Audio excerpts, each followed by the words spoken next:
we're kind of around the same age, so I don't know what it was, but I sort of fell in love with you a little bit in a totally gay way. I don't know. You do that to guys, Eric. You do it to dudes. You do it to dudes, man. I don't know what just happened here, but it was uncomfortable. Geez, these things happen. I mean, it's inevitable. They're going to happen, and there are some ways to possibly stay away from them occurring, but they will occur from time to time. So you're in Toronto now? Geez. Yeah. There we go. Yeah. We want you back here in Philly. By the way, what he was commenting on, what Eric was commenting on, was about the concussions that he got and that hit from Scott Stevens, right? Yeah. And a listener took it and then edited it to sound like he was commenting on that little uncomfortable moment with Casey. You didn't actually say in a totally gay way. No, he said it in a totally not gay way, and they edited it out. Oh, my God. All right. By the way, look up what character Rory played in Black Mass. His name was Stephen Flemmy, and apparently the scene with the nuts there is Weeks and Bulger. Okay. So I believe he might be in that scene, but I don't think he's the guy with his fingers in the nuts. For 15 straight minutes, I've been watching you, putting your big fat fingers into your disgusting mouth, which is filled with God knows what kind of bacteria. And then you take the same big fat filthy fingers and you stuff them back into the bowl that is there for public consumption. What the are you thinking, John? Well, I wasn't thinking, Jimmy. I'm sorry. Just don't do it again. I wasn't thinking. That's so great. It's great. All right. Let's see if we can get an answer to the stupid question. Who was the first African-American to host his own television show in 1956, November of that year? 215-263. WMMR is the number. And we will go to Dan, see if we can get an answer. Hey, Dan, good morning. How you doing? Good morning. Good morning, Dan. All right. So who was the first to host his own television show in 1956? First African-American man. That would be the Nat King Cole show. The great. Yes, you are correct, sir. Hang on, Dan. Incredible voice.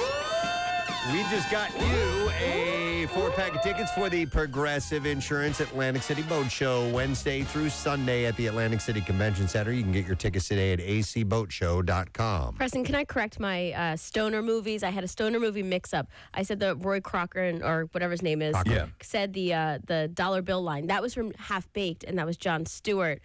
Rory was talking about Martha Washington being a hip, hip, hip lady. And Dazed and Confused. You went down a slippery road there. Well, I think I was like having PTSD over here. Well, in other movie stuff, we have the box office over the weekend. Number one was Uncharted, made $23.2 million, followed by Dog, Spider-Man, No Way Home, Death on the Nile, Jackass Forever, Sing 2 was number 6, followed by Marry Me. Studio 666 came in at number 8. Not bad. Yeah, I didn't expect it to be an explosive take at the box office. Cyrano was 9th, followed by Scream at number 10 with $1.3 million. Last night, the 28th annual Screen Actors Guild Awards aired on TNT and TBS. Together Again was the theme of the show, and for the third year in a row, there was no host, and there were some really cool victories last night. And I was really excited to see this. The big award, Outstanding Performance by a Cast in a Motion Picture, went to CODA, which is for Children of Deaf Adults. I love this movie. I've watched this movie, I think 5 times now. What? Yeah, we watched it twice. Rochelle and I did together. We showed our kids another time. I showed my mom and sister. It's just a movie that I keep going back to. It's out freaking standing. It is wonderful. You guys have seen it? Have you seen it? I have not seen it. Oh, I was sobbing at the end. It is There's so good. There's a good 8 cries in the movie. Yes. Like last time I watched it, I'm like, okay, I'm going to pay attention how many times I get choked up here. And I definitely want to see it. It's not necessarily sad crying. It's inspiring. It's some heartbreaking, but it is a wonderful film. And a good cast. I don't think, except the mom, I don't think there's any like big stars in it, right? No, not really. So Marlee Maitland is, and by the way, the main family is about, they're all deaf. Yeah. Except for the daughter, the lead role. She's a hearing child and of deaf adults, but it's a fantastic movie. Best performance by male actor in leading role, Will Smith for King Richard. That's pretty cool. And that's a great performance. I was telling you guys about it the other day. Yeah. I'm like, the dude is a great actor. Yes, He's just he outstanding. is. Legitimately. It's a really good movie. Performance by a female actor in a leading role, Jessica Chastain for The Eyes of Tammy Faye. Have you guys watched that I yet? have, Oh, yeah. it's so good. She's great in that. A male actor in television, movie, or limited series went to Michael Keaton for Dope Sick. And I know we have audio of Michael Keaton accepting his award. He was actually in the bathroom. In the bathroom. We have that. Goes on for about 30 seconds, Here we and then go. he makes it to the stage. So And the actor goes to Michael Keaton. Keaton, Dope Sick. So they're looking for him. Camera's looking for him. One of these classic moments, and everyone's looking around. I guess somebody ran back and told him. And then he makes his way to the stage. And he kind of jumps up onto the stage. He had to roll. Instead of taking the stairs. I have stage fright. Come on, Michael. Come on, Michael. He comes running up. And he kind of jumps up on there. Thank you very much. Sorry. Quick trip to the men's room. It is packed, by the way. And then we have another clip of him. Yes. This is when he was giving his speech. Here we go. Thanks to everyone involved in this, but mostly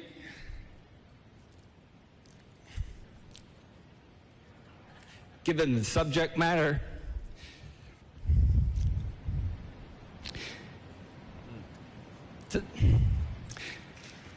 this is for my nephew Michael and my sister Pam. So it's for a So movie he called took his own life, right? It's an OD. It was an OD. So the movie's called Dope Sick, and so his nephew overdosed on it was a fentanyl. I lost Michael.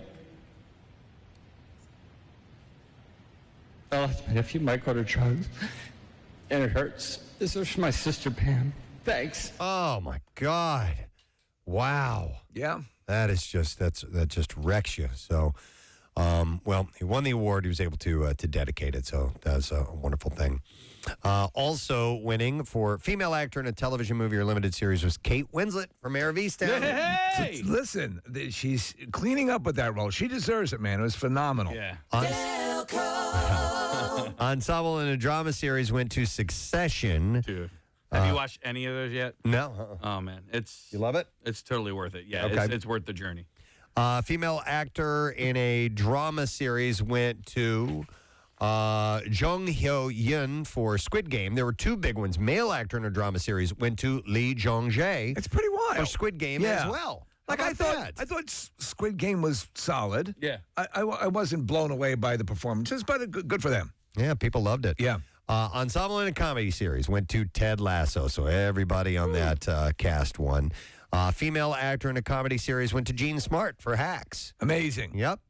Male actor in a comedy series also went to Jason Sudeikis for Ted Lasso. Female actor in a supporting role, Ariana DeBose for West Side Story. And then a male actor in a supporting role went to Troy Kotsur, who plays the dad in the movie Coda. So he's the first deaf male to win that award. So watch for, obviously, this is a good indicator for where the Oscars might go. Yeah, and he is up for Best Actor in Oscar. I think I don't know if it's in the leading role or not.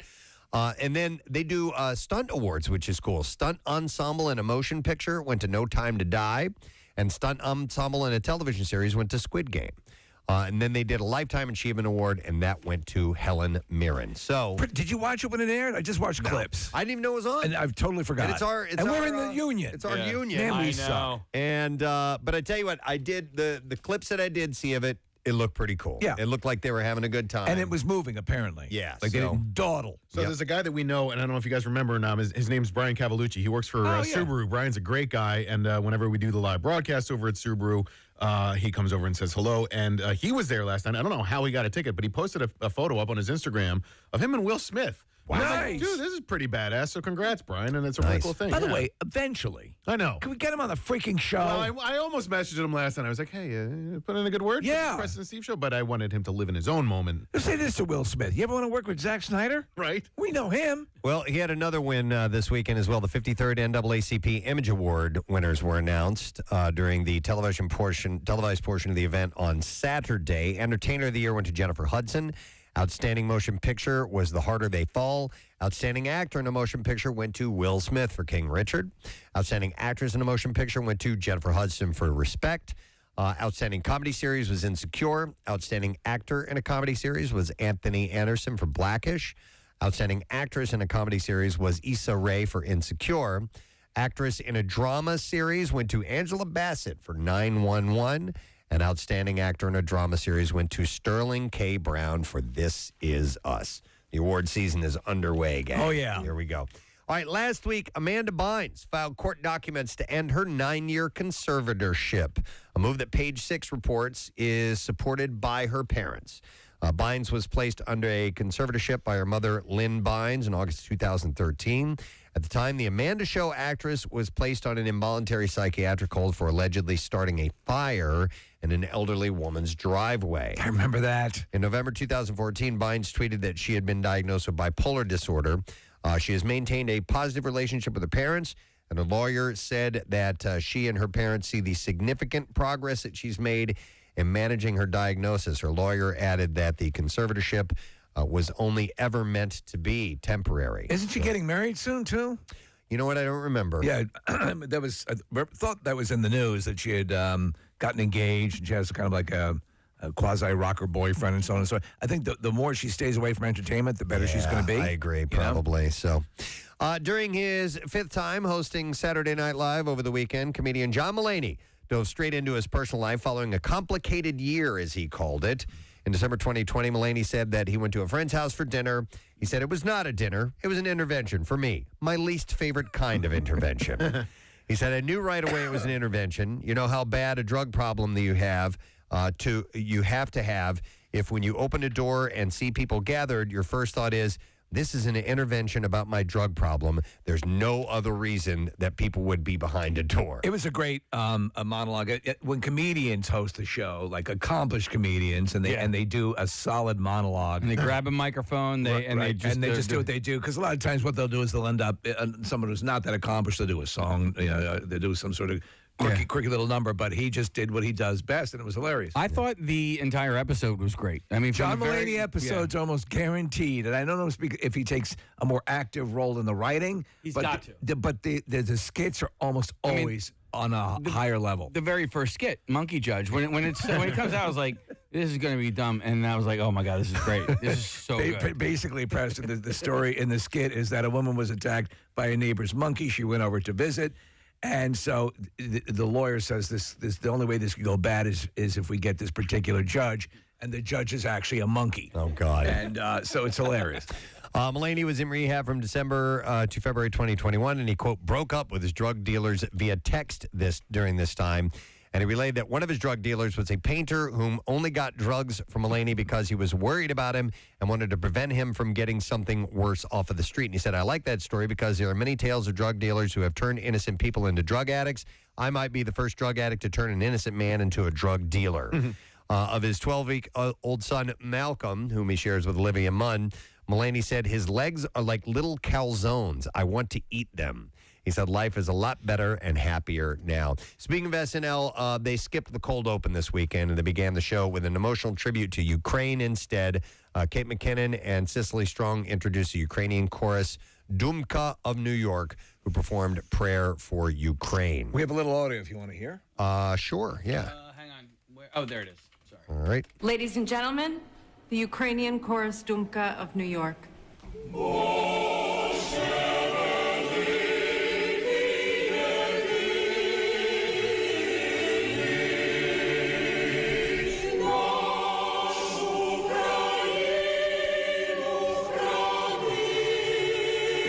Prayers for Ukraine. I was trying to determine if this was the national anthem. I don't think it is. I do not know. I just know it's called Prayer for Ukraine. So a very traditional move for them. Speaking of Ukraine, Dancing with Stars alum Maxim Chmerkovsky had called out his former partner Kirstie Alley over a tweet that she posted on the war in Ukraine. In the since deleted tweet, Alley wrote, I don't know what's real or what is fake in this war, so I won't be commenting. I'll pray instead. Chmerkovsky, who had been sharing updates from the Ukrainian capital, Kyiv, took to Instagram to address Allie's words. He wrote in his stories, "Dear Kirsty, we haven't spoken in a while, but I clearly remember being right next to you while you were organizing trucks of aid during Hurricane Sandy, and I remember all that you were saying to me about situations where innocent are suffering. The same energy is needed right now. No one needs your prayer if you don't know if it's what's real or fake." In a video posted to Instagram on Saturday, he assured fans that he's safe, but that he is in the eye of the storm. He asked viewers to please make your voice be heard and just spread the word that needs to pause. So he is right there amongst all that stuff going on. Hey, this is messed up, dude. Us Weekly exclusively reports that following murder party actor Matthew Rondo's arrest, former Miss USA, Shanna Mokler, was issued an emergency protective order, and the details of the case are disturbing. An officer described the dispute in a report, and he wrote, Rondo grabbed the victim by the hair, swinging her by her hair on the ground. He then grabbed her face and neck, threw a chair at the victim, and then urinated on her. Holy hell. Leaving visible injuries, right? Oh, it's awful. Yeah. So this is Travis Barker's ex, right? Yeah. Shanna Mokler. So, wow. I didn't know all this was going on. So we'll keep an eye on that story. She has a very volatile life. Yes. Very volatile. Let's go to some lighter stuff. According to Yahoo News, Jason Momoa and Lisa Bonet are giving love another chance. This is the second love and another chance story we've had in recent memory. Call it the third, Preston, after J-Lo and Ben Affleck. That's true. There we go. To that too, yeah. Love springs eternal. A source told Hollywood Life that Momoa moved back in with Bonet 2 weeks ago and that the pair are very much back together. This comes a month after they had announced that they were divorcing. So any reports of canoodling? We'll see what this goes. No canoodle reports as of now. That'll be a milestone if they reach it. I do have a report of Chelsea Handler posting a video to Instagram showing herself skiing down a slope topless for her birthday, holding a drink in one hand and a blunt in the other. So that's her tradition. Continued her tradition by doing that. And she captioned the post doing all the things that with the man that I love. Referring to her boyfriend, Joe Coy, who also appears topless in the video, but he is riding a snowmobile. So she had flags. She had the American and Canadian flags and did not have sparklers on her this time around. But it is so funny. And they're out like no one is out on this ski slope. That is not a regular standard ski slope. And it's got to be awesome. Effing freezing. Look at how beautiful that is. Yeah. That landscape. Is he on a gorgeous. snowmobile? Yeah, he's on a snowmobile. Oh, wow. Yeah. So good for her. She continues it on. Nicey Nash and her wife Jessica Betts made history as the first same-sex couple featured on the cover of Essence for the publication's March-April 2022 issue. Nash posted a photo of the cover to Instagram on Friday along with the caption, "Making her story. Thank you, Essence, for choosing the Betts as your first same-sex couple to cover your magazine." People reports that the pair have been married for 2 years, by the way, so they got to be on the cover. Let me see. What else do I have to hear? What time is it? Good time for another one here. After the success of West Side Story, the remake, Steven Spielberg is continuing to mine the canon of the 1960s cinema for inspiration. According to a report from Deadline, the Oscar winner is attached to direct an action film based on Bullet, the 1968 film starring Steve McQueen. Oh, that's such a classic. Rather than a remake, the project is reportedly a new original story featuring the character of Frank Bullitt. Steve McQueen's son, Chad, and granddaughter, Molly McQueen, will board the film as executive producers. So Bullet was one of the first, anti-hero movies. It was Right. super cool, really solidified Steve McQueen's legend, as that cool character. And, of course, as one of the great iconic car chases of all time. Mm-hmm. Spielberg has been eyeing this project for a long time, but he's met some roadblocks along the way. Finally, they have found a way to move forward. The original Bullet, directed by Peter Yates, stars McQueen as a San Francisco police officer who turns violent in his quest to take down the crime boss who killed a witness that he had in protection. Jacqueline Bisset and Robert Vaughn also star in the film, which was adapted from the novel Mute Witness by Robert L. Pike. And as Steve had said, yes, it is one of the greatest American car chases in movies, and it inspired many, many other filmmakers. So they'll obviously have to do a big nod to that. Robert Duvall's in it too, Preston. He plays a cab driver, and it's kind of a small role, but he's As intense as always. Yep. All right, ready for clips? All right. Let's do them.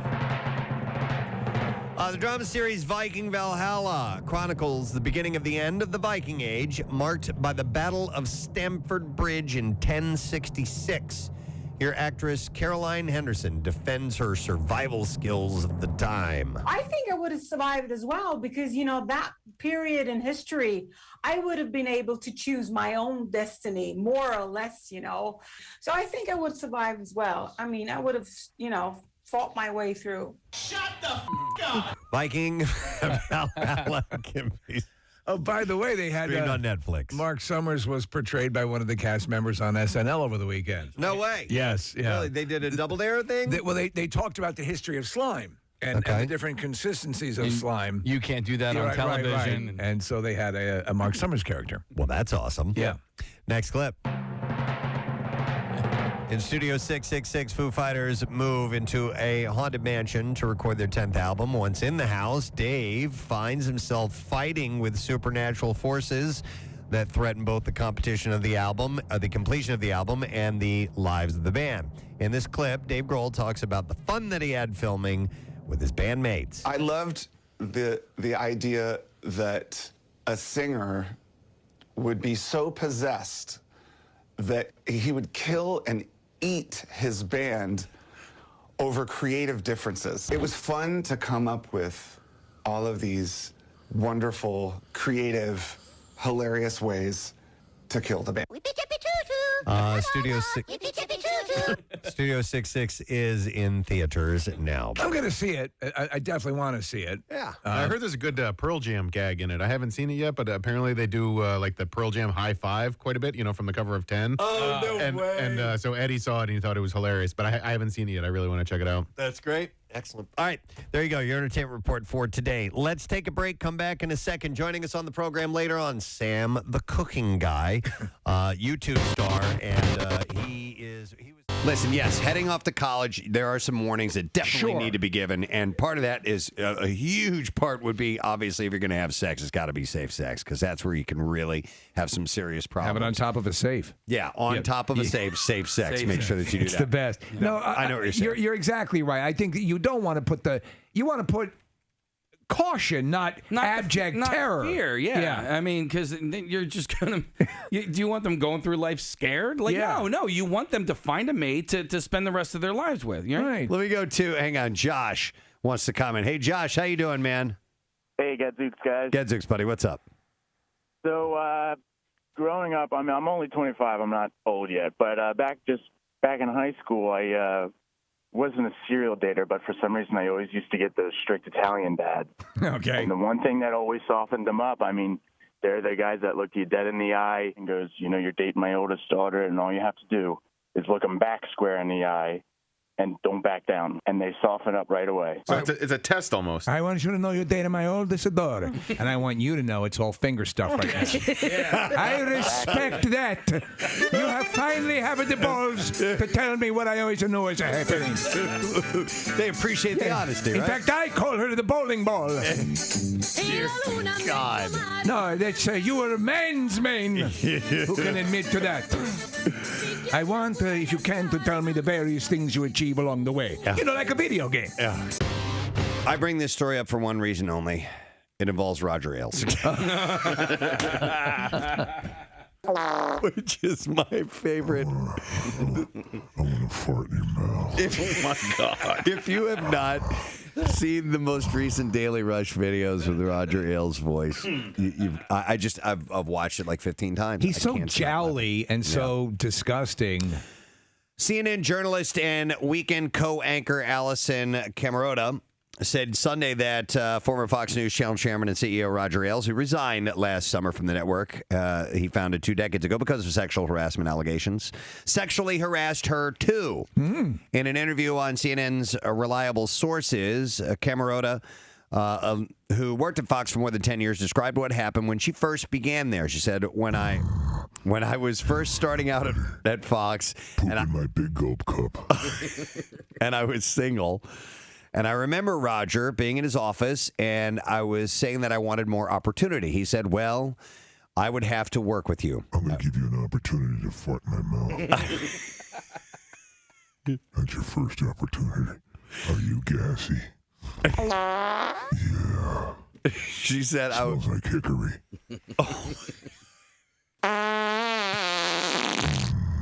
You from the South? It's simultaneously hilarious and disgusting. Yeah, it's so disgusting. She's saying that he said, I would have to work with you on that case, and I would have to work with you really closely, and it might require us getting to know each other better, and that might have to happen away from here, and it might have to happen at a hotel. Oh, man. Do you know what I'm saying? And I said, yeah, I think I do know what you're saying. Yeah. Do you really know? And then he invited her to hop up on the desk. I want to wear your ass like a CPAP mask. Direct.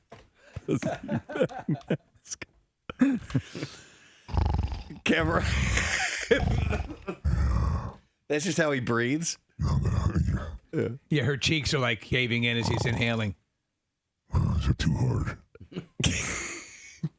Change my diaper. Oh, There's a lot in there.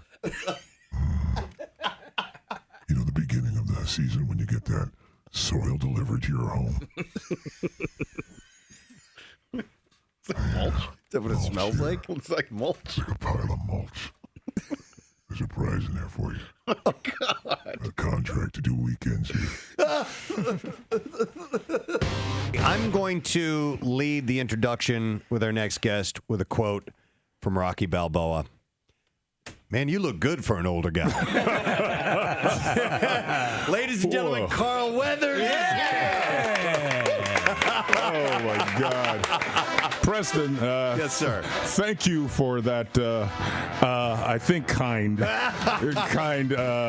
summation of what's going on here. You look damn good. Look at this. Now Steve's going to jump in on it. No, are we Okay. correct? Are you coming up on 70? Jeez, man. Why did you have to go there this early in the Because morning? it defies Yes. I would not. You look really good. You look good. Yeah, I don't go that way, but I just All right. might. Well, Yeah, yeah. hey, man, you know what? Whatever happens, okay? I may not be kismet. included, but you're okay. You're okay with me. Man, we've been wanting to meet you for a long time. This is a really special treat for us. Thank you so much. Great to be back in the city of brotherly love. You are a Philadelphian. Regardless, you will always be an honored citizen of this city. That is one of the nicest things anybody has ever said to me, Steve. I appreciate that. And it's the truth, because we were talking about this earlier, and obviously you are at the cornerstone of so many pop culture great moments in all of our lives. But the Apollo Creed was essential for Rocky, for that movie. You provided a heart and a performance that was so essential for that all to work, and you know, the counterbalance too. You weren't a one-dimensional character, and I think it's you, the actor and the person that you are, that made us really say, this is a good man too. You know what I'm saying? Yeah, and that made it more complex. Well, you know, Steve, you just brought a tear to my eye because not only was I pop culture, but I'm an artist. I'm an artist, Steve. Thank you, man. Yeah, Thank no, you. it's true. Look, I am so, first of all, I'm appreciative of that, you know, those compliments. I got to say, though, man, I had such a great time in the movies, all those Rocky movies and many other movies I've done, but we were very blessed to have such a great cast, you know, and to have such great words for Apollo Creed to say, written by Sylvester Stallone. We had great direction in the first movie, John Avildsen, but in the subsequent movies, Sly was directing, and he is a great director. I maintain this to this day, and he's heard me say this, and he probably would like try to knock me out for saying this, but honestly, as good an actor as he is, I think he's a better director. Hey, Carl, I have a question about two different characters you played in two different types of movies, but they have a similarity, and I'm talking about Dylan in Predator, and then Chubbs in Happy Gilmore. I don't know if anybody made... I love it. They have similarities. Okay. Well, they do. I know where you're going. Yeah. I know where you're all right, going. All right, so then I don't even have to go there. That's right. Damn alligator bit my hand. Oh my! So the alligator bit your damn right hand off, and the predator shot your right arm off. Yes. Was that done on purpose by by Adam whom? Sandler? By Adam Sandler. That's a good question. I never asked Adam that. I really never did. But I seem to have this propensity for losing my appendages. Did you get to keep any of the props? Did you get to keep? Man, what a fool I am because I didn't. Neither of those movies. Well, that's not true because from Predator, the only thing I have is this beautiful knife that was forged. We all had these knives that were made by this great knife maker, and I don't remember his name right now, but it's beautiful, right? So no, I didn't keep the arm. I wish I had. And no, I didn't keep the damned hand that the damned alligator bit off. I'll tell you what, that Predator arm, if you were to hold that up just without me knowing, I would have said, yep, that's Carl Weathers' arm. It looked pretty real, didn't it? Well, they took the mold of the arm, man. My guns had to, stand out, and all the sinew in these muscles had to stand out while the gun's pumping while it's in my hand and the arm's jumping up and down, Well, dude, that handshake between you and Arnold when you first see each other. It is classic, isn't it? It is classic. Man and man. By the way, I have coined that the man shake. Yes. That is not a handshake. Right. That is a man shake. Carl, have you ever been to a sporting event in Philadelphia where they've done Rocky montages during the sporting event itself? I haven't. No, I haven't. It's amusing and it gets you going, But the scene that comes to mind is when you and Rocky are running on the beach and then you end up hugging one another. Yes. Because it's sort of comical at this point. There are a lot of people who look at that and think, these two guys like each other. They really like each other. But you guys are in such phenomenal shape at that point, too, So it's one of those things where you can't help but giggle a little. Well, the thing about it is, I think somebody asked me a question about, whether Rocky was, I think it was your competition or one of your competitors, and it was Eisen, and he was asking about, what people think of that show, and his thought was that it's really not a sports movie; it's a love story. Yeah. And I think there is a lot of truth in that, and I say it's actually both because it's set so well and rooted so well in this role in this world of sport and in boxing in particular. But what makes the thing about sports, in a way, all about love, is that it's not romantic love, but it really is about men loving competition and loving the competitor because of what you go through to be at the top of your game. How much did sports help set you up and prepare you for the process of becoming an actor? Oh, man. It's prepared me for life. Yeah. In my mind, and maybe others feel differently about it, but there's something about teamwork, number one. To be on a team, you learn something about that from a very early age, what it takes, what your job is on that team, how to be your best at your job, how not to let others down because you have responsibilities, you have assignments on that team. But speaking of the best, I mean, I think a lot of people would agree that during the 80s, Tom Selleck had the best mustache, but I think you give him a run for wait a minute now. Wait a minute. I gave him a run for it in his 80s. Okay. No, Tom, I know Tom's reputation, not only as an actor, but as an actor with a mustache.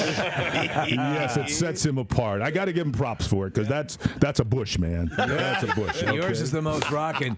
Yes. Yeah. Listen, we are just absolutely elated that you came by here today. We love you. We love your work. And as Steve had said so eloquently, you're a member of this city, this community, just because of the relationship and with the Rocky films and what it means to this city and everything. So we're just really happy that you're here. Thank you. Thank you. Appreciate Preston. it, man. Yeah. I'm always, every time I come here, there's so much hospitality. People really kind of open their arms. And of course, if Apollo Creed's walking down the street, you're going to get a little attention. Just a little bit, So, I mean, props to Sly for taking us home with running up those steps, man. If it, there's running up those steps kind of like sets the tone for everything when it comes to Rocky, and, running through the district there and seeing all the folks who are selling their goods in the morning, from soup to nuts, man, having them turn around and watch Rocky and cheer him on. So we're really all very fortunate that this city embraced not only the movie,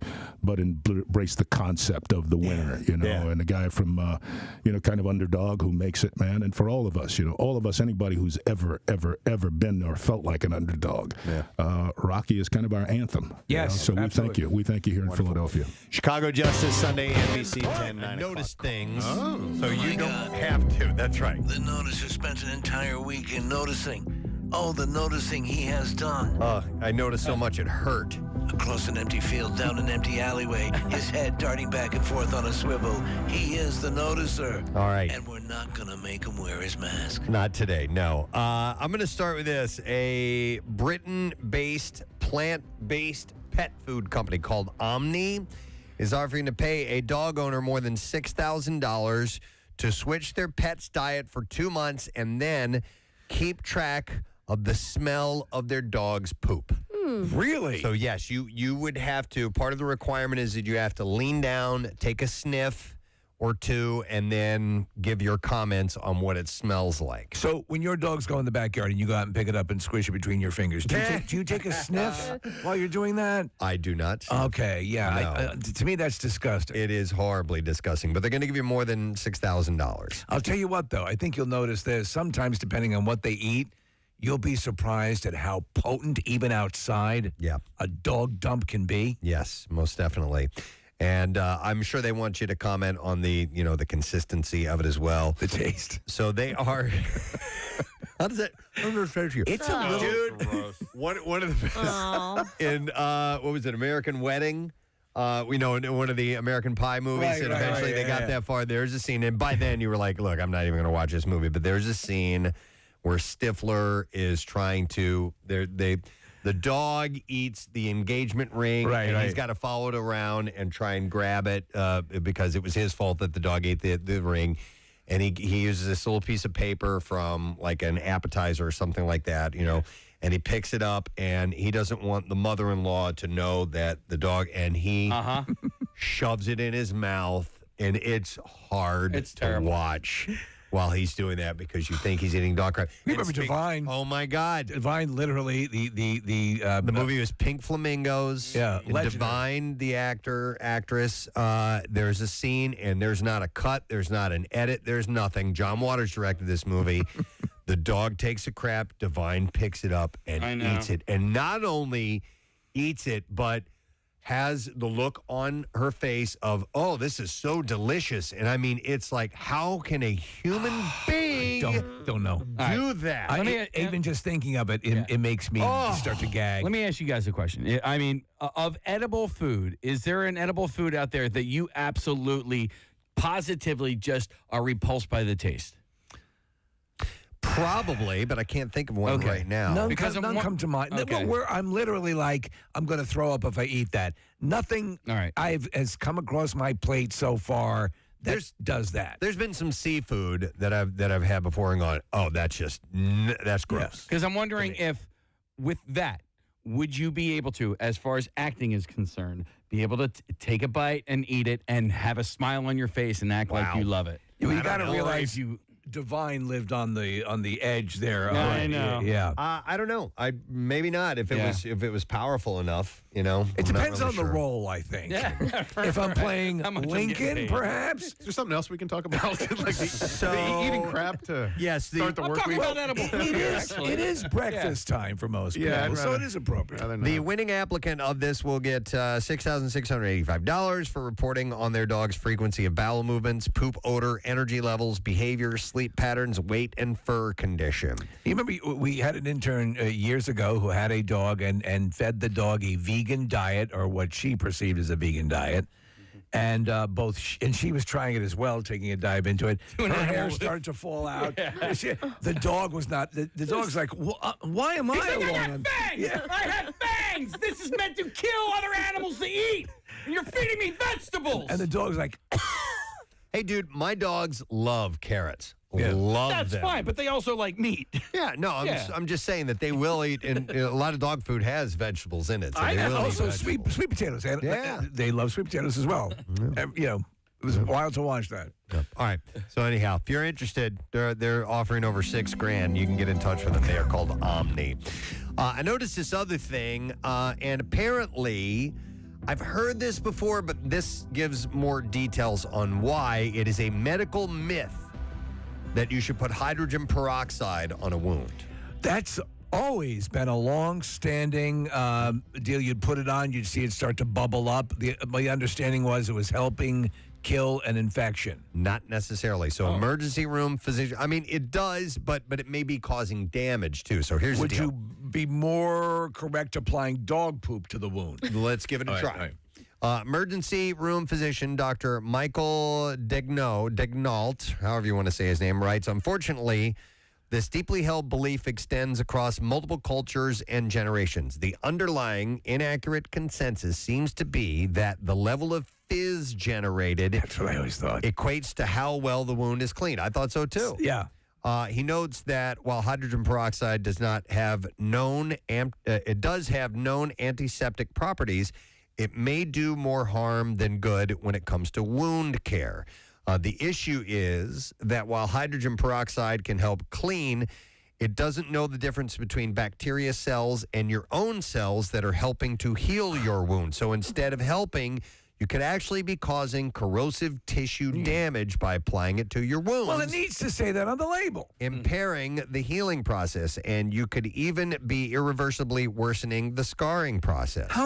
All my life, yes, that's been a part of the procedure when I get cut. Yep. The take-home message is you shouldn't clean wounds with hydrogen peroxide or other caustic first aid antiseptics such as rubbing alcohol. Another one. Yeah. Oh, what do you? Instead, stick to using clean water to gently rinse your wound and then apply a small amount of triple antibiotic cream and cover it with a clean dressing for smaller cuts and scrapes. By the way, you know what I've determined? That the liquid BandAids, that stuff. Yeah. So originally I screwed up because I had a bigger cut, and I didn't realize it's primarily for like a paper cut or something that's smaller. And so, it didn't work on the big cut on my head. It doesn't really work at all. Even on small cuts, it's like, first off, it's eternal. Once you put it on, it takes forever for it to go away, to just sort of wear off. And then when I finally scratched a little bit off on the cut that I had put it on, the cut opened up again. I'm like, This is BS. So what is I've never used that stuff. Because I've had surgery where they've closed the openings with whatever they're using. Glue, right? It's almost like a crazy glue type derivative. And that worked. But this, I assume it's the same stuff. I assume it's essentially like crazy glue or glue that's closing the wound or supposed to close the wound. Have you guys used it? What is the product? I forget the name. It basically looks like nail polish remover with a little brush, and you put it on, and it's liquid BandAid, I think they call it. Okay. Well, maybe it's not supposed to seal it up. Maybe it's just supposed to... New skin, that's it.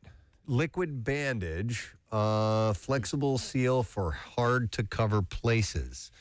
I don't know, Steve. They use this a lot. People are going to freak out that I say this, but like if you get a manicure and they kind of cut your cuticle and it's bleeding, they'll put it on really quickly because it's the only way to continue the manicure. Why would people freak out if you said that? Because if I say that, people are going to say you shouldn't go anywhere that cuts your fingers. It's a very dangerous. Well, you're not requesting it. Yeah, and while you're doing that, could you lacerate my fingers? You hear hey, by horror the way, stories. could you botch this surgery? I'd really appreciate it. You hear horror stories from that, and then incidents happening and things like before that. Before you they'll just remove that aneurysm. Have some drinks before you come into surgery. No, I know you're right because it's so quick to go to, right? Yes. Yeah. One time when I was a kid, I forgot how I did it, but I cut my finger, put a Band-Aid on it, and I left the Band-Aid on there for too long without ever taking it off, and I eventually took it off, and my finger had just looked mangled, and I assumed it had gotten infected.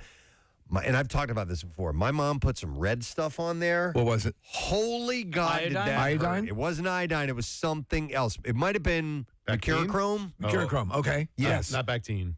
No, it wasn't Bactine. It was this red stuff. And I remember we talked about this one time and people texted in or had mentioned what it was. And my God, did that hurt. I mean, that was excruciatingly painful. Now, it was because the cut had gotten so bad. I'd love to know there was one. You're exactly right, Preston, that I remember my mother putting on years and years ago that hurt more than the actual wound. Woo. But look at the story like Jeff Devlin, who told us he got a splinter in his finger and had to have surgery. He was about to have his hand amputated. It was a staph infection. Yeah. Is it called mercurochrome? Yeah, mercurochrome. Okay. Yeah, I think that might have been it. But they still make it and they still sell it.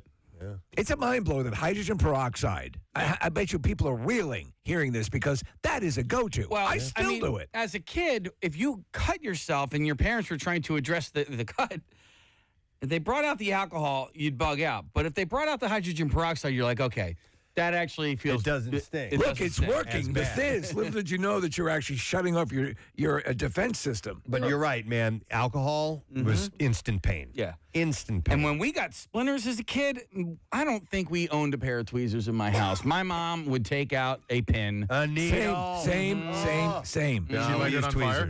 Did she light the needle on fire? Yeah, to sanitize it. No, maybe threw alcohol on it. Or my mom would always a flame underneath it, and Steve, was to get rid of any quote-unquote bacteria that were on there, and then I would jam a needle into your Remember when your skin. mom would forget and set your hand on fire? You know, like, Mom, that hurts. No, the needle, Mom. I have Cindy, who is a nurse and wants to comment on the liquid BandAid stuff. So let's go to Cindy. Hi, Cindy. Good morning, guys. Good morning, Cindy. Nurse Cindy. Good morning. I was calling to clarify. So what you're talking about is Dermabond. It's a surgical grade adhesive that they use to close wounds in certain cases. Right. But the liquid bandage is just more of like a paint on. It's covering it so you don't get, bacteria, debris and dirt and stuff in it, but it's not going to seal it closed. Okay, It's so gonna heal then from the inside out. Well, thanks for the insight on that. So then, what is the purpose? If you given your druthers, would you use that or just a regular Band-Aid? I would absolutely say a little bit of Neosporin or triple antibiotic ointment and a Band-Aid. Okay. Yep. Well, I'm getting rid of my liquid bandage then. And that stuff burns too. It just burns. It's not even fun to use. Yeah. Scam. Thank you, Cindy. Cindy, while we have my you, pleasure. while we have you on, I've used Aquaphor instead of Neosporin. Is that a It's like replacement? Digford. It is not. It's actually a good barrier cream, and it's going to keep your skin from drying out and from cracking, but it's not going to give it the antibiotic component. Damn it. There you My go. mom was right. So, and Good stuff, though. do you buy into this hydrogen peroxide assessment that is actually can be counterproductive? Absolutely. I've been a nurse for 20 years, and we learned that back in nursing school. Yeah, it's absolutely. And I've had some piercings since I was a teenager, 30 years ago. So they always said, don't use hydrogen peroxide. Wow. It does All right. impede healing. So, Then I have to ask, what the hell is hydrogen peroxide good for? I don't know, but not healing tissue. I can tell you that. Now, when I go to the dentist, they have me rinse with it first. Hydrogen Well, Hydrogen peroxide. That's because Absolutely. your skin's not broken. So if you have unbroken skin, it's fine. If the skin's broken, that's where you don't want to use it. Huh. Wow. This is- Okay. Wow. Makes me feel like Owen Wells. All right. Thank you, Cindy. We appreciate it. Have a great day, guys. So you too. It's We'll a see you. mind blower. All right, and people want to correct me on the mercurochrome. Let's go. We had Cindy on. Now we have Marcia. Let's go. Marsha. Don't start. Hey, Marcia. Don't start. Don't start. We won't. You've heard it your life, your whole life. What's up? Good morning, it. Good morning morning, it to Start you. with the Marcia. Because they usually go, Marsha. So what are you going to hip us to as far as a way to treat a wound? methylate. Methylate, not Methylate mercurochrome. burn like hell. Yeah, the red stuff. Yes. Yeah, we're Yes, looking it at was like Nick pulled up a Dr. picture of it. Ratchet. Yeah. Yeah. What, Marcia, would it leave like a stain on your skin if you applied it? What? Would it like stain your skin? Because I remember there was something that. Yes. Yeah. Okay. Yes. All right. It was like a reddish orange, and it hurt. Okay. I mean, it was hell. I'd rather fall.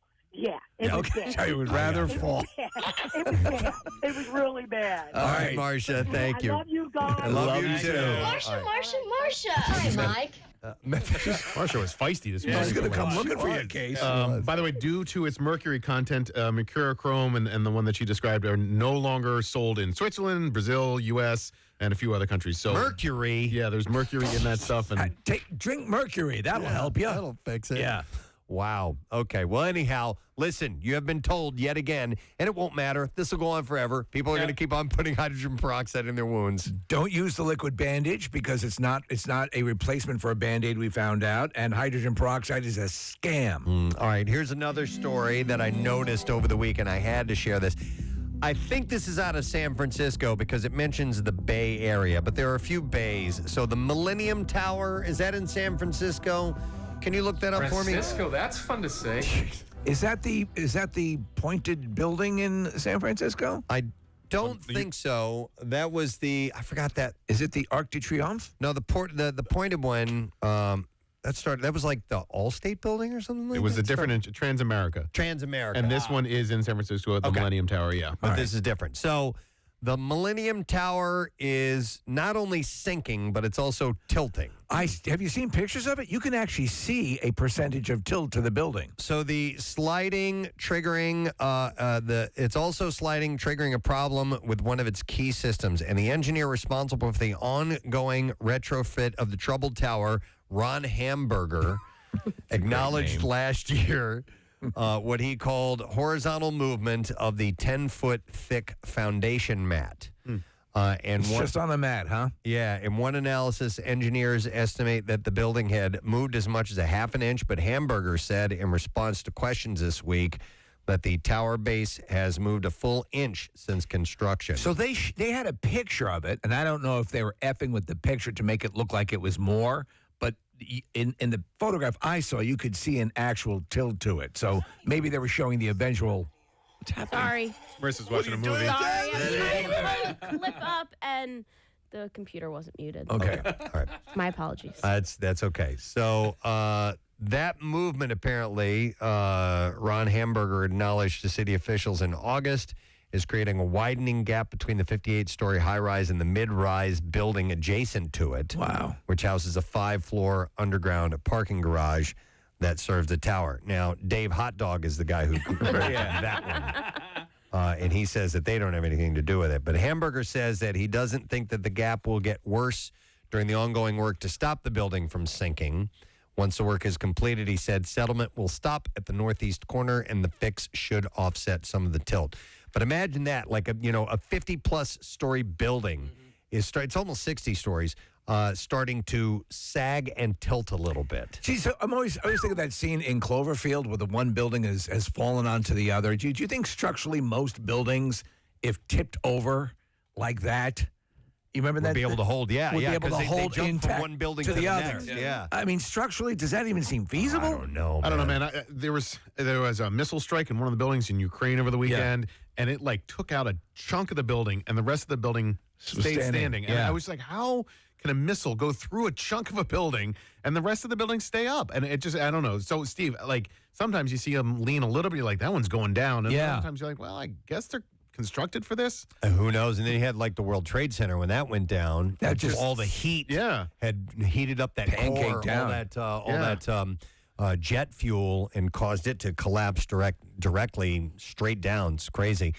So anyhow, they feel that it should work out okay. It'll work out. It's good news for the problematic elevator system that links the garage to the tower, where the widening gap had prompted state elevator inspectors to issue a preliminary compliance order in May of 2019. Look at the buildings, Preston Town in Miami, the collapse we had a little while ago, and how they were noticing telltale signs of cracks in the walls, and then the pool started to leak down into the garage. All those things. That's a tough sell, especially in San Francisco, which has a history with earthquakes. There are two famous residents in that building. Well, maybe several, but two of them include Joe Montana and Hunter Pence, who used to play for the Phils. Really? They live in that Millennium Tower. Oh, it's a condo, or it's both. Okay. Yeah, it's also a dessert. It has a dessert. There's a dessert floor, right? Well, then we should get him on the phone. You want me to text Hunter? Who is this? Hunter Pence? Hi, it's Preston Steve in Philadelphia. Is your building tilting? Hello? Hello? I still have his number. Hey, well, guess who just texted me? Eric Lindros. Stop it. Yeah, just now. Why? Did you text him? I wished him happy birthday. All right, I'll get both these guys on the phone. All right. All right. Hey, Hunter, it's I never thought Eric Lindros would be calling my phone. All right, I noticed something else. Okay. I noticed another thing, or two, actually. This one's interesting. Eric Lindros is leaning? No. The Food and Drug Administration authorized for the first time a condom specifically for butt stuff. I saw this. Well, you can use it for both now. Yeah. Apparently. Well, why? The condom's not based on the receptacle. It's based on the invader. I don't know in other much words, about the condom is not. Well, Do you maybe- understand what I'm saying? Yeah, I know what you're saying, but there So may what's have been the some difference? considerations to take as far as, I don't know, the construction of it. And What is it, wrapped in toilet paper? I don't. Maybe there's some. Just wrap some toilet paper on Kill it. 2 birds. Yeah. Public health experts have long advocated for the authorization because it could encourage more people to use condoms while having that type of sex to prevent the spread of STIs and HIV, of course. Well, why don't they just make one you can flip over, Preston? It's called the One Male Condom, and it will be marketed as both for, front and back. One condom, Yeah. one type of. Yeah, but you too do the commercial. Unprotected butt stuff carries the greatest exposure risk of HIV transmission, and the risk of contracting STI is significantly higher as well. So I think. What if you use hydrogen peroxide? You know what? I don't know why the FDA has never authorized one Song about butt stuff before. for a special new product that'll make it safer to go back door. While condom use Does would. it feel a bit tighter? Well, you've just hit pay dirt. Or does it feel the same? Cover that thing in toilet paper. While condom use was recommended by the CDC and other health authorities during backdoor love, no condom had ever been approved specifically for its use. Do you remember a while ago? So they came out with a kind of a dental dam that was designed for oral stuff. Oh, right, sure. How did that even sell? Did people actually purchase that? I'd see mentions of it rarely from time to time in stories, so maybe somebody's using it. The I don't condom know. isn't obvious. It's been used and used extensively. So here, to speak about why they've never approved it before, Steve, the FDA required... They were too busy laughing. No, they required a failure rate of less than 5%. Oh. And earlier studies had shown higher failure rates. So there are a lot of butt babies. So they needed one that was tough enough to handle the hiney. So, whatever it is. This product's tough enough to handle any hiney. So going to the dental dam thing, one Made was of turkey jerky. One was sent either here or Y100, I don't remember where, but anyway, we were working. It was sent. And have you ever felt that material? No. It is like incredibly thin. It is like for the dental. Yeah. It's like a plastic. It's like saran Cellophane? wrap. It's like a saran wrap Okay. type of thing. But it's a different consistency. It feels different. Like it would hold to your skin better. Okay. But it is incredibly tender and thin. We're looking back at this screen. Yeah, I don't know why I thought it changed, and it's one of our logos. So I assume the purpose of that is to maintain the tactile pleasure. Yes, without having to compromise contact. safety. Okay, Yeah. I got it. So that's what that's used for. You place Could it you over. just put a butt condom in your mouth? You put it over the oral area, and then you you do that. Wow!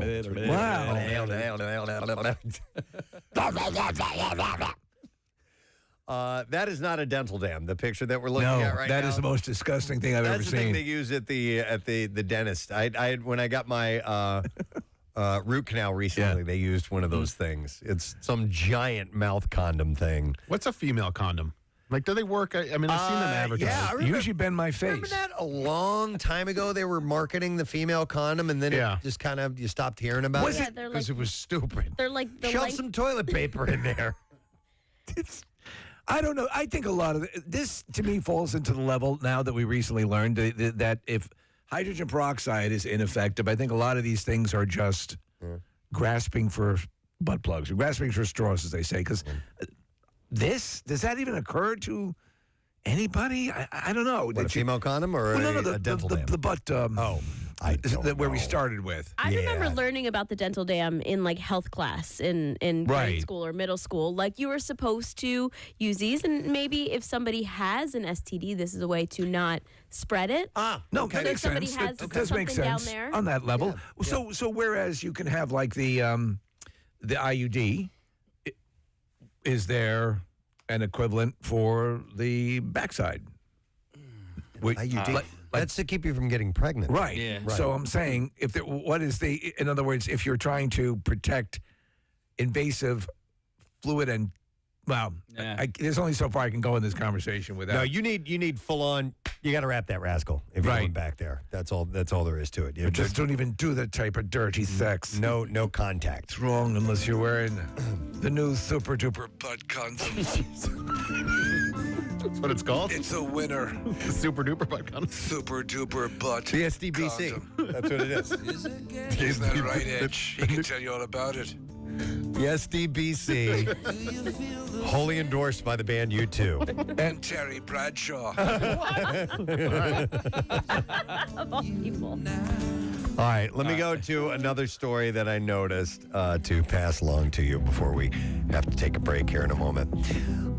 So researchers from 3 universities found that people who feel more connected to nature are less likely to be affected by snake and spider fears and phobias. Is it like some sort of Jedi capability? They can sense you're one with nature and you stay away from you? Or No. They're just saying people who feel more comfortable outside don't have a fear of snake, don't have much of a fear of snakes. I thought there was some sort of, let this one go, he's okay. No.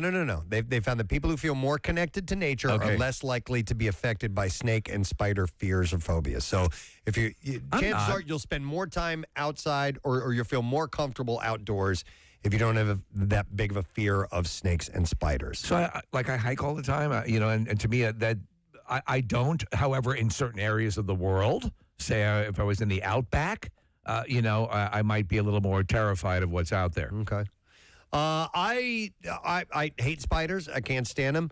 I'm not terrified of them. Right. Or like a real phobia, you don't have that. Right. But I would like to kill spiders. Right. I don't kill all of them. Like professionally? Yeah. Maybe I'd like to take that on. Particular set of skills. Preston's Extermination Service. Spider cleaner. Spider cleaner. In particular, people who said that they had a longing to be close to nature and engagement to protect it were less likely to score highly in measures of snake and spider fear. Other factors that lowered one's risks of having a snake or spider phobia, being older in age and living in less urbanized environments. So, Nick, I think you're probably the most outdoorsy of us as far as going out into the wilderness and hiking and the mountain climbing and stuff that you do. Have you ever encountered any scary-ass snakes or anything like that? A rattler? Or it's funny. I think my mindset is the same as Steve's. Like if I'm, if I'm in some place where I know that there's going to be a dangerous rattler or whatever, I get a little more heightened by it. Yeah. But like just seeing a spider along the trail doesn't really scare me at all. But I've gone hiking with my brother Josh, and he carries a sidearm with him because of poisonous snakes, venomous snakes, and I think it's probably a good idea. If one of those suckers jumps out at you, it can be a serious problem. Do you know where I've encountered the most venomous snakes? When I lived in Thousand Oaks, California, in our backyards. The houses were built on descending sort of shelves. That's how the whole development was, going down into this valley.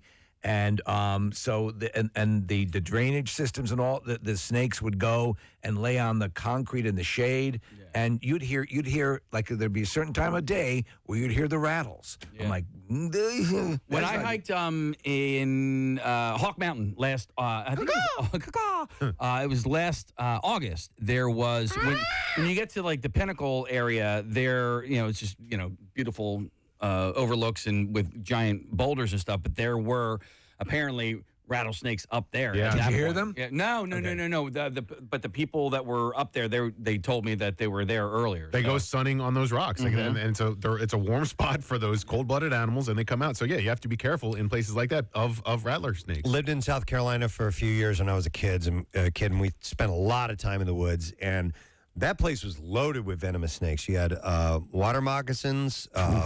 You had cottonmouths and copperheads that we had to keep an eye out for. And king snakes, I'm not sure if they were venomous or not. But, I mean, like, we'd see them every now and then, and that's, they could kill you. Well, listen, flat out kill you. Which I had sent you guys over from TMZ this morning. There was a guy on the set of the movie Rust, which Alec Baldwin had that incident where he shot the director of photography.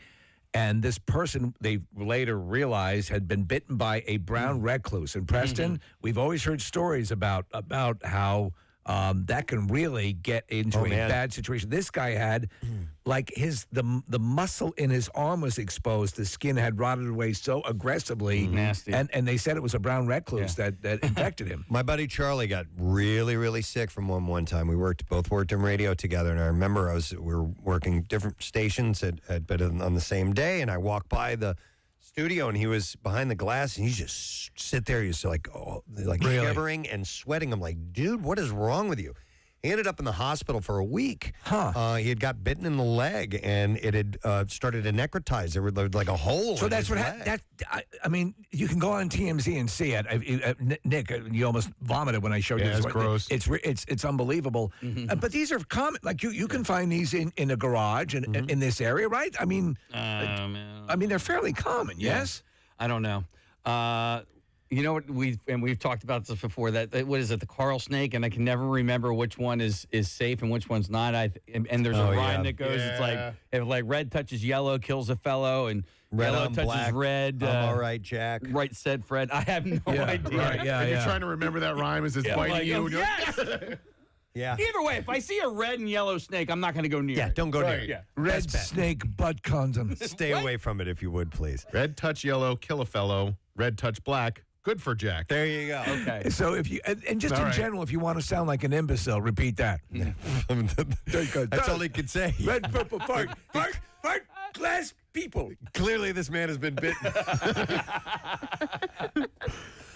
So anyhow, yes. Cardboard macaroni angels. The finding that people who have less of a phobia about snakes and spiders are more in touch with nature adds to the growing body of evidence of the positive effect from spending time in nature and feeling connected to it. You know, statistically, the rise of injuries and bites and things like that outside in these areas has increased because during the beginning of the pandemic and throughout, people got outside and just started hiking and started at least trying to get a break. And encountering stuff that wanted to bite them. Yeah.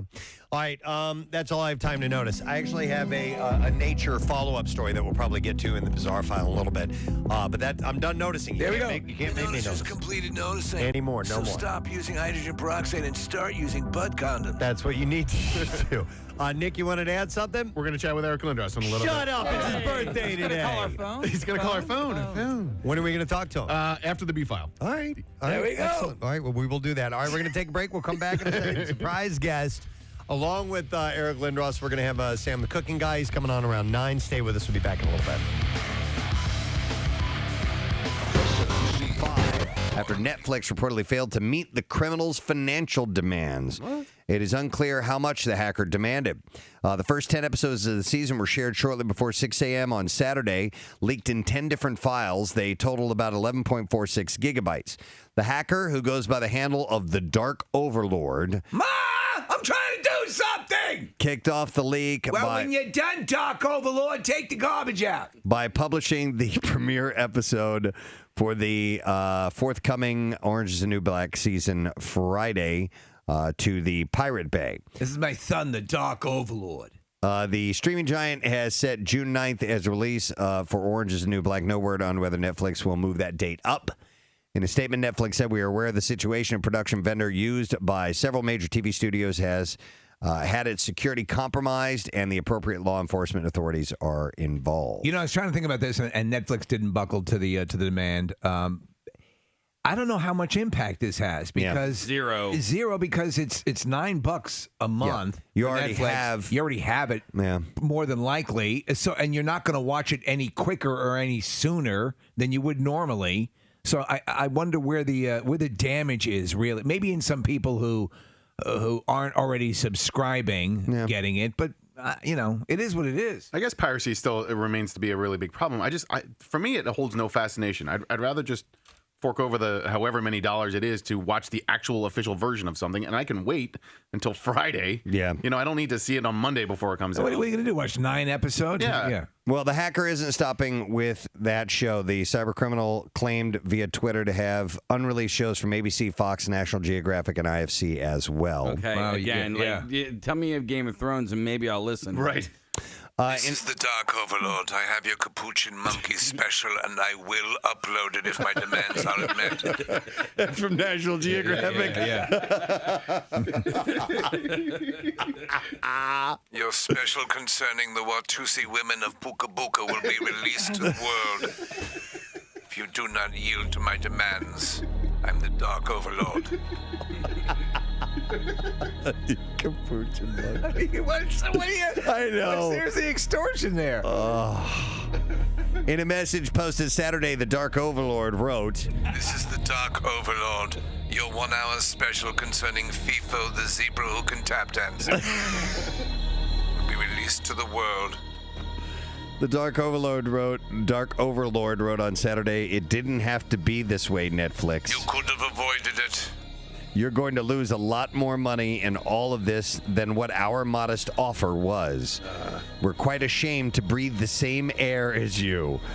We figured a pragmatic Someone's gotten a little carried away with their Dell laptop. Yeah, we figured a pragmatic business such as yourselves would see and understand the benefits of cooperating with a reasonable and merciful entity like ourselves. What are you talking about? Come on! No. Yeah, it's illegal. Yeah. And by the way, Dark Overlord. Dark Overlord. It is a substantial fee and prison sentence that they're looking at if they're found and convicted. Sure. Yeah. I mean, on the consumer end and on our end, it seems like, what? Okay.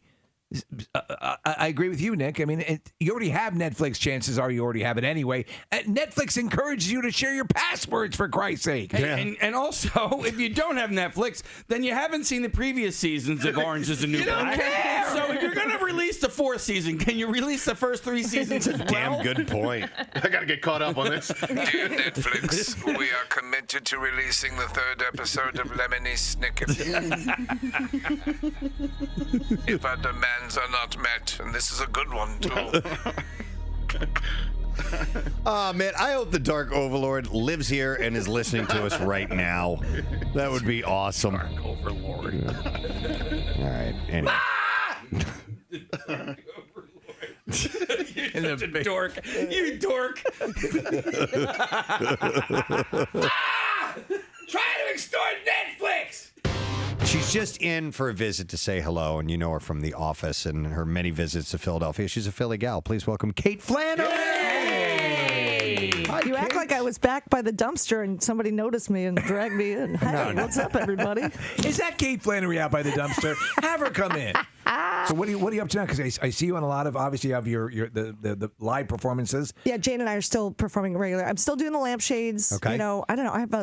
I always feel like there's something I can't talk about. Is there? You love that? I mean, know. It's such bullshit. But I'm sorry. I said the filthy mouth.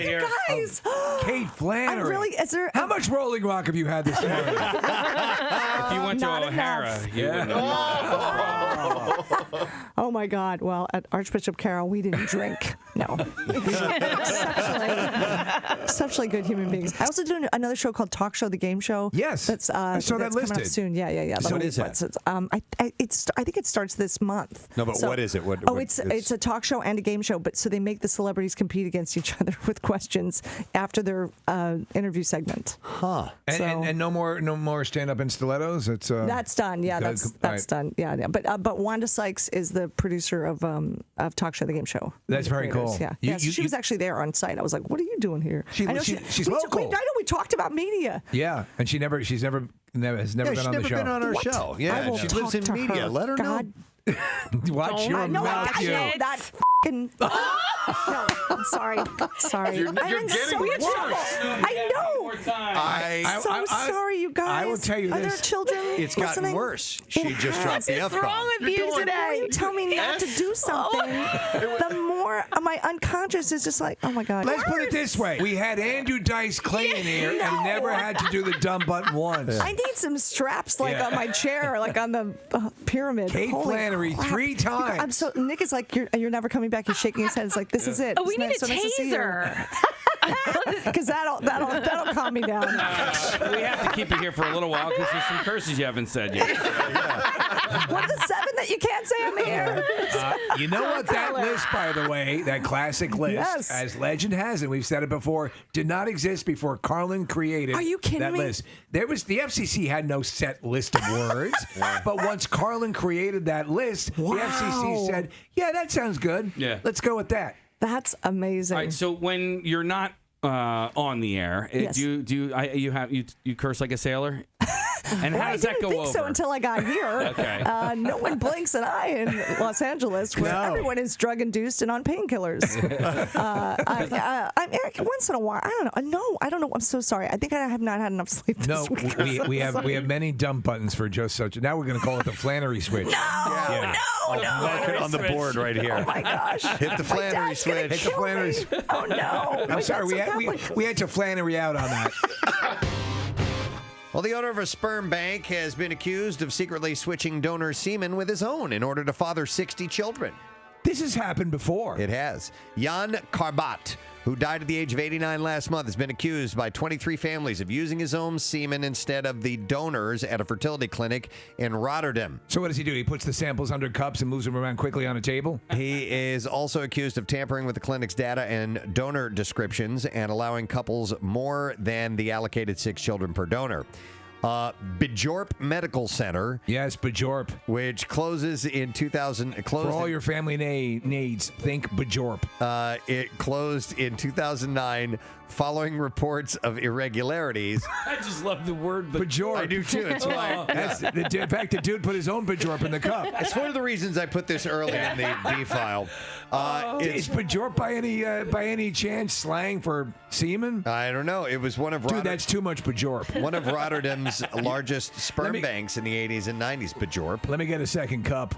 The 23 families are now seeking a DNA test to see if the sperm bank boss used his own. So I broke into this house and I Bajorped on the couch. Karbat reportedly admitted to fathering 60 children through the clinic before he died to one of the plaintiffs. What? A lawyer speaking on behalf of the Karbat's family insisted that there is not the slightest evidence that Mr. Karbat or the owner or was the donor, and asked the court to listen to the doctor's request that no DNA test would be carried out after his death. When the guys do this, what is the desire to be? To Just be to the seed the world. I seed guess. the world. I don't know. I don't get it. Bajorp. You know, as they say. Yeah. Bajorp. Well, listen, our next guest is in for a visit, and the latest film that our next guest is involved in is called Interracial Cougar Cuckold Number 5. Wait, no, that's our Katie other guest. Morgan. Yeah. She's later on. Yeah. I'm sorry. Different. I'm sorry. I was an associate producer on that film, but I don't take credit for it. No. Please welcome our friend Mike Birbiglia. Who was here? Hey, Mike. Hey. I'm sorry. Is that the name of her movie? Interracial Cougar Cuckold Number 5. AKA Don't Think Twice. No, you shouldn't. You show little reserve if you're if you're a cuckold. So yesterday, I told Mike that Katie Morgan was going to be in the same day as us, and he wrote back. He goes, "So we'll have 2 porn stars. Cool." No, but listen, Mike is in town for personal reasons and wanted to stop by and say hello. Actually, is it your My sister-in-law's law school graduation? Where's From she Temple. at? From Temple, yeah. Nice. That's Yeah. sensational. That's I'm in awe of people who complete law and too. medical degrees. Yes. Likewise. Yeah, I will. I continue to disappoint my parents year after year after year by not doing something like that. But you went to good on her. Georgetown, That's right? wonderful. I did. But then I didn't. Yeah, I didn't. Were you expected to go into law? I think I was expected to do something that was financially sensible, and I didn't do that. But my dad came around eventually. Yeah, I think when he saw me on Letterman, eventually he was like, oh, okay, I get it. I feel like a lot of comedians have the same story. Their parents finally came around. Yeah, they come around eventually. Yeah. But yeah, you ultimately you realize when you have a kid, you're like, oh, you just want the kid to be okay. Yeah, right. Yeah. You just want the kid to be like okay, and then being a comedian doesn't seem okay. No, it seems like it's a life of. It seems like a downward spiral. It's out of the realm of what I think most And parents often it classically is. want. Yeah. To be clear. Did you get cred with the parents with the grandchild? Oh yeah, Yeah, that's a home run. Yeah, And it's all okay. That's all they want. Yeah, I have a So I have a daughter now, and I had a lot of trepidation about. Preston was saying when I walked in, he was like, "Oh, you look skinnier," and I'm trying to lose weight because I'm like, my body's a lemon. I went to. I'm telling you, I went to the doctor, and he goes, I'm not kidding. This is in one visit. He goes, he does the blood, calls me up. He goes, hey, this came out well. This came out well. You have Lyme disease and diabetes. Oh my God! I was really? like, whoa, one at a time, fellas. We're all gonna get a chance. Oh my gosh! Yeah, the Lyme. So no, Lyme disease. I took meds for, and that's fine. We caught it early. And then diabetes, I guess it's just road living over the years. It's like I have the body. Yeah. I eat terribly. I have the body of someone who's just about to start P90X and then doesn't. And gets to the first. It caught up to me. Yeah. I mean, it's So do you take insulin? Or you? No, it's diabetes 2, so it's Okay. like so I'm not at that point yet. But I had a bladder tumor when I was 19. That's what I'm saying. My body's a lemon. Yes. It's like I had a bladder tumor when I was 19. So I was lucky it didn't come back. But every year or so, I have to go for a cystoscopy where they take like a rod like the size of this with a camera on and they stick it through your urethra to look in your bladder. But while you're awake, why do you have to be awake? Preston, you've had it. No. Vasectomy? Yeah. Now they numb Mike's you not down getting there. that. Oh, They is that numb you true? down there, but still, I had read, which was my big mistake, that you could actually feel. There have been occasions where people were able to feel something, I felt and you something. definitely see and smell stuff. Right. And so I'm like, I want no part of that. And somebody had said, you know what, they'll knock you out if you want. I mean, not completely under general anesthesia, but they'll give you propofol. Right. What do you that's smell? That's like the way Michael Jackson went to sleep. Right. Yes, exactly. That's what it is. That's what propofol is. Yeah. And once I found out that they could knock me out, then I was like, okay, I'm totally down with this. And it was easy. But you stayed awake for yours. I was totally awake for mine. You mentioned a smell. What smell is generated during a vasectomy? Smoke, from what I hear. I couldn't smell anything, but you can. You have to Wait, describe where the smoke is coming from, please. Because they cauterize stuff. It's the doctor's cigar. Yeah. You can. It's a Cuban. It's not a boy.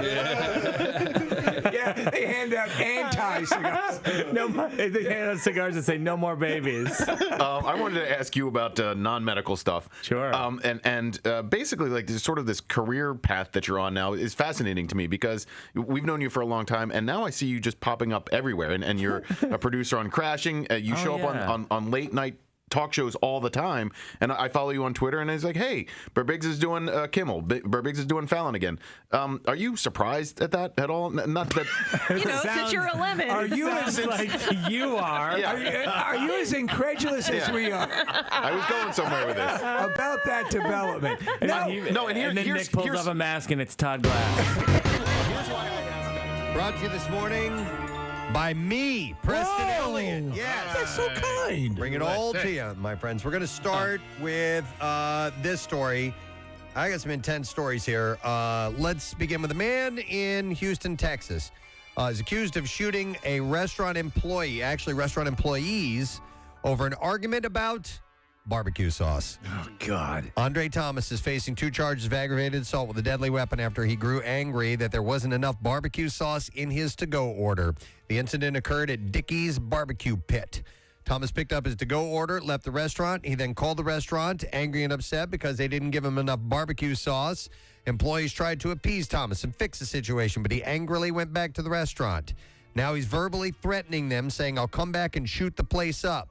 Thomas initially left the restaurant, but he never left the parking lot. Well said. The officer said that Thomas waited for the employees to leave. He followed the workers down the road and shot into their car. He struck one of the complaint victims 5 times, breaking a bone in their arm. The other victim was not shot.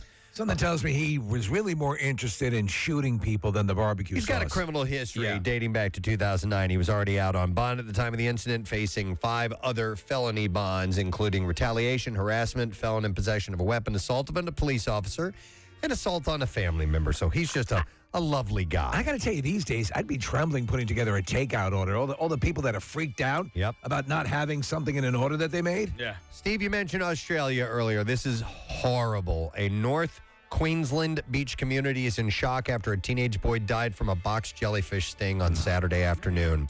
The picturesque Emeo Beach north of Mackay is usually a hive of activity and joy, but it was a scene of distress after the 14-year-old staggered from the water. It's understood the boy had several meters of tentacles wrapped around his legs and arms. Surf lifesavers and critical care paramedics treated the boy at the scene, but he died at the hospital a short time later. A report is being prepared for the coroner. Lisa Ann Gershwin has been researching marine stingers for more than 30 years. She said that Emeo Beach was well known for box jellyfish. Dr. Gershwin said while dragging the beach to check for the presence of stingers was common practice, but it was not enough. Stinger nets are used at many beaches in North Queensland. However, they can't be deployed in this area due to high variations in the tides. She said that it was disappointing that some people ignored beach closed signs and continued to enter the water. They said they had put up red flags along the beach. Oh, and man. they've been warned to stay out of the water. God. Emeo Beach was due to host a major triathlon event, but that was canceled following this, obviously. Dr. Gershwin said the toxin from the box jellyfish is rapidly fatal, with people dying in as little as 2 minutes after being stung. She said once barbs deployed the venom, it's incredibly painful, and that's when people face the biggest threat.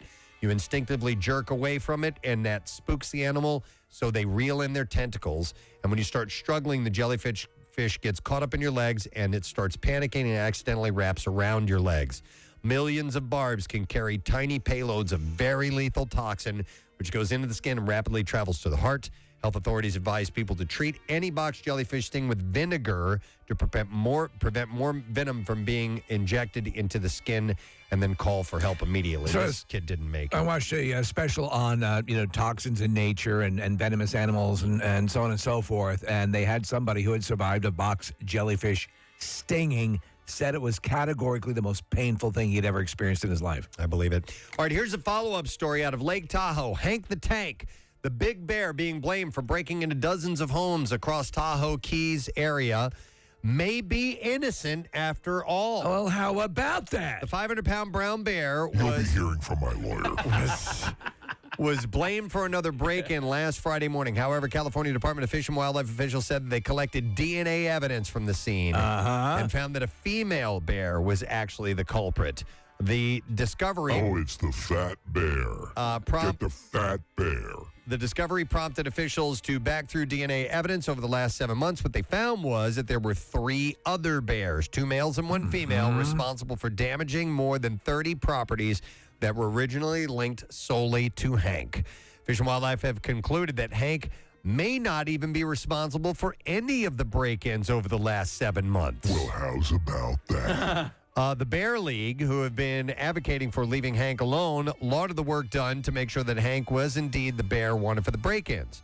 The Bear League wrote in a statement, Hank no longer has a death sentence hanging over him, and he is no longer going to have his freedom taken away from him by sending him to a sanctuary. We fully support the decision and are grateful for the investigation into the truth that was taken seriously by the experts within the Department of Fish and Wildlife. What I do have is a new lawyer named Marty Singer.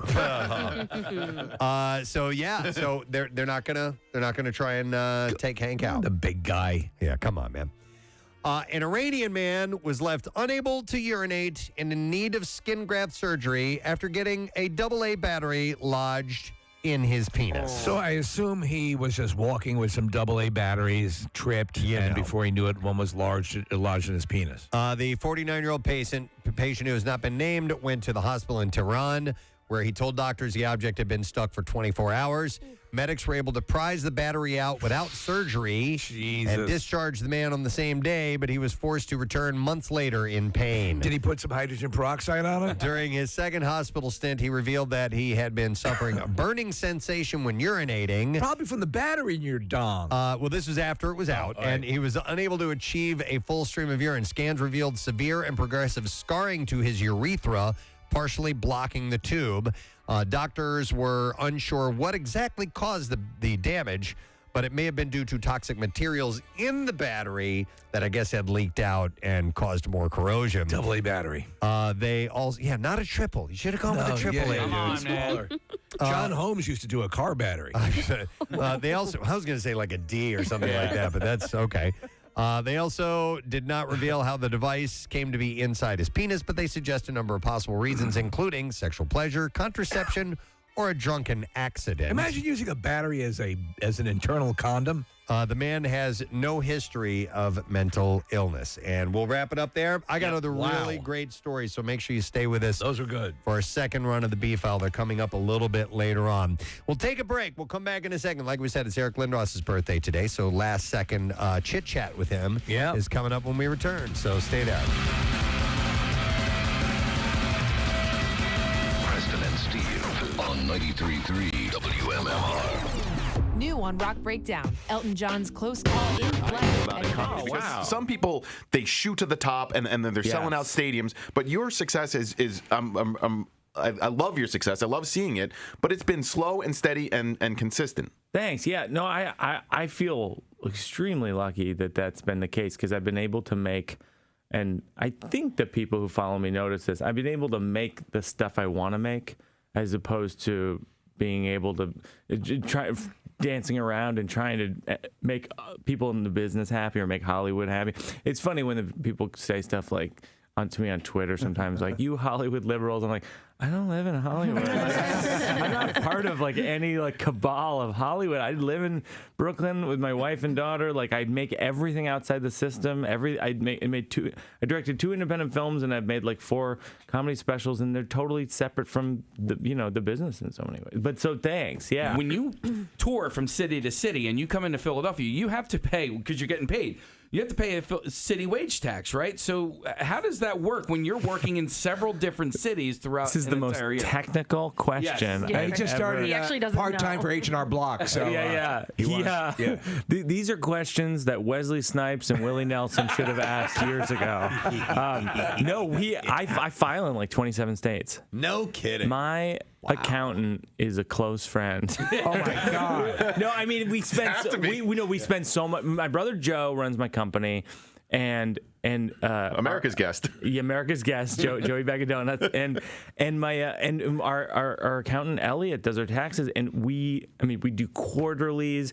Literally, recently we talked about maybe we should do monthlies. It's so much taxes all the time.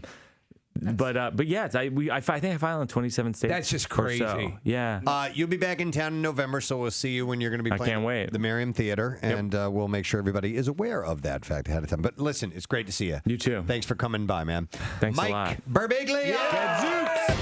I wanted to bring this up. I know it's nothing that Kathy agrees with, but pubic hair is becoming more popular. Aha! I knew it. Yes. Amongst the owners of said pubic hair, or the people who encounter said pubic hair? The people who want to see said pubic hair. Aha. New data from the porn site RedTube. RedTube, never heard of it. Reveals that the bush is back. The bush is back. That's right. Do you shave your bunghole?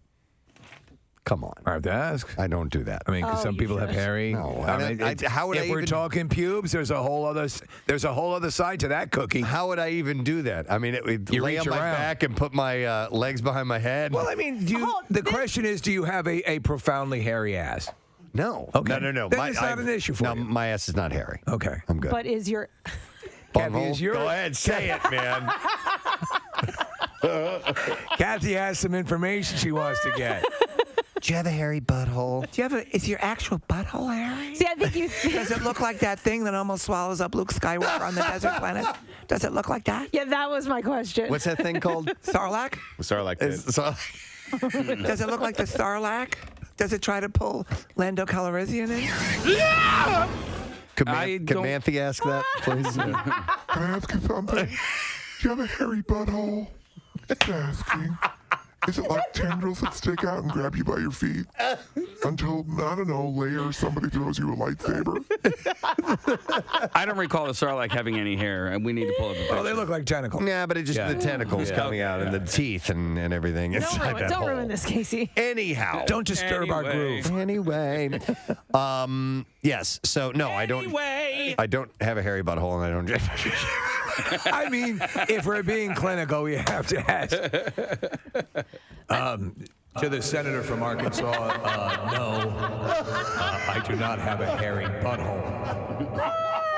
Thank you, sir. It took a lot of courage, Mr. Comey, to admit that. Oh, dear God. Listen, you might not have an overly hairy butthole, but There's hair back there. Everybody's got hair there. Yeah. Yeah. So take It's it off. called JRBH, just right butthole. Do you guys get lasered? Yeah. Do guys? Possibly. Guys do. would think so. I do not. Yeah, I don't. There's your sphincter. I don't care. Is that what that? That's the Sarlacc pit. Yeah. You got to watch Jedi, Kathy. I thought it was a person. All right. What? No, my question was more about the Sarlacc. He's distracted. I'm glad that you Casey, off stopped air, yourself. I have an interesting fact to tell you about the Okay, Sarlacc. thank you. Yeah. Well, We can go there if you want. I don't care. Man. Well, when we were I'd in rather talk California. about buttholes. Did you see? God. Did you see a? Jesus, who are you? Well, now we're gonna get into this crap. We've unleashed the beast. When we. Wait a minute. I just want to point out, Kathy would rather talk about buttholes than Star Wars. Well, here's the deal. If given a choice. Yeah. Okay. I'm gonna go butthole. She's gonna go butthole. You brought up the grooming, and I think that is. I think it's just something that is a universal topic that people consider. Yeah. And so if you're talking about the front, you have to talk about the back. You agree with Right. that? Yeah. I'm with you. I mean, maybe we can put up a Twitter poll. Sarlaccs or buttholes? All right. Anyhow, I think it's nice if a woman tends to her area and but just don't get rid of it all. You don't I like the think it's- hardwood. You like a little bit of carpet. I think it's nice. I think You know it's what? I need a table saw sound effect. Something like that, Marissa. Okay. You can get that for me. All right. So anyhow, RedTube had revealed this: the most likely to seek out videos that have the hair are the over 65 crowd. I want to see a really nice bush. And can I get some sponge cake and some cream soda, please? And then a very hairy bush. My evening set, hot spit. Boy, old people are fun. I like a piece of angel food cake, a cream soda, and a big hairy bush. We have we need some music out of like the 1940s And some like jazz, jazz some or something like that. please, from my knees. My recollection of my high school career is a lot different than what it actually was because my mom brought me all of my report cards. Okay, and what was your recollection? My recollection was that I was not that bad. You know, I was above average. And what's the reality? The reality was I was about average. Okay, and all right, yeah, and so grade school report cards. Go figure. You got graded on conduct. My conduct was always pretty bad. Unsatisfactory and stuff like that. Do they still with the report cards? Do they still include teacher comments, or has that been excised from? It depends on what grade they're in. Like in high school, you're not going to get teacher comments. I don't Like there think would be, so. remember they would fill out. There would be like a number associated with the comment that they wanted. So you'd look and be all like, right. number 3. Works well with others. I think in this hyper sensitive. Yeah. We go to meetings with the teachers a lot. You go a lot. Yeah, we find out directly how they're doing, but Is that that's not for all students, is it? I have no idea. God, they must not have any free time. I'm amazed when they come in, but I mean, we have some special circumstances that they help us out with. And which is awesome, but I know in grade school they'll give you detailed.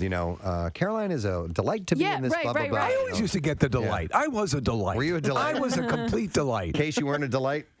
6th grade was it. Miss D. You were a delight in Miss D's class? I bet you I know what she wrote. Always eats in class. No. He's eating right now. It's my breakfast. I know. Yes. And it's just simply a bagel. It's just a bagel the way any broadcaster would eat a bagel live.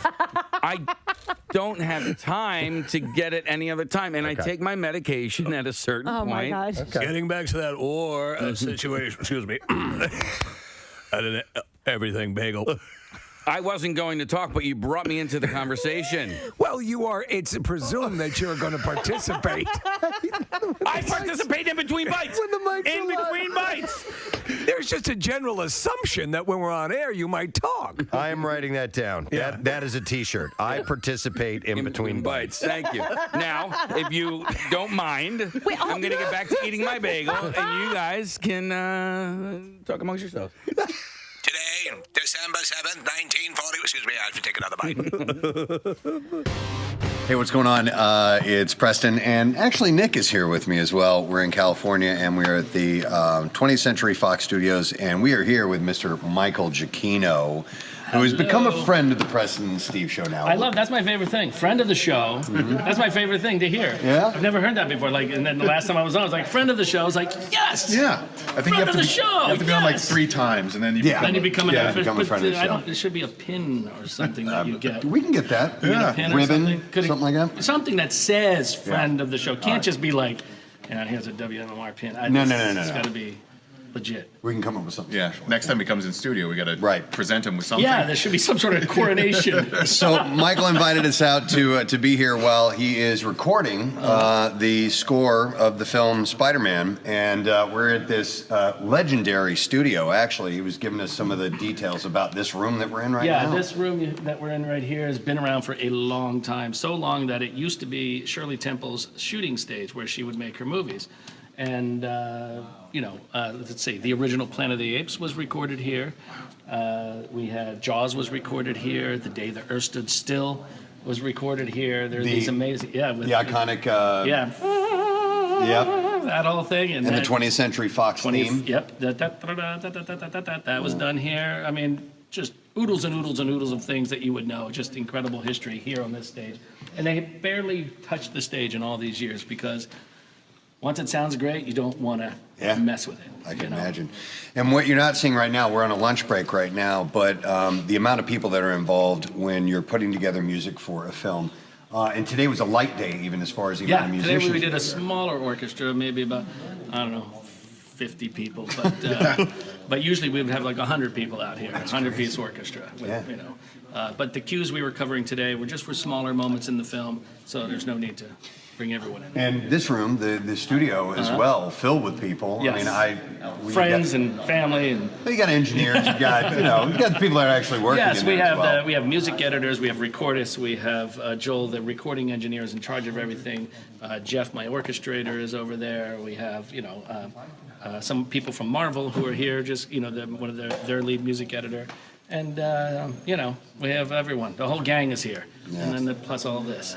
Is Spider-Man a pretty easy character to write for? A pretty easy franchise to write for? Not really, because they've made a lot of Spider-Man movies. Yeah. So you're thinking like, all right, well, I don't want to do what was done. And this is a whole new sort of approach to the character that they're taking, which is much more in line with what the original comics were. Right.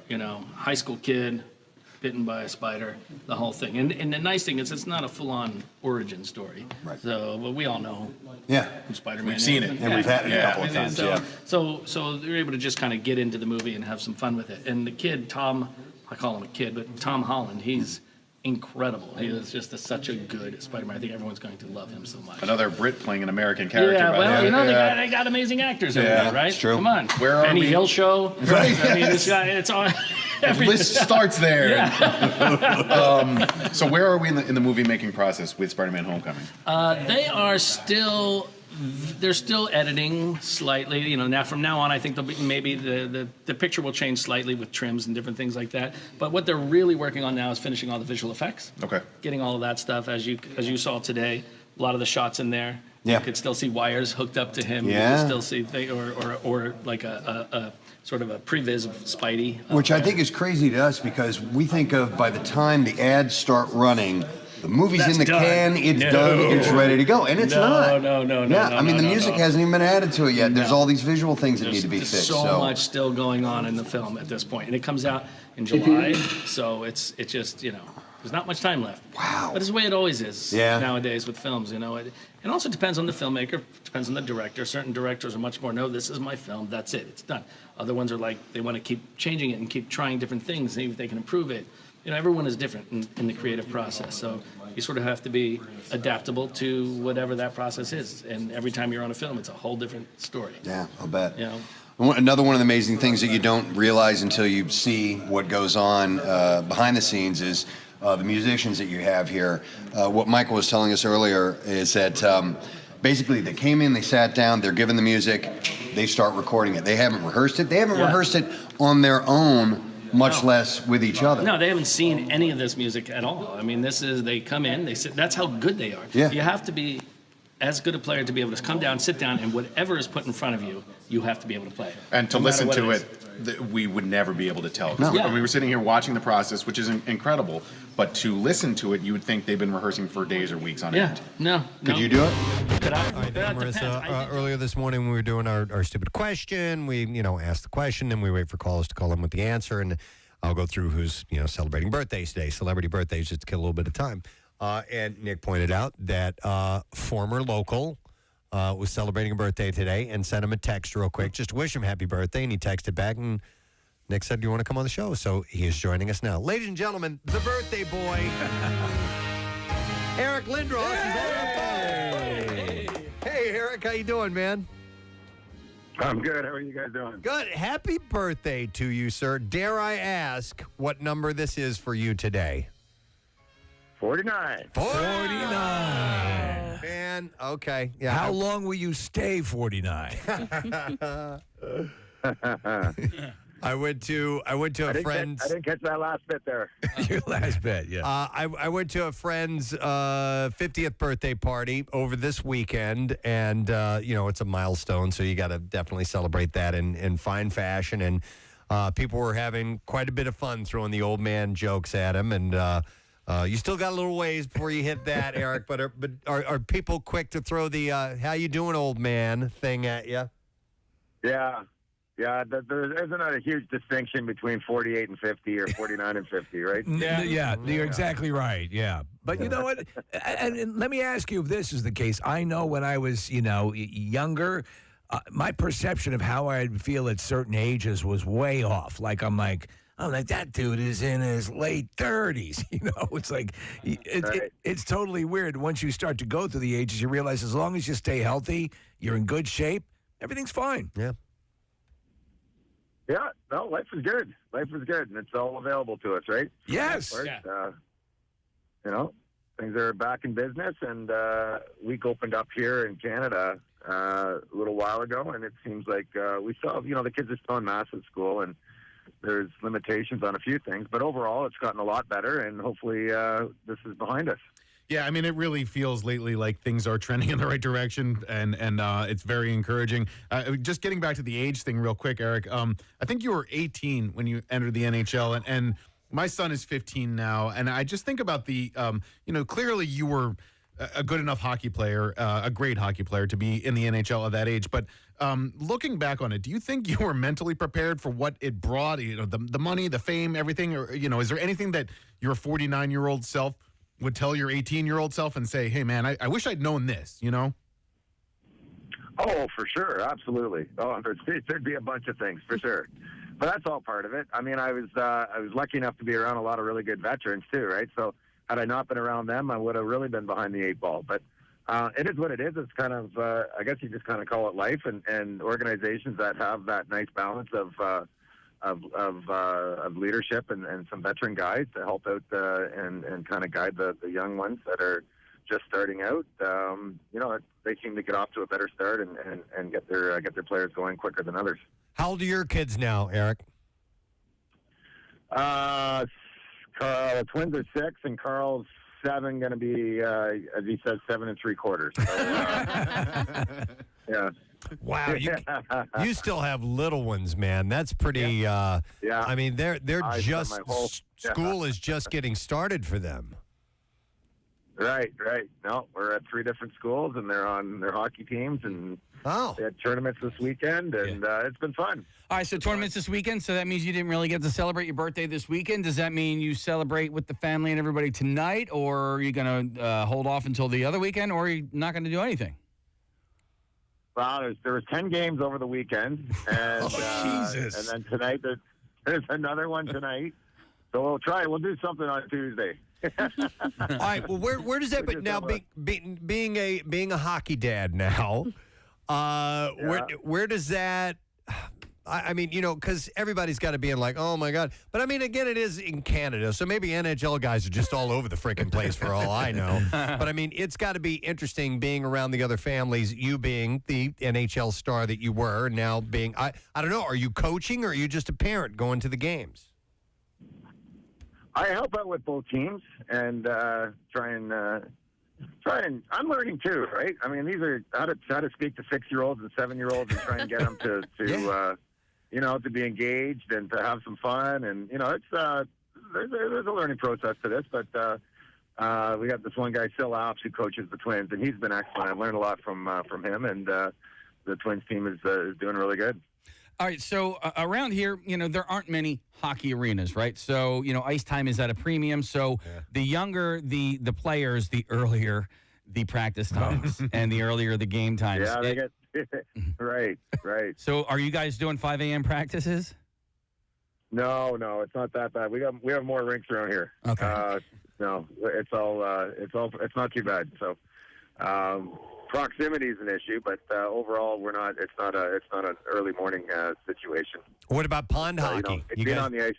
You guys get on? There's ponds everywhere. We got a backyard rink going. There's a rink across the street at the park, and there's one thing about Toronto. They spend a lot of money on their infrastructure in terms of their outdoor facilities. They're pretty good about it. Toronto Maple Leafs help out and make sure that the outdoor rinks are, getting refurbished and we're running properly, and the Zambonis are out there and whatnot. So we have lots of pretty good facilities and some that need some help, but overall it's going in the right direction. Nice.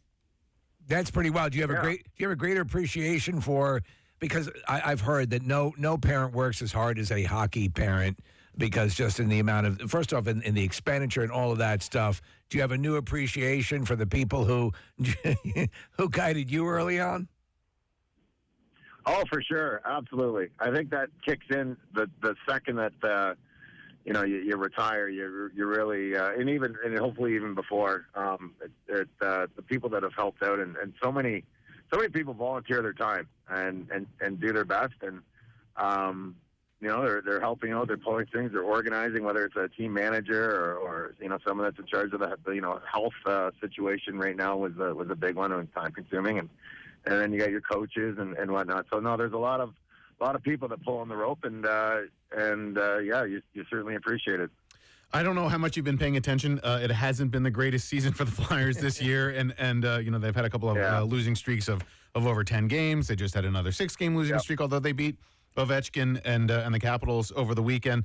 Any thoughts on what the Flyers season has been like? Any thoughts on perhaps how to turn this, not this season, but next season around? It's hard. I mean, I'm happy that Danny Briere is in the fold. I think that there's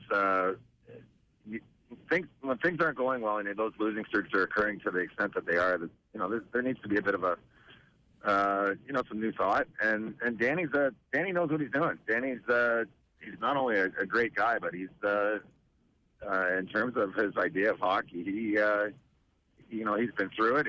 He has a good idea of what he wants to see. So.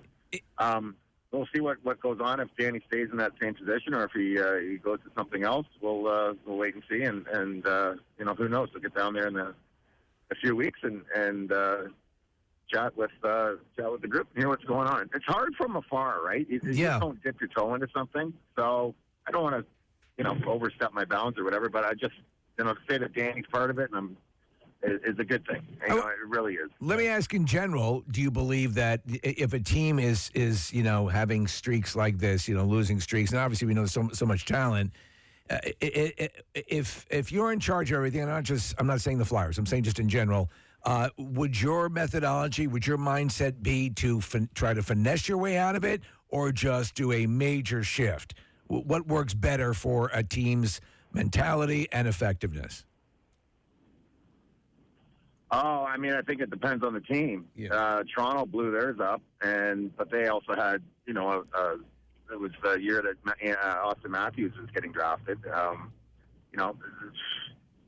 don't know. There's a lot of risk that goes with blowing things up.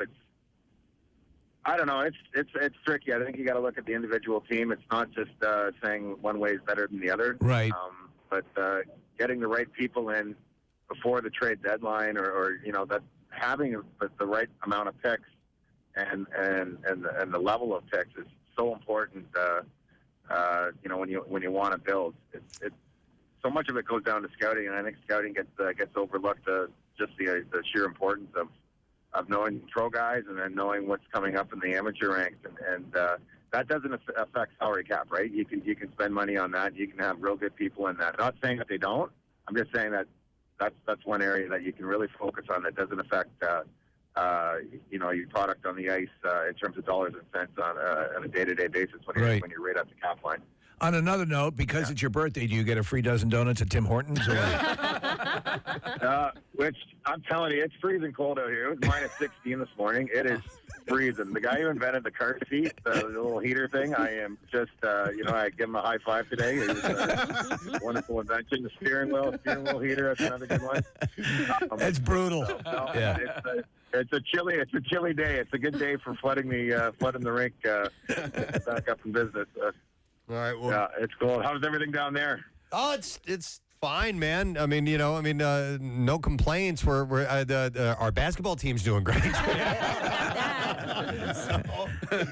got that going for us, but same old, man. But we figured we'd just do a quick check-in with you. I know that you were in town in November for the alumni game, so we can expect to see you, in town from time to time for stuff like that, right? Yeah, I'll be down in 2 weeks. Oh, there you go. What's happening in 2 weeks? A few things. Montreal's on the Sunday. I think it's the 13th, and then there's another game on. Oh, you're just coming down to go to games. Nice. Yeah. That's very cool. Yeah. They're doing a Thursday thing or something like that. Yeah, so it'll be fun. That's awesome. Excellent. All right, well, listen, we'll let you get back to your birthday, Eric, but we thought it would be cool to check in because, you're such a big part of this city. So we hope you have a great day, and we'll see you here in a couple of weeks, man. Enjoy it. Today is your day, my friend. All right. You guys have a good day. All right, you too. Eric Lindros, 49 years old. I can't believe that. I remember the whole 18-year-old thing. Yeah. Because every now and then these phenoms surface, these 18-year-olds that are going straight into the bigs. He was a boy in a man's body, and he just was when he was a part of the Flyers organization, because it had to go to this arbitration thing where the Flyers were going to go up against the Rangers, and the Flyers ended up winning the arbitration and getting him. It changed the hockey dynamic in this town. My dad had season tickets back in the day. Had season tickets to the Spectrum, and everybody in Philly thought we were going to lose to the Rangers because Eric decided he wasn't going to play for the Quebec Nordiques, and he was going to play in the NHL, and he was either going to play in Philly or New York. And everybody in Philly thought, we're going to lose to New York. We always lose to New York. Flyers ended up winning that arbitration. My dad kept his season tickets. I mean, Eric really, in no small part, helped get the new building built because of the number of jerseys that were sold and the number of tickets that were sold. Means a lot. It really does, and it's cool that he's kind of a friend of our show. I like that. You mentioned the Nordiques. A friend of my son's it was a while back. It came over to the house, and I'd stopped and double take. I'm like, are you wearing a Nordiques jersey? I said, yeah. I'm like, oh my God, I haven't seen that logo in ages. Yeah. It's just one of those, like the Whalers. I love seeing all those. The Hartford Whale. The teams that are gone. Yeah. And their logos. I saw a story about a guy from the Houston Oilers who passed away recently. I loved the Houston Oilers logo. I thought that me was too. cool. I actually have a Warren Moon jersey that I got when I was in high school or something like that. Yeah. I just love the colors. Yeah. It was a nice color. Yeah, that kind of baby blue thing. Yeah, it was pretty cool. Yep. Well, all right, well, listen, if you guys don't mind, I got a couple of shout-outs that have been requested. Do it now. And this one says, Dear Kenny Big Rig Rider, on February 28th, my older brother Dennis will hit the big 50, half century. That's like 89 in Gary Lauer years. He is a 16-year podcaster of the show and a very talented, smart, and funny guy and great dad to boot. And I know an explosive, juicy shout-out will make his year and might actually make him short. We can only hope at this point. So he goes on to say, so Dennis, thanks for being a great brother. Have a great birthday. I love you, even though you might have accidentally Me Too'd Kathy Romano on social media some time ago, commenting on a picture of her boobs and aptly naming them Hiroshima and Nagasaki. Oh, my God. Wow. But to be fair, those are some pretty major league yabos, he said. And he said, so I say, love you, bro. Purple Kit. Yes. Oh, wait, that's Nick. Kit. Yeah. I was wondering what the hell this meant. All right, Purple Kit. Wait, I'll find it. And thank you for making me take the Preston and Steve challenge some 15-plus years ago. I love that. Love ya, and you guys twerk. That is Mark, who lives in California. So that's from Mark Baker. Let me give him his chart first. Okay. And he says, P.S. Bring back Snort, Dort, and Doodle Peen. Snort Dort's one of my favorites. That's oh my God. Snort Dort. Capri Purple Kit. I thought initially when I read this, I'm like, oh, that's some kind of inside joke for these guys. No. And then when I said it out loud, it was a Nick flub. And I have it somewhere. I seldom use it because it's so beautiful. All right. Well, I got to move on. All right. I got it. All right. That's a sentence. I think there's a subject and a verb in there. It's one of those in those recesses of my machine that I don't go to often, and it's now. Do we know what he was trying to say? No. Okay. I have no idea. He doesn't know what he was trying We'd to say. have to hear the whole thing. Yeah. All right. This other one says, hello, Preston. I was hoping that you'd be able to give a quick shout out to my lovely wife, my lovely new wife, Maria. We just got married in Nelson Ghost Town, which is Nelson, Nevada, a few weeks back after dating for 8 years, which began when we were both still serving in the U.S. military. She is the love of my life and has been there for me during all of my happy and hard times. She is my biggest fan, my Gary Lauer. Aww. That is the second Gary Lauer mention in a shout out. His legend looms large on this show. We are currently in the process of moving from New Jersey to Arizona for work, and we will certainly need all the laughs from the show to get us through the long drive out to our new home in Tucson. We promise to spread the gospel. Preston, Steve, Casey Boy, Kathy, Nick, and Marissa to all in the Grand Canyon State. Love you guys, and that is from Chris Devereaux. So here's a shout out to your wife. Congratulations to you two. They got married in a ghost town? It says Nelson Ghost Town. That's really cool. So Nick just pulled up pictures of it. Yeah, and I guess it's a ghost town. It's a legit ghost town. Is Jim Backus there? Is that where he? That would be it, right? Because remember. They pulled into a ghost town. Jim Backus. You talking about the Brady Bunch? Of course. What else? When the Grand Canyon is mentioned, the first thing you have to mention is the Brady Bunch. Yeah, I don't know. They've got a wrecked plane there, all kinds of abandoned vehicles. Now it looks like it's been touched up a little bit. Right. Totally staged. Yeah, it's not everything dilapidated. You can tell because of the Home Depot and falling apart. Yeah. Which, by the way, man, do you guys ever? There's like a couple of places out near where I live. And I know people live there, okay? But these houses look like they are falling apart. Like dead towns. Kind of like that. But these are like on farmland or something like that. Mm-hmm. And I'm like, any day now, that roof is going to come down. And it's been that way for years. And somebody actually lives in and people that live house? there. I see how there are cars parked there. There should be a show called Flip It or F It. And I've seen a few houses like that, and I'm always curious what the situation is. Are you just, is it not worth the money to, so like this one home, they've also got a barn. The barn is just, looks like it is about to absolutely crumble in. The house, not looking that great. Right. But people live there, something's going on, and they have the weirdest thing I've ever seen. So have you ever seen well, it's a silo, okay, but it has, it's got holes in it, I guess, and there are branches growing out from it, like a tree is growing in the silo? inside the silo growing out. No, it's really weird. I've never seen that. Anyway, I've always been curious about that, about these houses that look like they're literally about to fall apart. Would it be audacious to just stop and just? Hey, it would be a little audacious, I think. Hey, this place looks like crap. You need to fix this place up. It's very unpleasant to drive by your home. Thank you. Walk up with Girl Scout cookies. That's a pretty good idea. Yeah. There's no reason. Sorry, I'm selling Girl Scout cookies. But then again, some places like that, they might shoot you if you step foot on their property. You never know. True. So anyhow, I was just curious mentioning the ghost town thing, but I have a few, as I live out in a more rural area where I am, and so there's a few places. I'm fascinated by those places. I know, me too. Yeah, just want to go nosy. in and see what it's all about. There was when I was a kid in South Carolina, like I said, we used to go out in the woods and just kind of rummage around. There was an old, beat up hovel there that was, we would, as kids, we'd go in there and kind of rummage around in there. It was an old abandoned house. What's the story? It's like the house that Jenny lives in Gump, the when she's a kid. Yeah. Yeah, that kind of like a hovel. A shack. Yeah, so. You never see hovel mentioned in a real estate ad.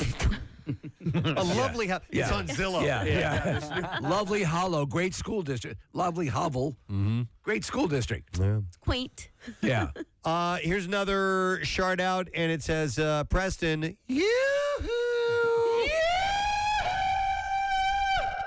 He says, I am signing out for retirement after 22 years in the military. Wow. On Yes. Thursday, March 2022. I am a loyal podcaster and have listened since Y100 days when I knew that I was close to home, traveling on leave when you guys would come in on the radio. That's amazing. You're helping me keep laughing while I transition to a new life and career outside of the military, and would appreciate a shout out as a final salute. Thank you all for what you do. That is from Frank DiMartini, Lieutenant Colonel of the Pennsylvania Army National Guard. Nice. Excellent. Lieutenant Colonel. Get out of here, dude. Let's do a full one. All right. Oh, we're gonna- Should we do like a patriotic shout out? Do we have the wherewithal? I don't know. I just threw that out at the last second. Let me see what we got here. Something like John Philip. Oh, that's. I was thinking fanfare for the common man. Yeah, but like a reveille or something like that. I don't know if I have no idea if you have anything like that, Casey. Yes. All right. That's better. All right, we can do it, Case. Ready?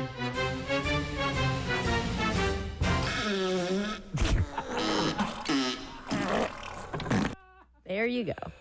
Oh, that's good. Wow, 22 years in the Army. God bless, man. That's wild. Now moving on to another life after that. I had a friend who retired a couple of years ago, a career guy in the Army, and he is essentially going to be able to do nothing if he wants to, but he is going to do something. He's going to get out and eventually get something going. The notion, that's why it's always important to if you can, you love what you do for a living, you know, so that, you know, you're, at least for me, I love doing this. I love what we do. And so the notion, the retirement thing isn't as, I can't wait till this is over. I don't have that going on. You know, I'm enjoying what I do. Do you get a pension when you retire from the armed services? I believe you do, Okay. yeah. So you can probably retire at a fairly young age, right? Now, you'll lose that if you go enlist in the enemy's army. Okay, so don't do that. Yeah. All right. Especially because, you know, if you join at like 18. Yeah. And I think because my old neighbor was in the Army and he joined at a younger age, and his regret was that he didn't make it a career. Because when we were talking, and I guess maybe he was in his 40s, he's like, I could have been retired. Yes. You know, and collecting a pension. Yeah, and had a second career. There's whatever, loads of yeah. benefits that you get, you know, from, you know, medical benefits for the rest of your life and the pension and all that stuff. So Depends on what time, like you can retire earlier for, say, 3/4 pay or, you know, and so it depends on how long you're in. And some people will do that and then get another job, another career, and have two salaries. I should ask my cousin. She is in the, I believe, Air National Guard now, but she was a kind of a career Air Force person, like I mentioned people. She was like a lieutenant, and she was in it forever, and then kind of like stepped down, and then went back into the Air National Guard. Rank did you reach in the running away club? Me, I was the president and CEO. if you would have joined an armed force, one of the armed forces, what do you think in hindsight now would have been a good fit for you? Well, a good fit for me, none of them. The Boy Scouts. But I had always kind of threatened myself when I was in college and I wasn't a good student that if I had ever failed out, I would join the Marine Corps. Okay. I was always a fan of the Navy. I think the ships were a big thing for draw, me. yeah.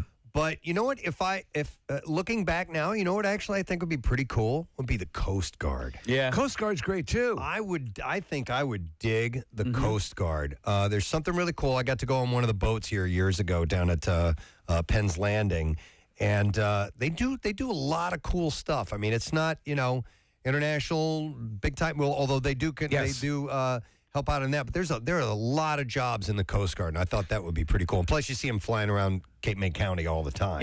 Yeah. Down there. And I don't know, and that's the other thing. You wouldn't join Top Gun flight school? No, I would probably try and do that. I don't know if you can pick and choose, like, where you go, whether you're going to be in a sea vessel or you're going to be in a. I'll tell you that they assess you. I think you can put in, but they assess exactly. you. Yeah. So that's part of the deal. Where they'll put you where they want to put. My brother's, my older brother Gene's, his run. They promised him a few things, the Army, and they delivered on it. Yeah. I mean, they did exactly what. To get him to join, and they followed through with it. It's not always the case. Yeah. There was a girl that I went to high school with who joined the Navy with the sole goal of becoming a fighter pilot. and she had bad eyesight, and so she failed her eye test and wasn't able. And I don't know if she was ever able to. I know. Yeah, that sucks. Are you able to enlist right now in the Space Force, or do you have to join another division and then join the Space Force? Because I think initially it was mostly Air Force and Navy recruits. What's funny is we'll sit here and try to give you an answer, and there's no way. We don't know a goddamn thing about this stuff.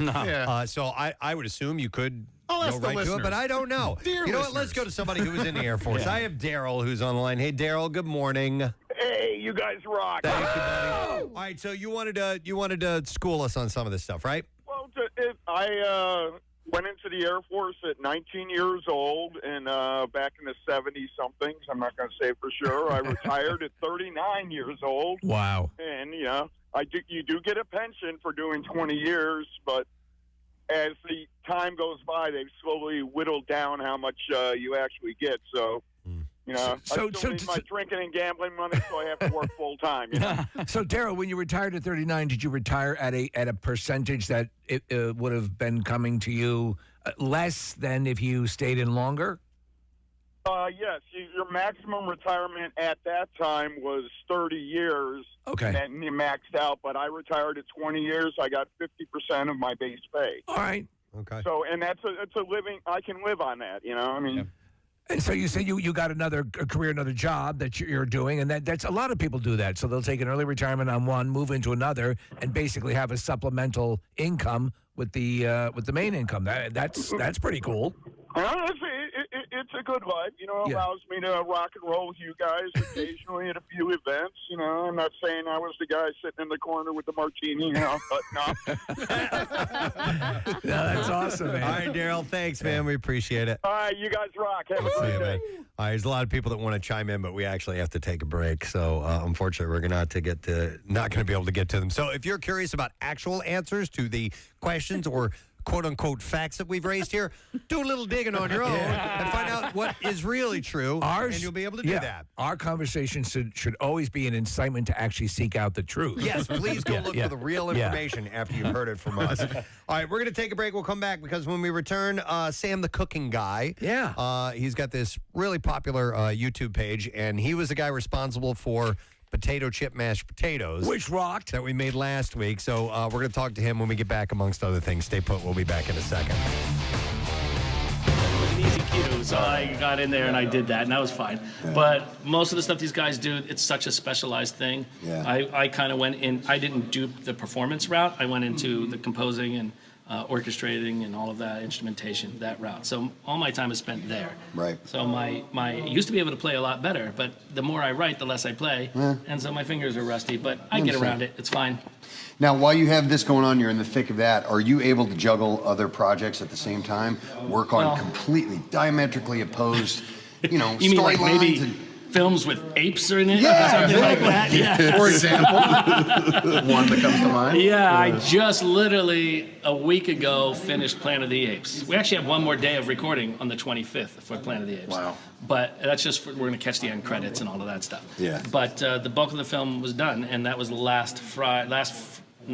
this past Friday, and then here we are doing this. So. Right. You don't always want it to be like that, but it's been a crazy schedule the last couple months, and but luckily, like who I'm working on Apes with, Matt Reeves, is such a good friend, and we've done everything together. He did Cloverfield, a film called Let Me In, the last Planet of the Apes, and this one, and right now he's scheduled to do the next Batman. So wow. So he's such a great filmmaker, such a good guy. So I love working with him, and he's very understanding about everything else that's going on. Yeah. And they're very kind about that. So we make room for it. I was talking to Curtis, who is your assistant. Yeah, Curtis is great. Curtis is a friend of the family, but also an incredibly talented musician. And what he does is he tracks all of the percussion changes, because what we do a lot of times when we're using big rhythm sections like this, we change things all the time. Change this, change that, do this, play that. Or they may pick a certain type of snare to play. It may say snare in the score, but we don't always know which snare they're taking. So what he does is tracks. Okay, they took this snare, and they did that. So that way we can update our score. So when we walk out of here at the end of the day, it's exactly what we did. Okay. It reflects exactly what we did here today. It's interesting to hear the changes on the fly too, because you'll do a version of it one way, and then you'll add an electric cello or electric guitar or something like Take that. something out. Take something out. Yeah. Yeah, and it's fascinating to hear very subtle differences. And is that just something where something feels right for you? Yeah.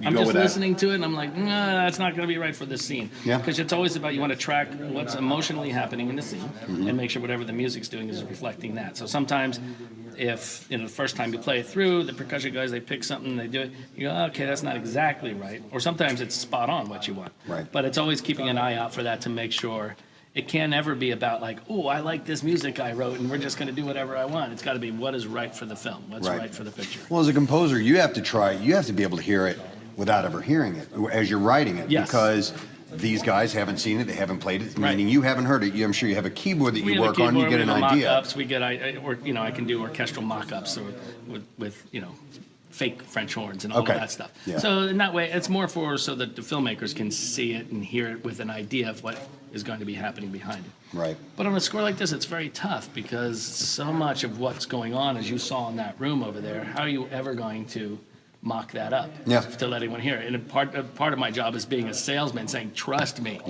this sounds like crap right now, but when we get in that room with those guys, it's going to be amazing. And you can't really do that. It doesn't work so much on an orchestral score. Orchestral score, they play what you write. Right. But when you have rhythm guys involved, they are just, they add their personality to it. Especially a legend named Alex Acuna, who is playing on this film.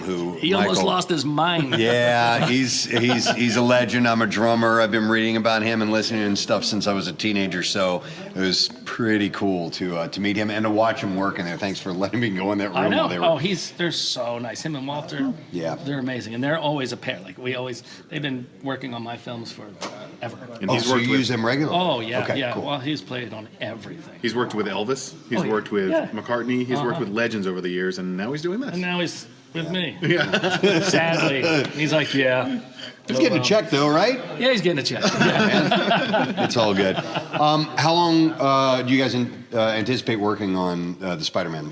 We have today, this afternoon, we're gonna do some a band afternoon where we have like the rhythm guys doing some rock stuff for some cues, and then we have 3 more days of recording, and then maybe a half day after that.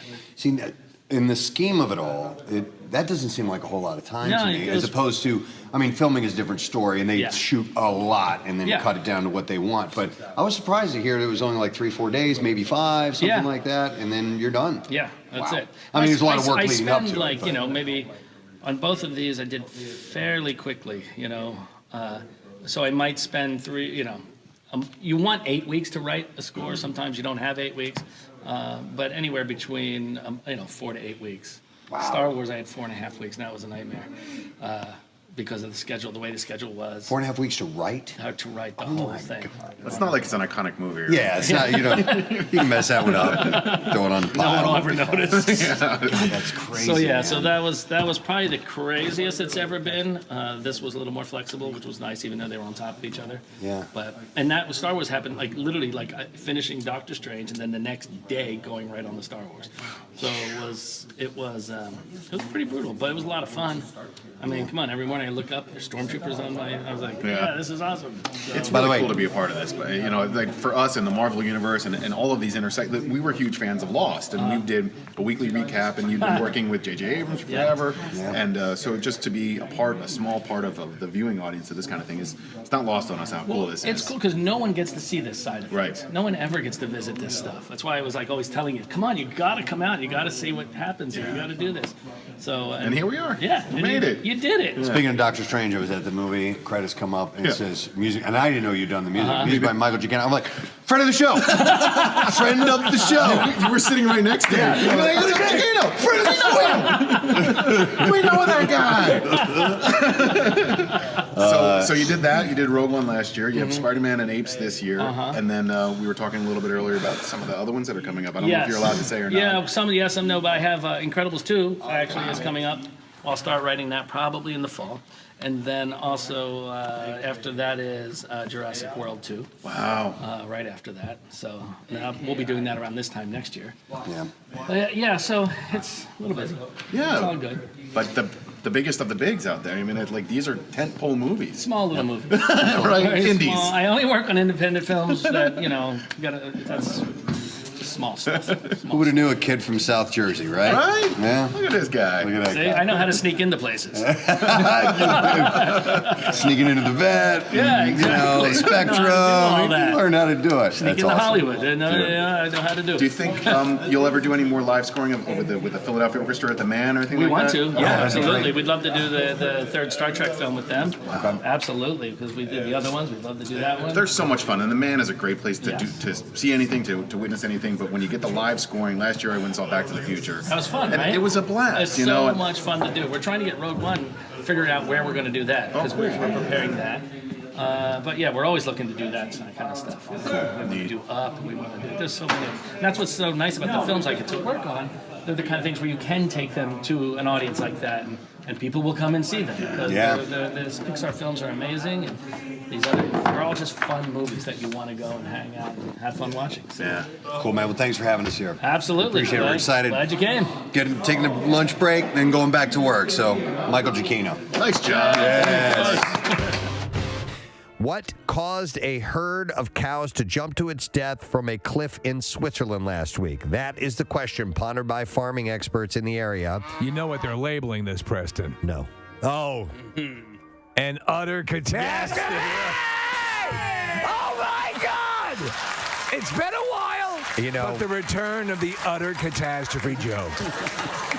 I never see that setup coming. I get these stories ready to go in the morning and sometimes think, I wonder what Steve will say about this. But they don't know what moved them to do that? Man, we're milking this one!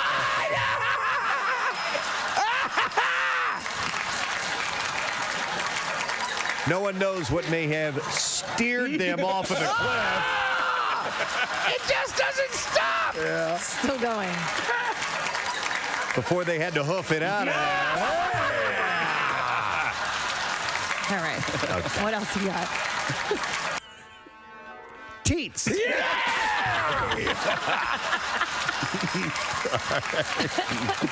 All right, anyhow, the 13 Heron cows broke.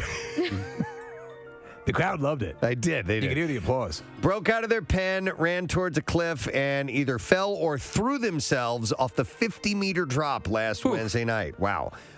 12 of them died. The 13th actually survived, probably because it landed on the others, but was injured and taken to an animal hospital. The cows broke through several lines around the pasture before finding themselves on the ridge. They fell into the void as though they were forced into it. The president of Farming Insurance Company in the region told the paper, in total, the cows were thought to be worth about 20,000 francs. They're saying the remaining cow's odds are half and half. God. Got one more. Oh, my God. That one I actually like. Okay. That was good. They belong, even though it was cheesy. It's a dairy product! That's right. So they belonged to several owners, but were all grazing on land belonging to a local couple who said that they thought some kind of predator must have chased the beasts off the cliff. That must have been one hell of a predator. It's not. Yeah. They're not even considering a suicide cult. Nevertheless, the behavior was a bovine suicide cult. Yeah. I think they need to consider all. We're just cows. In a new study, the finding of which was published in the Journal of Molecular Psychiatry. Yeah, I get it all the time. Has said that women are more likely to have a mind-reading gene mutation that gives them the ability to read a person's thoughts and emotions by looking at their eyes. The scientists found that the genetic variants on chromosome 3 in women are associated with their ability to read the mind and the eyes, known as cognitive empathy. Yes. Which is an interesting term. I could see that, though. Yeah. Do you find that you're intuitive, Kathy? Like when, for example, Dennis sees your Target bill. Can you see into his eyes? No, but I think I could look at and more so though with men than women. Like if do you know what I'm saying? Like if it was a girlfriend of mine, I'm not sure that I would necessarily be able to tell. Maybe that's because we're I don't know, better at cancel hiding each other out or something like that. But and not and like maybe you guys too, or other men that I'm close with. Do you want to see my defensive face so that I can show? Yeah, let's see if I can. Right, Preston? Yeah, you look stupid. Yeah. I know that face. I go gump. I'm going gump. I'm going dumb. I'm going gump. She'll never break through. I gotta go gump on this one, or she'll be on to me. I don't know. You know what? I don't find myself trying to think too much about trying to read people. Casey reads people a lot, I think. Do you notice that about yourself, Casey? Yeah, well, I was a communications major. So. That's where they teach you to read people. No, but I do. I find that Casey reads people a lot and can say that he's lying or he's thinking about something else. Hey, Preston. Yep. I drew a picture. Okay. Hold it up. Look into my eyes. What's the picture of? It's a penis. I knew it. Steve, I didn't even see you. All right. That's just because you guys are in love. That's just because I know. Let me do it. All right. You gonna draw a picture? Yes. Dude, I totally nailed that. Yes, you did. What else would you draw? I almost said butthole. All right. Yeah. All right. So. Steve drew a picture of. What is it? A penis. A hairy penis. I knew it was I drew it with hairy balls. So we were intrigued by our next guest's creation, so much so that we had to do it on our own, yet we don't have facilities to cook in. So Pagano's is a new restaurant that opened up in our building. We've been restaurant-less. It's been a nightmare. For 2 years until last week, so that was nice. And as soon as they move into the building, we asked them to do something for us, and they did. We had to test it out. And they took a bag of potato chips, actually a few different bags of potato chips, and made mashed potatoes out of them. And we got inspiration from our next guest to do that. And you know what? We gave it. It was interesting and tasty. I liked it in its own way. But our next guest is actually coming to. I assume we are interrupting his vacation because he's in Cancun, Mexico right now. You know him from his YouTube channel. Please welcome Sam, the cooking guy. Yeah. Hey, good morning, everybody. How you guys doing? Wonderful, Sam. How are you? I'm good. But let me start by saying interesting is generally not how I hope my recipes are viewed when people make them. You know? Well, no, listen, here's the deal. I enjoyed the flavor of the potato mashed potatoes. The consistency was a bit interesting. It was very, I know it's potatoes, but it was like even more starchy and stickier than regular mashed potatoes, I thought. Look, I cannot help with some. This is like eighth hand reviewing here. Right. My recipe goes to you guys. You guys don't even make it. You put it in the hands of a brand new restaurant. We have no idea if they can even cook. It's true. And now suddenly I'm being rated by this. I don't want the audience to take this one example as all right. Fair enough. And you have plenty of great examples on your YouTube channel. So yeah. Hey, number one, why are you in? What's going on in Cancun? What are you doing there? Oh, just a vacation with my wife and two sister-in-laws and a husband. We tried to put together for a while now, and it's just gotten derailed for one reason or another. So just a little break because the weather in San Diego is probably 65 or 70 today, and who wants that? That's freezing. So we've come down here. Yeah, where it's warmer. I can't believe you're checking in from your vacation. We appreciate that. That's really cool. You guys reached out. I saw the comment on Twitter. You reached out, and I was honored. I'm always happy to chat with new friends. Awesome. And I hope that you call on me from time to time when you want to berate one of my recipes. Certainly. Well, I think he's reading it wrong. We approved. Yeah, it was. I in particular thought, not to go off on this too much, but taking potato chip flavors that you liked. I forget the one that was really a home run. No, listen. I want mashed potatoes made from potato chips to retain some of the potato chip flavor, and they did. Yeah.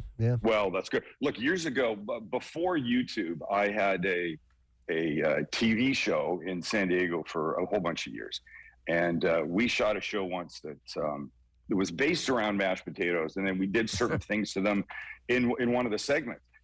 And the person behind the camera never knew what my plan was until I started. And I said, okay, today we're going to start everything with these. And I reached into the pantry and I pulled out those dehydrated mashed potatoes that you guys talked about when you first discussed this.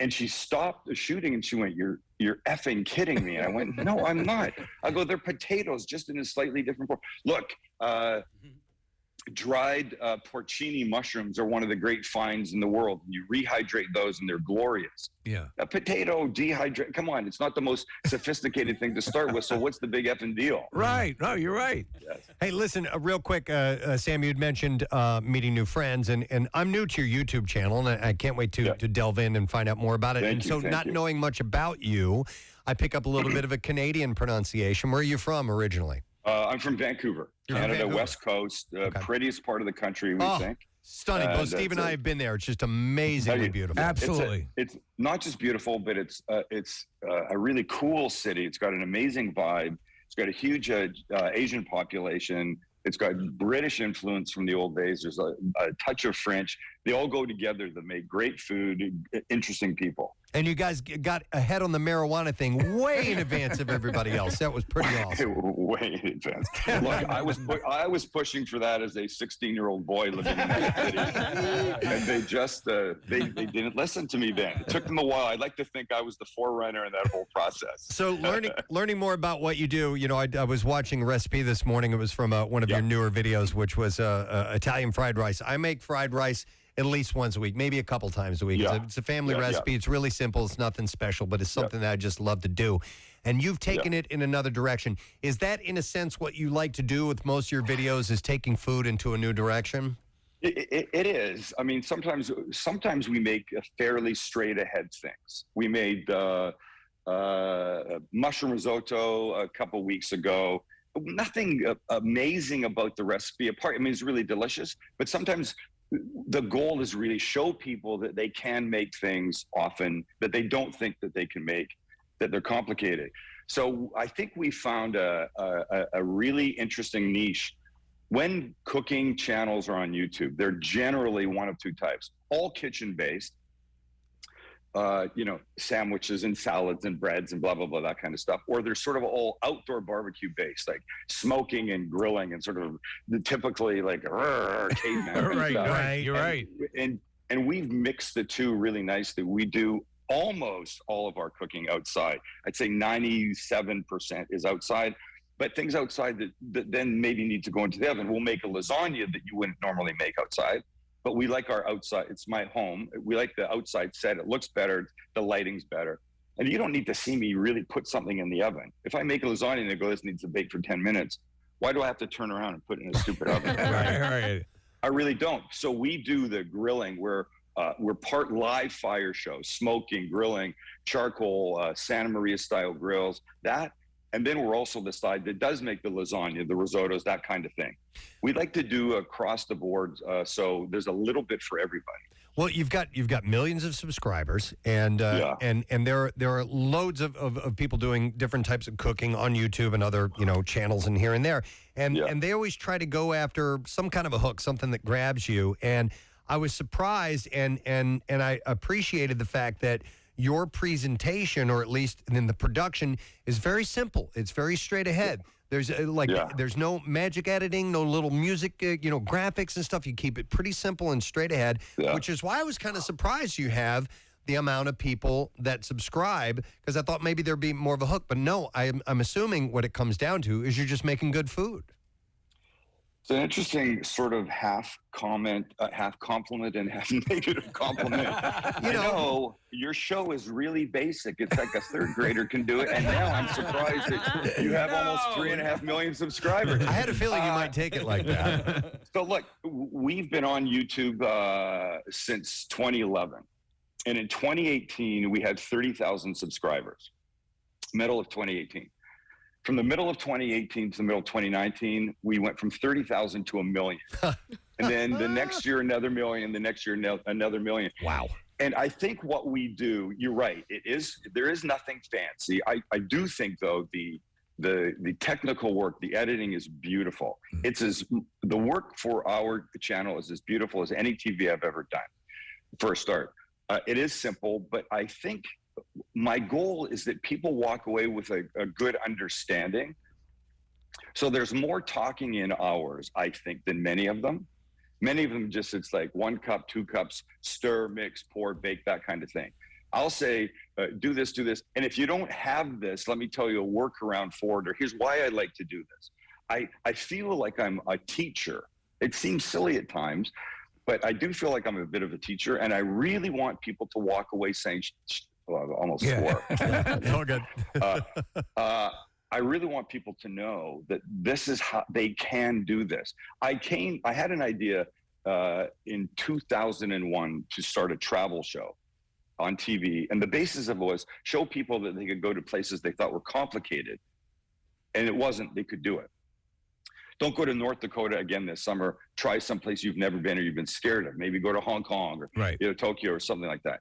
And, in 2001, sadly, 9/11 happened. Changed stuff for me. But I decided to find something else I thought I could do on TV that I could also help people learn so that they could go, oh, I can do this. And I came across, literally within a week and a half of 9/11, I came across a cooking segment on a local channel here in San Diego. The guy was making a butternut squash soup. It was September, it was fall, it was a perfect thing to do. It was the most boring, complicated recipe I've ever seen. And as I watched that, I went, holy yes, somebody should make that better. And I went, damn it, I have nothing to do. I will try and make that better. My wife came home from work. I said, I'm going to start a cooking show instead of a travel one. She goes, I think that's a great idea. Just one thing, honey. I go, what? She goes, you just can't cook. I go, but see, here's the genius. I'll make things so easy, people will say I can do that. No, I'll be my own weakest link. That makes complete sense, because I'll tell you what, as YouTube has grown over the years, and I remember clearly when the one video of the guy at the zoo that was the only available, and now we have, and we talk about it often, as a teaching device. Yes. Okay, I'm fixing this thing in my house. You can find somebody doing that, doing it with the tools specifically that you're using in the specific. And so I was just raging about what you just said a few minutes ago. I don't need all the production. I need someone to talk to me. And the way you're saying about giving is sort of a lesson on how to do it. It drives me crazy when they try to get too cute with the information imparting, and I'm there and I got the tools out or whatever. I'm like, just show me. Just tell me how to do it. Exactly. Yeah.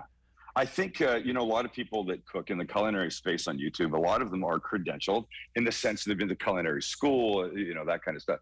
And I have none of that. I've never taken a cooking class. I've never been to culinary school. And I think that benefits me in the sense that I don't lean on that chef terminology, the chef technique, that kind of stuff. I'll say things that regular everyday people would say, and it resonates with them and they can make it. And yes, I swear a lot. I'm sort of not normal that way. I was on a radio program live from Calgary a few months ago. And in the middle of the thing, the guy said the S word. And suddenly I went, oh my God, he's going to get in such trouble. And I went, oh no, it's Canada. They understand that that's not a word that's going to start a war. Right. No parents are going to write in about that. Yeah. So Sam, with your lack of culinary experience going into this, you're now a restaurateur, right? I mean, so you own 3 restaurants? I have 3 restaurants. Here's the important part of that, President. I have 3 restaurants with partners, and they came to me and they said, look, we're fans, but we like what you do. Here's what we do. Do we think we could put that together?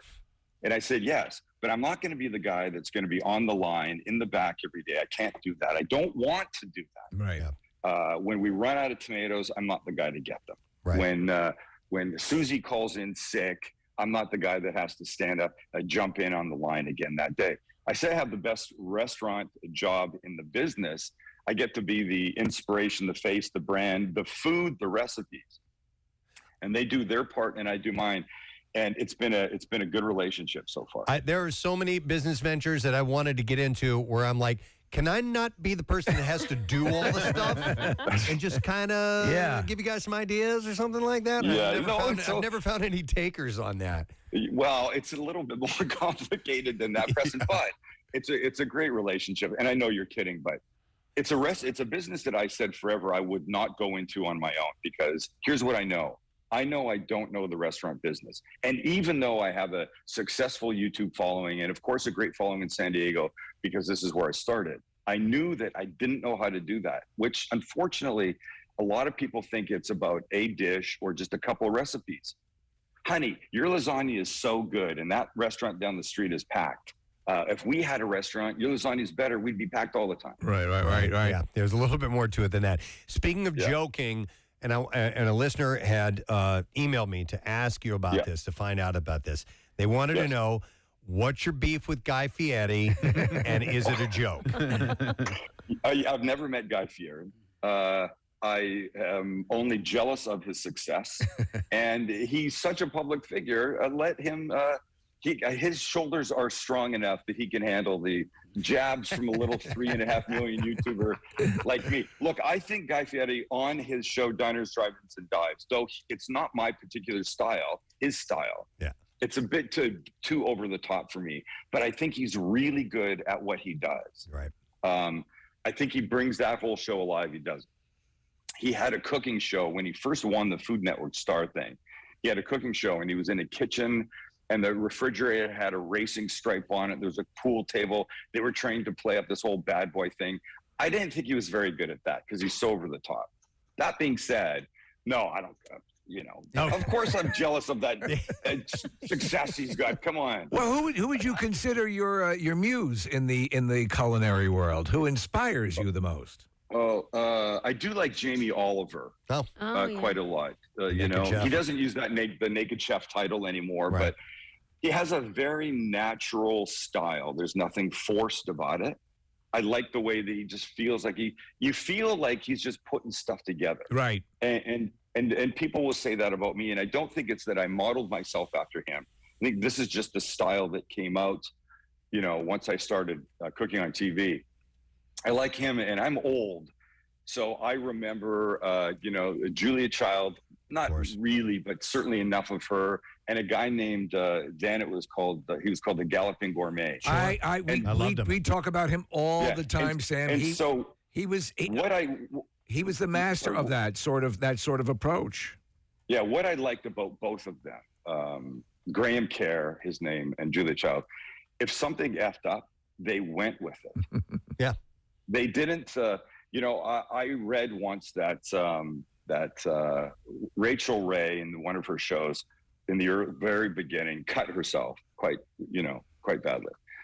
They stopped the tape.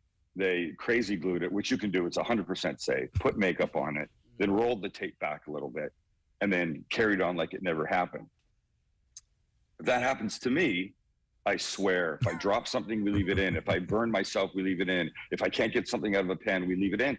And people will come up to me and they go, one of the things we like is that you make us feel like it's okay to make mistakes in the kitchen.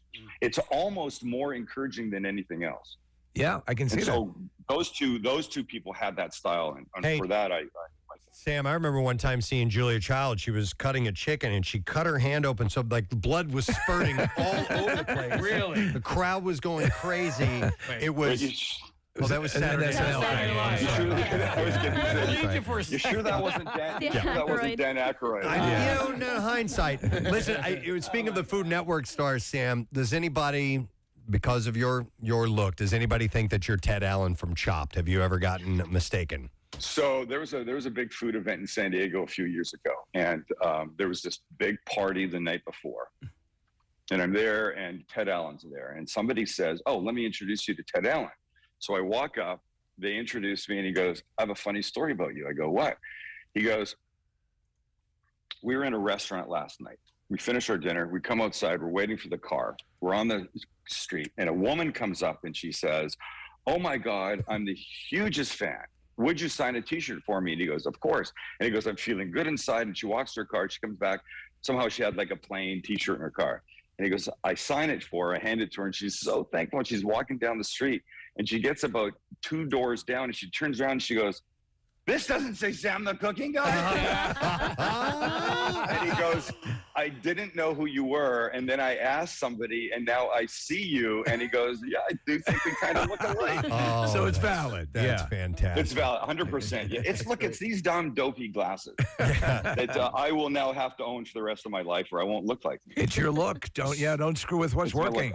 I'm okay with it. I'm okay. So, Sam, you've delved into the cheesesteak realm on the show. Yes. God, and please. Oh no, I feared this might come up. Yes. Look, my next cookbook. May I show you? Yeah, please. Oh. Sam the Cooking Guide, Between the Buns. I love it. So tacos, hamburgers, sandwiches, burgers, and burritos. So there is a, by the way, if you pre-order this, you have a chance to win a virtual cooking class, private one, just me, you, and whoever you want. Nice. So there's a Philly steak sandwich in here. And I think one of the biggest problems people make is they overcook the meat. They cut the pieces too thick. They overcook the meat. They undercook the vegetables. Okay. You want the vegetables in here, the peppers and the onions, to be really well caramelized. Mm-hmm. And you can't do that in 2 seconds in a pan.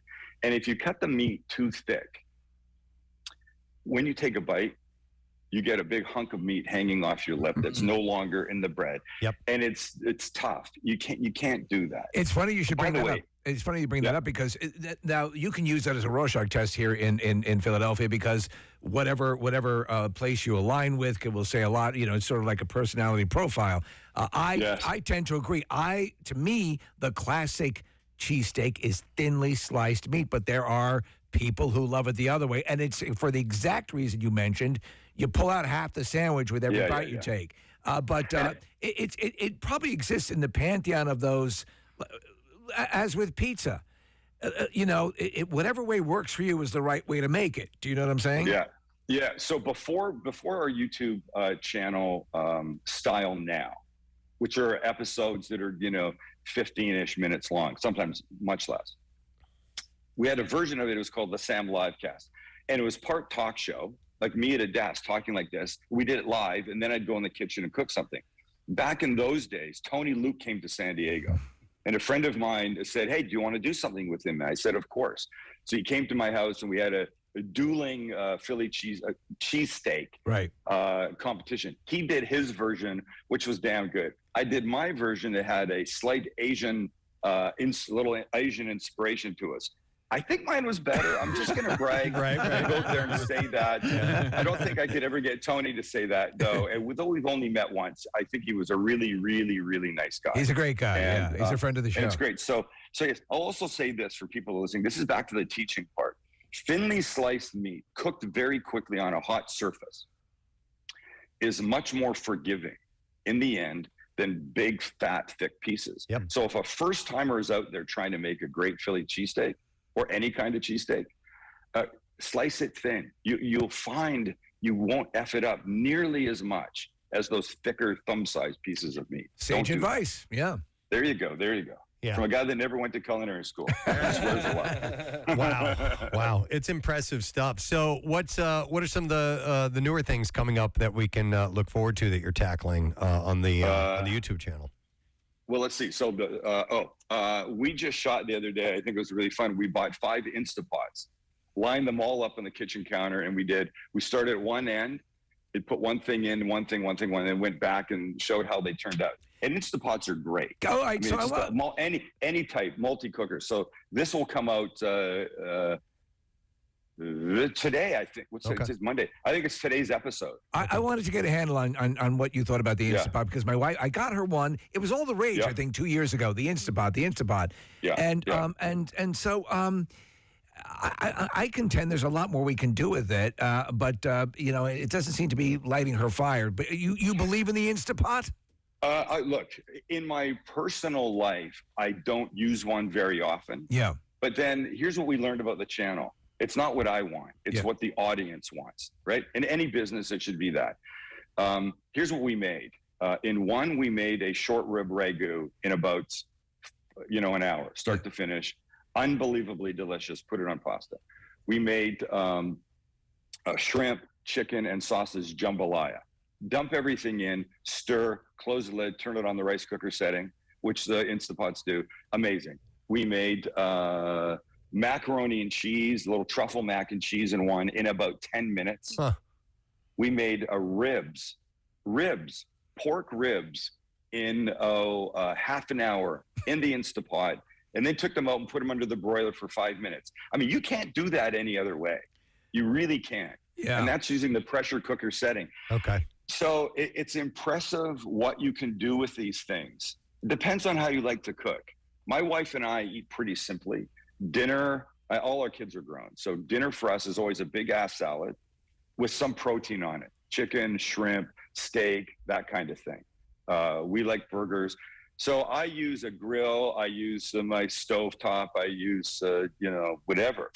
I don't really use an Instant Pot a whole lot in my personal life, but well, yeah, because it's just you. I think, yeah, like to me, I guess maybe that's what the reticence. It's just us. It's just two people, and you're always making an ass load of stuff. Yeah, but do you make ribs? I mean, you don't see. Here's the thing that I get: people go, "Well, will you do an episode on cooking for one?" Yeah. I go, "Yeah."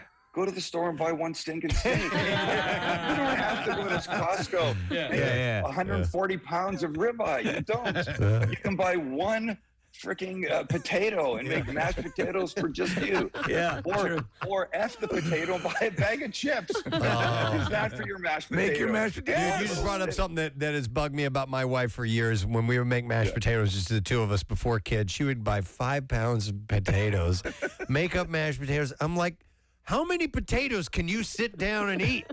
One, right? Let's just mash up 2 potatoes and that ought to do it. Then you got it. Then what are you doing with the rest of them? My last book, leftover recipes with intentional leftovers, was what you do, make a chicken, and then what you do with it besides just eating chicken the same way every night. You make a giant big pile of mashed potatoes, and you got to figure out what to do. Then you're making mashed potato cakes and stuff like that, and it's good. But two potatoes, 2 people, 2 potatoes. I think you'll be okay. Do you know what appeals to me about your approach to this? Because I do love. We do. There's a segment that we do every week. The connoisseur about cooking and all that stuff. And because so many people connect on, everyone finds a level to connect to something. Food is always a topic of discussion. And so my wife and I, we rate things on what we call the reheat factor. How does it reheat? And I contend there are some foods that are better on the reheat than they are on the initial serving. Do you agree? Of course. Lasagna. Yeah. I think lasagna is great when it comes out of oven. I just think something magical happens when you reheat it. Pizza is a sticking point for me. In that book, the Leftovers book, I showed how to make a pizza and then how to reheat it. I know there's a lot of people, they'll dump all over me for showing how to reheat pizza. I like cold pizza the next morning. I was like, after cold pizza, I can't stand it.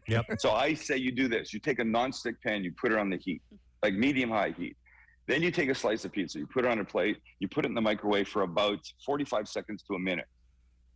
It starts to get all bubbly on top. The second it's bubbling on top, take it out of the microwave, you slide it right into that now hot nonstick pan. It should hit the pan and go get a little bit of that. And now the bottom is getting crispy. The top is all hot and melty. The bottom's getting crispy. It's pretty close to how it came out of the box. No, it won't come out of the box like that. Right. Pretty much how you'd get it if you were sitting at the counter of the restaurant. Right. And they slide it right in front of you. I love it. But no, some things, the microwave is good for certain things. The air fryer, on the other hand, is also very good at warming stuff back up. Yeah, no, we use the air fryer all the time. A lot of this, and it's just fun. Again, Preston does the most cooking of anybody on the show, but just on a basic level, this is the spice of life, and to have a point of entry that you're obviously providing to your viewers, where you don't have to be the stereotype of the snobbish sort of foodie, and have this point of access, I think means a lot. That's why you're doing so as well as you are. Yeah, you know what? That term foodie, are you a foodie? I'm a foodie. She's a foodie. I don't think he's a foodie. We don't want them to come over. That's just nonsense talk. What's a foodie? A person that likes to eat food. Yeah, everybody likes to eat food, except my mother-in-law, who sees food as nourishment only. She doesn't really care how good it is. She's not a very good cook, but I do adore her. That being said, look, I could talk food all the time, all the time. When I do a live event, I'm in front of an audience. Whatever the reason I'm there for, at some point always degrades into, let's talk about what you guys want to talk about. Yeah. What are you having trouble making? And if I can help with that, don't ask me a baking question ever, even though right now I have bagels proofing. We're going to finish off the bagels when we're done with this. We have a show coming up, how to make your own lox, how to make your own bagels, and how to make a smoked cream cheese, which we did on an episode for that buffalo chicken dip. You have a smoker? Anybody there? No, but I don't have a smoker. my neighbor used to, and man, the stuff that would come out of that is pretty awesome. So I'm telling you, who's ever listening right now, you take a block of Philly cream cheese. Of course, I wouldn't mention any other one. You put it in a little pan, cast iron pan, whatever. You make some little X's across the top. You sprinkle it with anything you want. In this case, we did. We'll watch it on YouTube for the buffalo chicken dip. We sprinkled it with barbecue seasoning. Set your smoker at 225. Leave it for 2 hours. It will not melt into a puddle. It definitely gets softer, but it holds its shape. At the end of 2 hours, you take it out, and it is life-changing. It is transformative. It is cream cheese like you've never had before. And it was so good that when we made it, I said, damn, imagine you could put like everything bagel seasoning on it. And then it went, hey, if you do that with everything bagel seasoning, then we should make our own bagels, and then we should make our own lunch. So that'll be coming up in a couple of weeks. That's cool.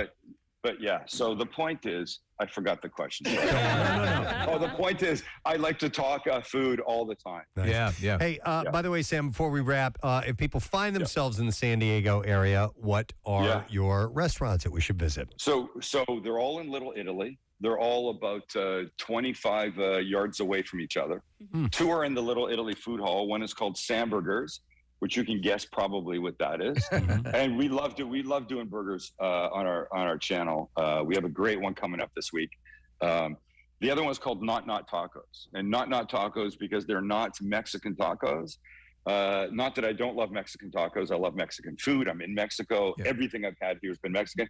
But San Diego has so many great Mexican restaurants. I didn't need to be a guy to try and Jewish Canadian boy did not need to bring more Mexican tacos. Right. So there's things like Korean short rib, mashed potato, pulled pork with macaroni and cheese, stuff like that. They're really good. That. Yeah. Most of them are in this book. Shameless plug. All right. And the other one is called Graze, Graze, and Graze like a cow would eat a little bit of this. So it's charcuterie boards and flatbreads and appetizers and salads and bar and that kind of stuff. Well, you need Little Italy Food Hall. You need to chain those up because we'd like to. They sound pretty awesome. Wow. Yeah. It's all good. So just know this: the book will be coming. Some copies to you guys when it comes out. It comes out in May. Nice. Thank you, man. Yep. That's awesome. And for restaurant info and food info and all this, you can go to thecookingguy.com or you go to the YouTube channel for all the stuff and go find my Philly versions, cheesesteak versions, and all the stuff we've been talking about. It's all there. Everything's there. Well, good on you, man. You're a hell of You a guys are success. great. Hell of a success story, Yeah, thanks, Sam. man. That's Call really on cool. me anytime to answer food questions or all right, consider it done. Judge a debate. Yes, I'm and here. resume vacation. All right, man.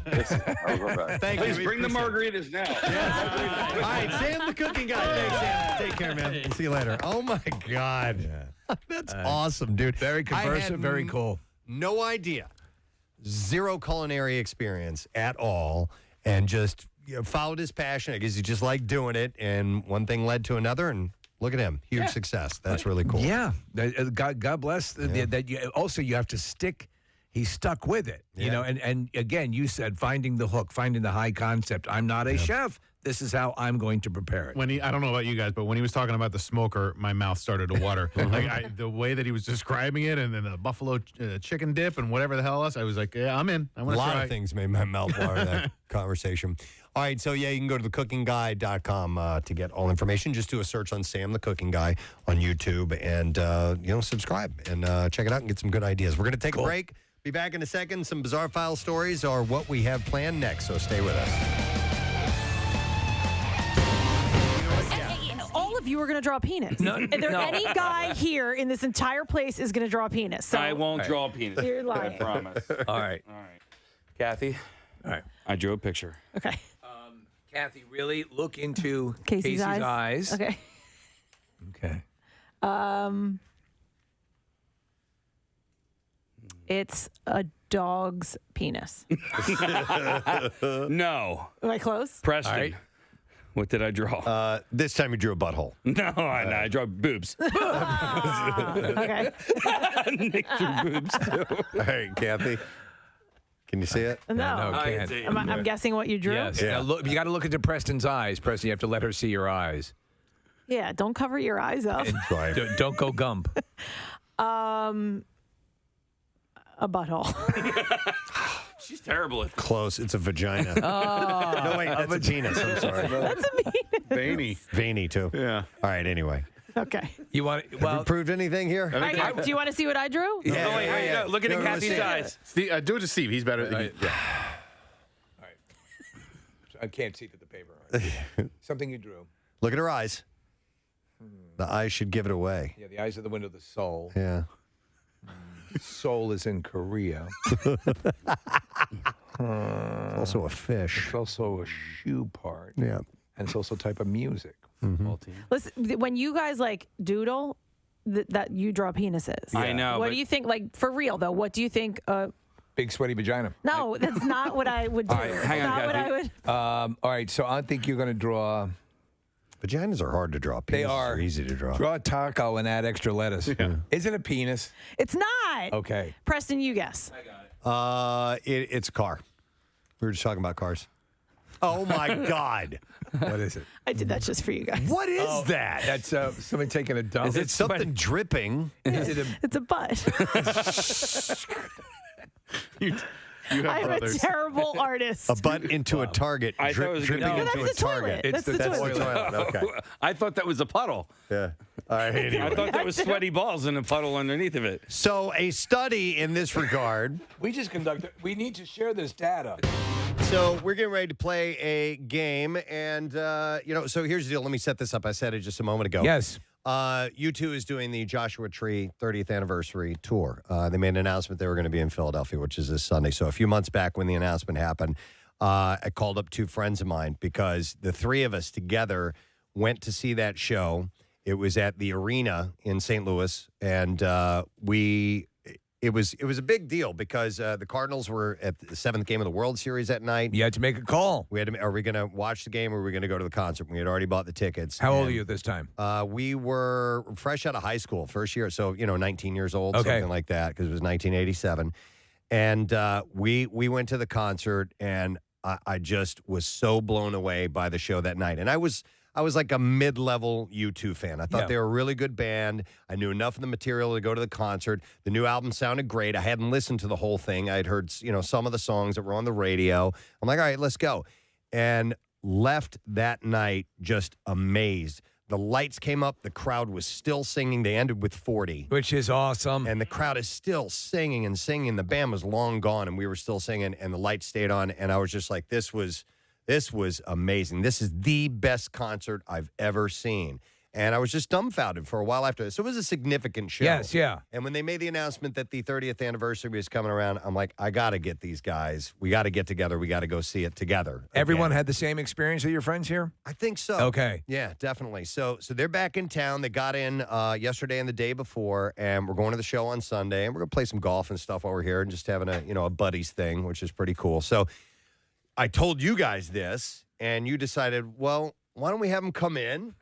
And we'll play a game with them. Sure. About my teenage and formative years. Right. We've heard a lot of stories. Yeah. And so there's some stuff that we know. There's some stuff that I'm going to be asking. I have no idea what it means, but it should resonate with you guys. Yeah, because Casey, I gave him some phone numbers from some old friends who couldn't be here, and he tracked them down and got some info, right? Yeah, I talked to Hawk. Yep. Right. And then I talked to either Patty or Sandy. I think you spoke to both of them, didn't you? No, I gave you Sandy's number. You gave me Sandy's number, and then Patty somehow got involved as well. Yeah, I saw those names pop up, and then the parole officer. Of course, obviously. You needed all Yeah, the all of info. the information, yeah. It's funny because I was, I consider myself a child of the 80s.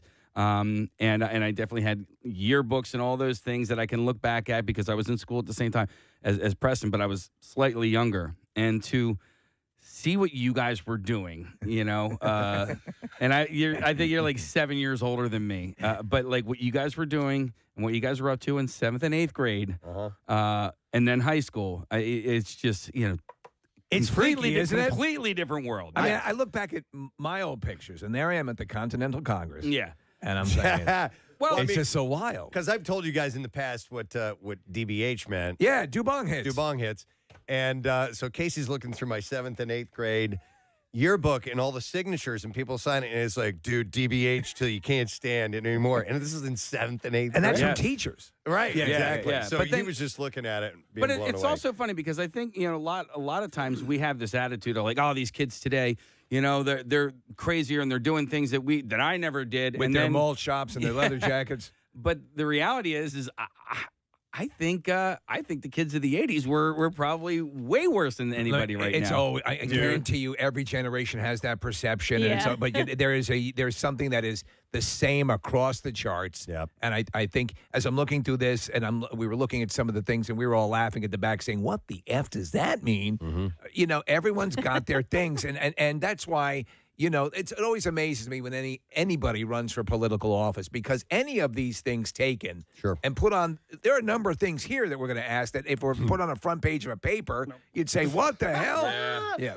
But we partied hard, man. Yes, We partied yeah. very, very hard. And these guys are a little nervous. So why don't you introduce your All right, friends? and before I do that, do we need any callers on the line to play along? All right, 215-263-WMMR. Somehow or another, we're going to work this in a way to have you win prizes as well. I don't really know what's going to happen. Let me explain. though. It's going to be a straight-up trivia contest.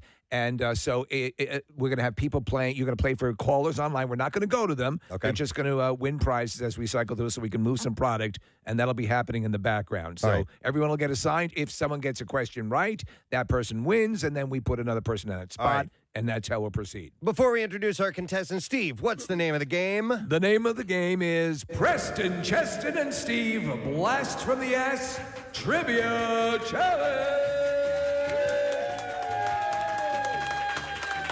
Thank you, studio audience. Let's meet our contestants this morning. Contestant number 1 hails from St. Louis, Missouri, and he is currently a teacher who's got the summer off. It's a wonderful thing. We go way back, and yes, his name sounds like mine. We are welcoming Cheston Chet Plaguey. Yeah!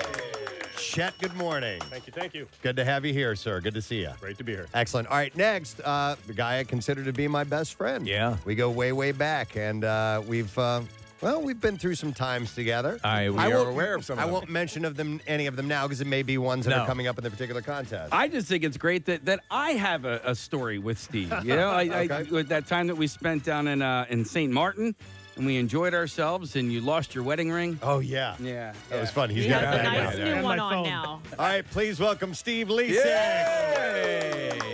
By the way, those of you who've heard the story about my friend Steve who threw his phone into the ocean, That's him. this is him. That would be that, Steve. That was All a right. fun one. That was a great throw. Yeah, You have well, to admit. it was awesome. It was a small window. You could have shattered that door. From distance, maybe inebriated, maybe not. Maybe not. So, friends, by the way, and just to contextualize this, these are friends at this point in time we're going to reference. But how long, does it go back to junior high and even... Steve and I go back to junior high. Okay. So we probably started hanging out more in high school, but we were friends in junior high. Oh, sure. And then Chet didn't end up at art school until junior year, right? Right. Were you you were going to military school before that, right? I was in military school. Yeah. Was that by choice or did your parents By demand? state decree. It was forced. It was forced? Forced, Yeah. okay. Okay. All right, well, pleasure to meet you guys. I know Steve we met before, but good to meet you. And Cheston is Chet. That's your regular name. Okay. And by the way, we have little placards with our names and our high school I love it. pictures. Nick photos. Murphy did some Great. wonderful little collections, Preston. Everyone looks fairly similar. No glasses on Steve. No, thank God. And a little less hair, but No I can hair on me, commiserate. right. Yeah, on Chet, but that's okay. That's all good to go. So we're good to go. We have our callers up. Everybody set? Yeah, I believe so. All right. Yeah. So you want to start this? Everyone has our El Cheapo buzzers. Yeah, let's do that. So each one of us has a buzzer. This is going to be a trivia thing. So I guess we're going to buzz in when we know the answer. Yes. And we're going to hold these up to the microphone. I will signal mine so you know what it sounds like. All right, so Okay. that's me. And Chet, what does yours sound like? And then Steve? Whatever. All right. So understand that there's only so much we can know about the accuracy of the answer to this question. So we're going to play a little light and loose with the particulars here. So let's get started. Are you ready, gentlemen? Yeah. All right. set. Question number 1. What aquatic school-based contest, what aquatic alcohol-based contest took place at Ben Aronson's house? That was Preston. That was me? Yes. Pool and the Pig. Or pig in the pool. All right, please explain. Okay, so Ben had a cutting board that was in the shape of a pig. Yeah. And we would actually, it floated. So we would put it in the pool and we'd play quarters on that. It's similar, but not. Okay, Steve. I'm going to have to go with riding the 10-speed into the pool. See, that's what I thought it was. Steve is correct. Steve is correct. Now, as with anything we do, it is what I have on this paper that determines That's the correct fine. answer. Yep. And So listen- it says here, riding bikes into Ben's pool with Bud Light 12-pack boxes on your heads. On the head, remember? And this apparently was captured on very low-definition VHS. Yes. And it had no brakes. It had no brakes. And I remember after we did that, when Ben's parents got back, what we didn't realize is we were marking up the bottom of the pool with tire tracks. And there were tracks all over the bottom of the pool. Were these Bud Light 12-pack boxes, were they full or empty? Oh, they were empty. Okay. But we fashioned them as if they were a hat. And they went, we'd put it over your head, like pull it down over your like face. a protective shield. Yeah, almost like a knight yes. type of a helm that you would wear. So, All right. Well, our winner is Ron on line 3, by the way, and he has won a Hand and Stone gift card, good for a free massage or facial. And you can give the gift of relaxation this Father's Day with a Hand and Stone gift card. Here comes. WMMR presents Preston and Steve's Bizarre File. All right, brought to you this morning by Natural Lawn of America. Safer for your lawn, kids, and pets. You can schedule their full-service program and get free seeding every year. Call 800-FREE-SEED. Natural Lawn of America. Greener grass, fewer weeds, guaranteed. So, just 2 weeks after a 79-year-old grandmother lost her life on a drawbridge comes a video of another incident just miles away in which a motorist crossing a different bridge was put in serious danger when it opened while he was still driving across it. It happened at Latana, Florida. You know, people live in mortal fear of this sort of stuff, and this isn't going to help them. Yeah, the motorist flung open his door and tried to signal to the control tower, but the bridge kept on going up. According to the video, and jumping out was risky because he could have fallen between the crack right into the intercoastal waterway below. Suddenly, the car lurched forward and continued on. I've not seen the video of this yet, and I'm curious how the hell they got completely off of that bridge. But the extraordinary video is from October 21st and is only now being released. The bridge tender has been fired for failing to make sure that the span was clear before opening it. She says that she didn't see the car. So we're watching the video. Basically, what happened was it eventually lifted up the back far enough that the front tires caught pavement. Wow. And moved forward. Since it was 2 weeks ago that Carol Wright was killed after falling from the Royal Park Bridge, and she was walking to Palm Beach with her bike when that had opened up. A driver had to be rescued from the Charles River on Saturday after his tractor trailer that was carrying U.S. mail plunged nearly 50 feet into the icy water. And I mainly bring this up because it happened in Weston, Massachusetts. Police. Be careful on that bridge. Yeah, police. The footage is amazing. It's like out of a Hollywood movie. Police and the Weston Fire Department responded to the scene to find the truck partially submerged in the water and the operator. Attention, motorists, be careful. And I wonder if the Weston Fire Department, if they're...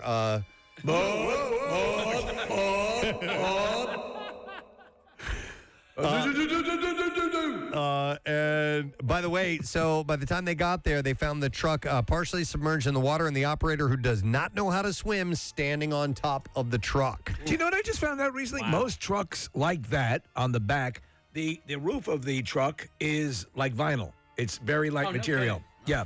So Weston firefighters were quick to respond because they were already out on the road in that area. I've got this. You boys stay here. Shoveling hydrants from Friday's snowfall. Firefighters were able to safely bring the driver back to land. This is my Dalmatian. Woof, woof. He was taken to the hospital for evaluation. No injuries were reported. He was conscious and alert. But yeah, the footage is crazy, man. It's insane. It hits the water hard. So the truck went off the road, taking out the guardrail and crashing down a long embankment into the water. Weston's deputy fire chief added that the tractor trailer crossed over a ramp before plunging over the bridge and into the water. Heavy-duty tows were called in to help the truck get out. Those are the biggest tows I've ever seen. The damaged trailer broke apart as it was pulled out of the water, spilling dozens of packages into the river. Firefighters in boats fished out as many packages as they could, including items from Amazon and Priority Mail. I bet you my butt condoms were in that order. The U.S. Postal Inspector planned to sort through the recovered mail and then deliver it. You know, I drove past the pond at Linville Orchards on Saturday morning. The one you drove into for a stunt. It was very ill-advised. Yes. Certainly I could have was. gone real bad. Yep. Oh, thank God it didn't. Thank God we didn't think about that stuff back then when we tried all that. And we didn't have a legal department. Yep. Nope. We just did it. A 29-year-old Michigan man has been ordered held without bail. Listen to this. After investigators say he deliberately hit and killed a 64-year-old woman with his pickup truck in order to engage in sex acts with her dead body. Oh, no. Yeah. Unbelievable. Yeah. Unbelievable. Colby Martin was charged on a murder charge in connection with the death of Melody Rower. Martin fatally struck Rower with his pickup truck when she was on a walk near a campground. He allegedly moved her body to a wooded area. Rower's husband reported her missing, and the following day, detectives found Martin with Rower's cell phone sitting in a pickup truck that had severe front-end damage outside of a Walmart. Yes. All right. No. You can continue. I'm not interrupting here. Martin allegedly led them to her body. A search of Martin's cell phone reportedly revealed that he searched for pornography involving dead or unconscious women immediately after she was reported missing. Can you imagine the depravity and the psychotic individual that would do something like this? Yeah. No, what can you say? No, we've had this stand-up comedian in the studio a couple of times. His name's Chris DiStefano, and I didn't realize what he was talking about, but he had tweeted this the mugshot over, and he goes, "Yeah, I know already." And so this comedian is a dead ringer for this guy. And really? Yeah. He looks like him? Oh, wow. Detectives also found condoms with Martin and Roar's DNA in Martin's vehicle and a trash can near his home. Wow, that is one of the more disturbing things. And we've heard a lot of disturbing things. If that's your sex or preference, what are the condoms for? I do not know. So police used DNA from a blood drop and the inexplicable presence of peanut butter to charge a suspect with a 2020 theft from a laundry room coin changing machine. So the peanut butter did him in. Yeah, so this is too smooth. Listen to this. Last week, police charged Andre Davis 2 years after collecting the blood sample and submitting it for testing.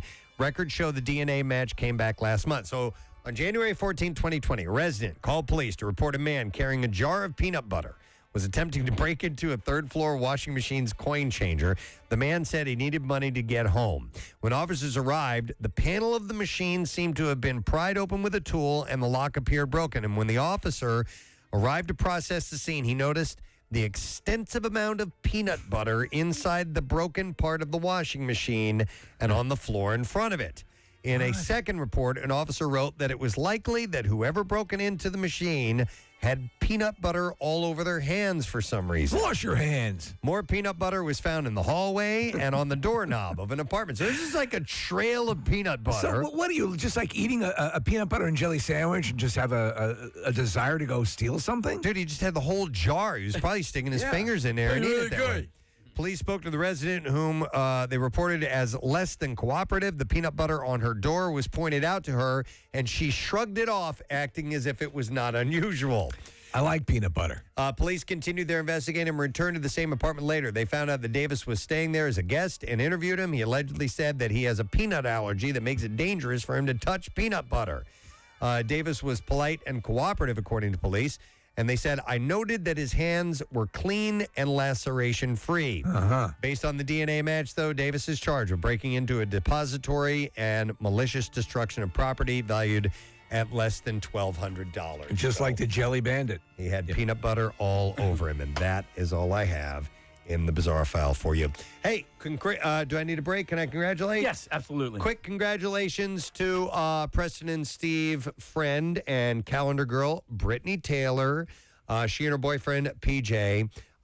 Welcome to Child to the World. February 22nd. That's awesome. 26th. River Maley Kellogg is now in the world. And it's amazing. River came in as 6 pounds, 12 ounces, 20.25 inches long. So congratulations. That's huge. We're very, very happy for you, Brittany. All right, we're going to take a break. We'll come back in the second lesson question. Trash, music, news, those things up next.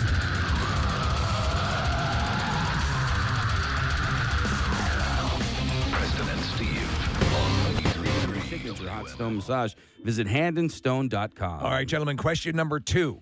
What religious holiday did you guys observe by skipping school and going to Preston's house to smoke pot? I remember that. Okay, Preston. That was Easter. No. We wouldn't have been at school on Easter. I'm going to What the give you hell? an extra clue. Damn it. This was a jealous reaction to the Jewish kids getting so many holidays off. Oh, Chet. Rosh Hashanah? No. Steve? Hanukkah. No. I have. Wait. Kuala Lumpur. It's a city in Malaysia. Oh, damn it. Yes, but often a holiday for many people who can't pronounce Hanukkah. Hanukkah, no. It is Good Friday. I knew it was around Easter. Yes, it was Good Friday, but as you rightly pointed out, you would not have been in school on Easter. Who gave you the info? This is from Hawk and Patty. Okay. Oh, Hawk doesn't know what he's talking about.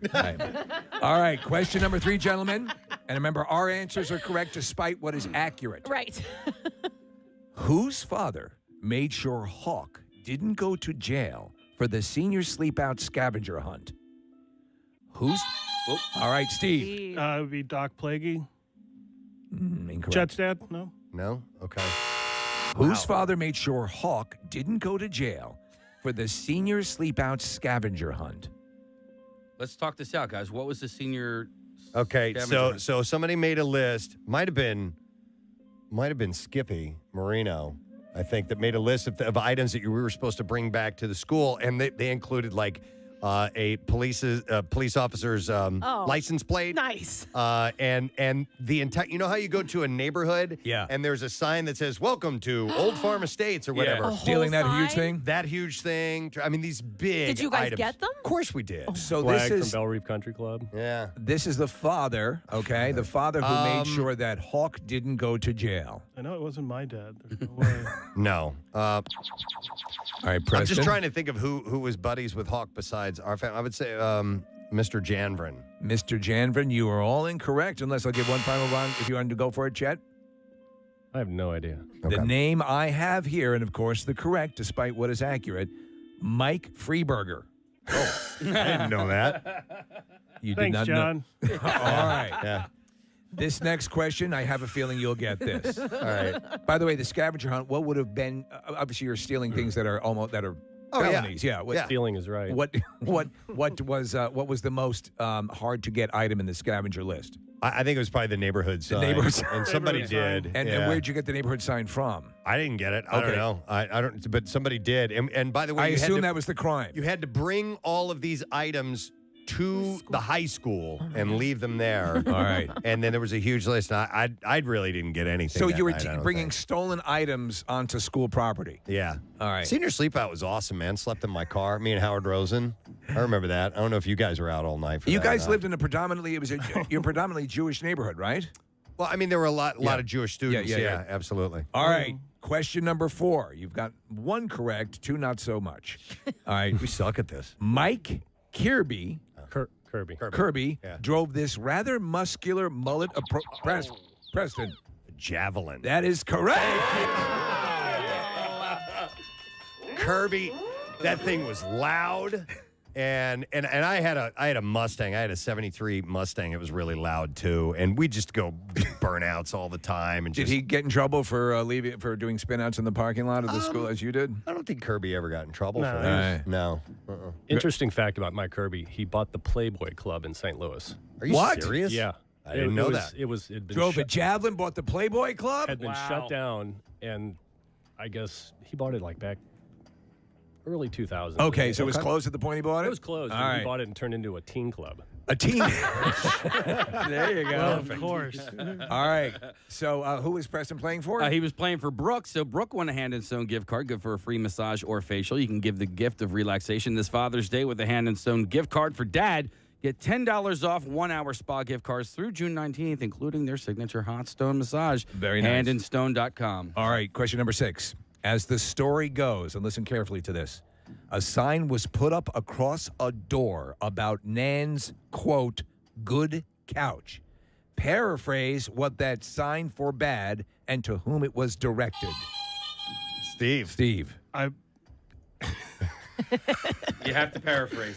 We weren't supposed to be on the good couch. What were you not supposed to do on the good couch? Relationships. We'll take that! As we have it here, the sign read no semen with the J. Oh. Can we get away with that? No. No jazz. No jazz on the good couch. Nice. And this apparently, by my information, was directed specifically at you, Steve. Oh, yeah. Wait a minute. Who was Nan? Whose house was Was that this? Patty's? That might have been Pat. Whose house was this? Sandy's. Is it Sandy's house? I do believe. No jazz. And so you were it was so common for you to spread your seat around the furniture that a sign had Steve's to go like a up. fire hose, man. The Peter North of the group? It only hurts when I juke. So. There's another story. Yeah, we'll tell that another time. All right, so that was that's an interesting piece. I'm not going to ask another question for fear of giving away another upcoming question. All right, so that was Erica was our winner, and she's won a pair of tickets to the Bucks County Playhouse presents The Nerd, June 23rd through July 15th. Get ready to laugh out loud at the most ridiculous comedy of the summer. For tickets, call Playhouse Box Office or visit buckscountyplayhouse.org. By the way, so Sandy, the girl who this happened at, now that was an offshoot of, we went to a high school called Parkway Central, but we also had a friendship with some Catholic school girls who went to St. Joe's Academy. Yeah. And that was Sandy and Patty and Cindy and a whole slew of them, actually, that were over there. So it was the Catholic school girls that were afraid of the semen on the couch. So you could no man batter on the couch. Yep. All right. On Nan's All right. couch. There we go. So, question number 7. Where was Preston's band The Image playing the night of Hawk's 21st birthday? Steve. I'm going to go Litchfield. Litchfield, Illinois at Ken's Lounge? Nope. Preston? Party Town in Bonne Terre, Missouri. No. Wow. Chet? I'm going to say it's the place in Soulard Press. What's the name of that? Yes. The old I just sent you the schoolhouse. picture of it. Yeah, you did. It was an Irish name place. No. No, incorrect. What we have here is ZBT House. I assume it's Zeta Beta. Oh, my God. In at the Columbia. zoo. That was his birthday that night? This is from Hawk himself, so I'm assuming that's God. correct. You all had the same reaction to that. That was Okay, an explain. insane night. There is a much deeper story. That was a crazy Please, you night. tell. We didn't go to the party. Uh-huh. You were too busy fouling a couch? We walked. Yes, Yeah, we yeah. walked in and surveyed and walked out. Wait, let me explain without saying. When you guys went in, didn't you think it was like raining inside or something like that? There was Or it was funny snowing things. or The walls something? were kind of doing things. We may have been delving into Yeah. some hallucinogenics at the time. So you thought it was raining inside and the walls were bending? Mushrooms were Yeah. healthy. Yeah. Okay. So we were hired to play at this fraternity ZBT, which they said stood for Zibong Team. They were the Jewish house. Yeah. The guys Jewish at house? The Jewish house said all our answers were wrong. Zits, butts, and teas is what I heard. Okay, that's Six better. butts and teas. And so it was just, I mean, you're playing at a frat house. It's Yeah. as party as you can possibly get. And these guys were staying at a hotel room because they wanted to be there for the party because they were living in St. Louis. Columbia's a couple hours away. All right. And so we were waiting for them to show up, and they never showed up. Well, it turns out they tripped, and they They showed up. That was it. All right. They're like, couldn't leave. We got to get out of here. We have to leave right I now. can't see my hand, man. All right. So we had no winners on that. Next question.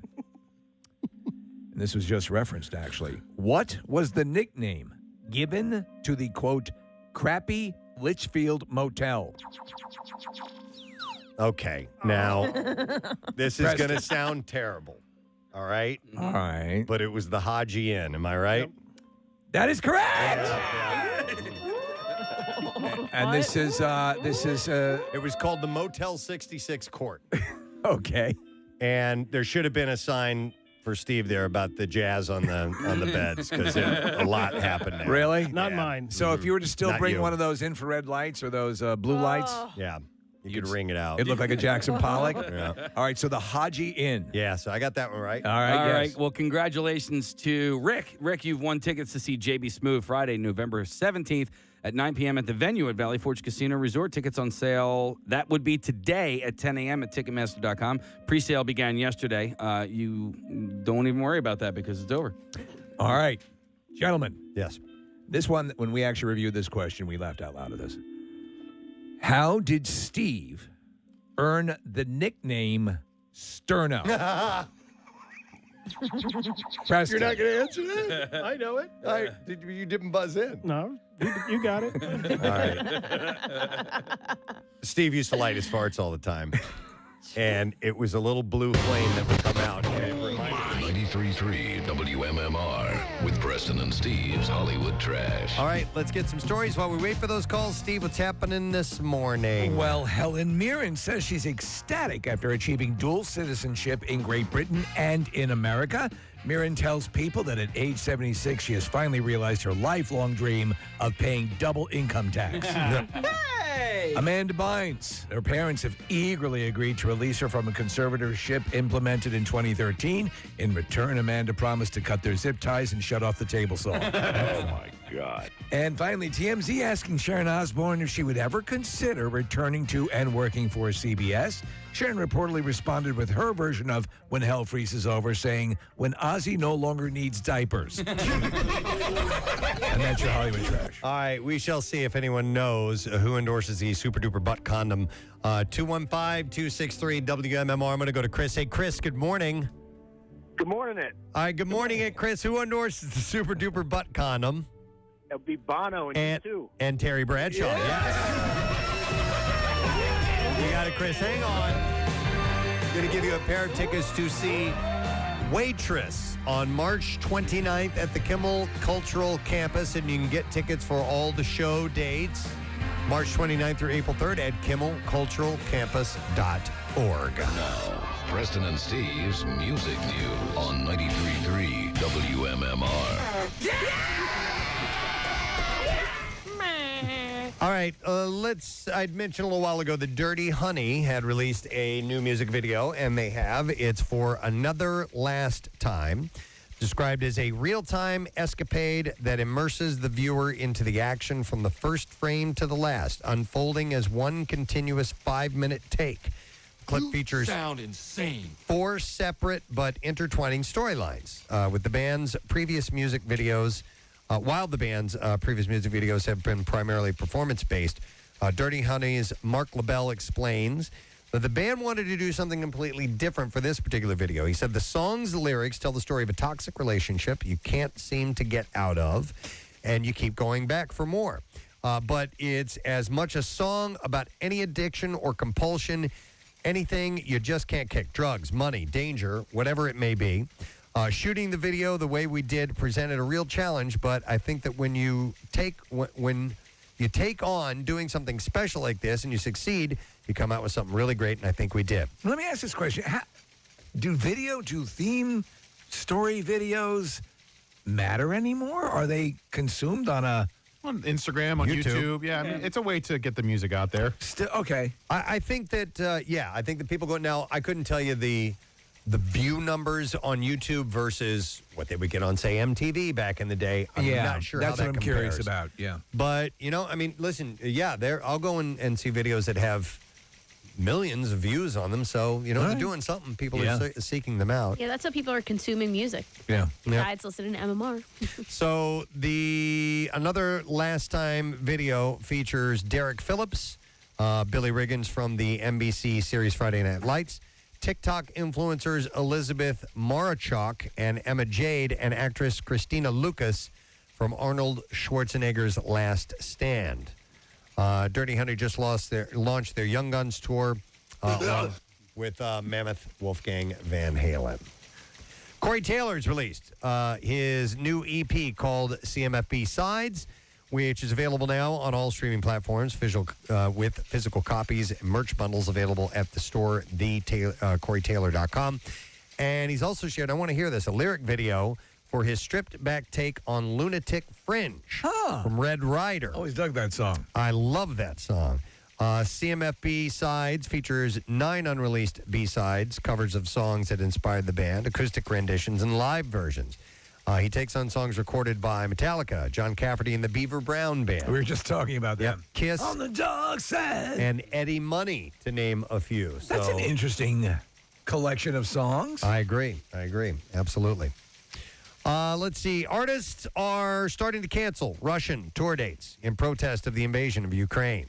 AJR tweeted Friday that they will be canceling their October 22nd show in Moscow, along with Green Day, announcing Sunday that they will no longer play a concert at Spartak Stadium in Moscow on May 27th. The band said in a statement, "We are aware that this moment is not about stadium rock shows. It's so much bigger than that. But we also know that rock and roll is forever, and we feel confident there will be a time and place for us to return in the future." This is kind of weird. Courtney Love wrote and deleted a tribute to the late Mark Lanigan from Screaming Trees. Right. On Instagram on Saturday. Why did she delete it? Well, I'll read it to you. So she wrote, R.I.P. Mark, you were a good friend to me and Kurt, even if your book, you wrote our close friendship out. I'm still baffled and so sad about that. And then she goes on to say, in any event, the Winding Sheet and the Stunning Whiskey for the Holy Ghost were my brilliant soundtracks for all of awful 1994. I always thought that you were a man of great honor and underrated. I'd have done anything for you, and I did. I co-signed your mortgage. I put you in sober living for a year. I paid for 3 rehabs. And, of course, I never wanted or needed any public acknowledgement or thanks for it, and I didn't get it either. LOL. I heard you had a long COVID bad death, and I'm so sorry. Rest in power. I'd like to think that you'd have come around and made up for your appalling rendition of me in your tome, Mark, wherever you are, dropping the rocks. Mm-hmm. So she had some kind of odd things to throw in there. Yeah. You know, as she mentions paying for all of that stuff and helping him out all those ways, and then saying, I never wanted any public acknowledgement or thanks for it. Well, then why'd you print it? Right. Why'd you put that out there if you didn't want it? You clearly did. And then she goes on to think, she kind of bad mouths him at the same time. Sure, yeah, it's you can set that stuff aside a little bit. I think in your tribute to this person. If you want to write a book later on and put that stuff in there, But this guy just died, so probably I'm guessing that's why she deleted it. Asterisk at the bottom. Reasons why I thought you sucked coming soon. Yeah.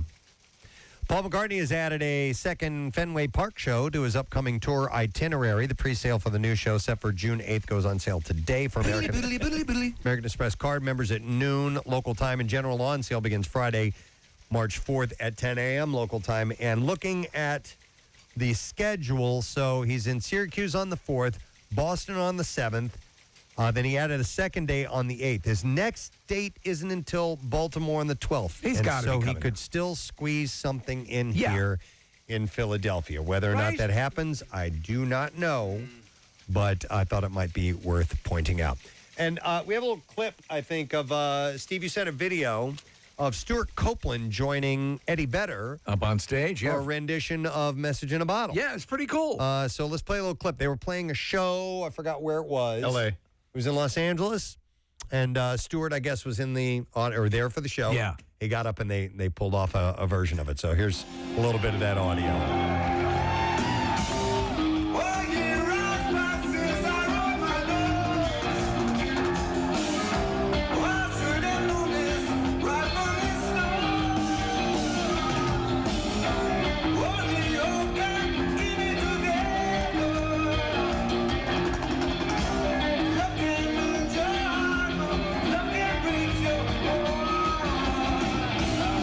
Eddie messes up the lyrics a lot in the song. You could tell they just said, no, I think we could play that, and they just kind of tore through it.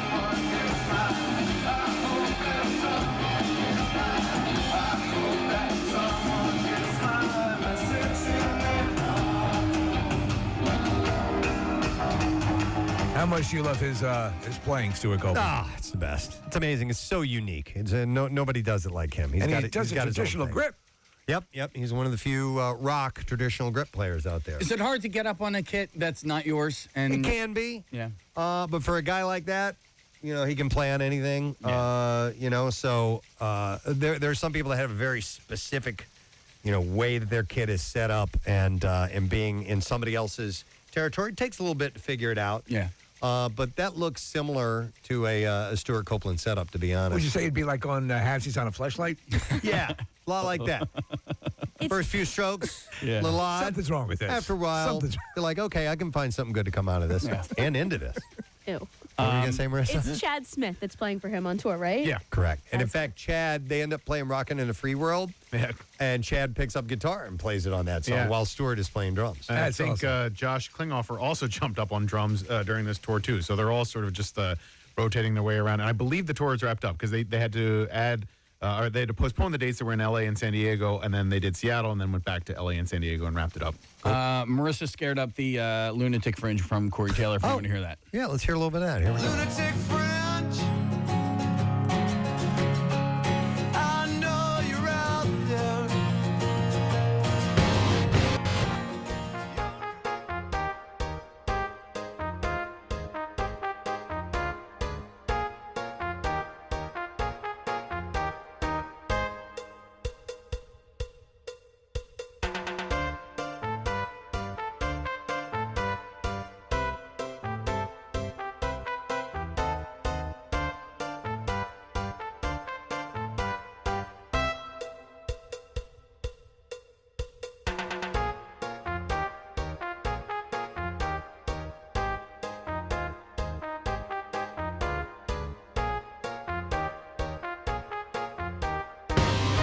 Music news. And when we return, letter of the day, word of the week prize. We'll spell it all out for you and begin the spelling of that word as well. Stay there. We'll be right back. Put underneath of little banquets, chafing dishes and whatnot to heat them up. So that's how he got the nickname Sterno. We have here by lighting farts in nylon pants, which caused them to burn away. Did that actually happen? I don't remember that. The old nylon shorts, we may have had malfunction here or there. Okay, all right, but that is correct. Thank you. Yes. Another winner from Preston. All right, so that is Jim has won a Hand and Stone gift card, good for a free massage or facial, and you can give the gift of relaxation. Father's Day is on Sunday, by the way, with a Hand and Stone gift card for Dad. By the way, if you're just tuning in, two of my closest friends are here, Steve and Chet, and the gang has come up with these trivia questions from my past that they're asking to give you some prizes this morning. Absolutely. So And Nick is keeping score. Nick, where do we stand right now? I don't know how many questions you've read, Steve, but the score right now is Preston 3, Steve 2, Cheston 0. All right. Maybe it changes with this question. What was the name of the full-sized arcade game at Hawk and Clearman's apartment? Who got it in first? That's me. Yeah. Robotron. That is correct. Thank you. Never heard of that Robotron. game. Was this a full arcade game? Yep. I don't know that absolutely. game. It's a great game. Okay. 2 joysticks. You're the last. You're trying to save humanity from the robots, and I love it. Still play it. I have it on my arcade game at home. Cool. All right. Very cool. All right, well, we've just given our winner, and our winner is Laurie, our final Hand and Stone gift card, which is good for a free massage or facial. Be sure to give the gift of relaxation this Father's Day with a Hand and Stone gift card for Dad. Get $10 off 1-hour spa gift cards through June 19th. Handandstone.com. By the way, I just got a text from Sandy. Actually, it was at Patty's house where you weren't supposed to jazz on Nan's couch. It was a nice couch. Yeah. All right. We have a few more questions. And by the way, we understand that a number of your friends are listening online right now. Preston. I put out a little Facebook video. All right, all right. And they can watch it, too, by the way. We have the webcam up and running, so you can go to WMMR.com and watch the hijinks. All right. All right. Question here. The night Steve slid off the road into Hunter Farm's fence, who was the girl in the front seat? All right, Steve. That would be the aforementioned Patty. That is correct. So explain. Sliding off the road. Sliding off the road. By the way, how often did we see sections of that fence missing? Every weekend. All the time. I mean, this thing, it was white picket fence. Yeah. And it was down an embankment. And it was no big thing to drive by and go, yep, they took out 2 sections of it again. What, did you? In fact, I drove by one night. It was me and I forgot who else was in the car with me. And we saw, it was at night. Yeah. And all of a sudden we see headlights in the woods. And we're like, there shouldn't be a car down there. And we stopped, and sure enough, there was a section of the fence taken off. This guy had blown through it, and his car went all the way down in the woods. He was driving around the woods. We picked him up and took him over to St. Luke's. Is that the one that was close by? I think I was with you. Got it. Was that you? I think I was with you. Yeah, yeah. All right. Wow. Was that the one you took a whole bunch of the fence from? Or was there a chain link fence? No. Well, there was a chain link fence, and then there was another one over by, what was the park up the street on... Faust? What? Faust? Yeah, Faust Park. I took out a section of that one time, too. It was Steve's brother's car, too. It wasn't even my car, and we were just lightly snowing and just came around the corner and high fence.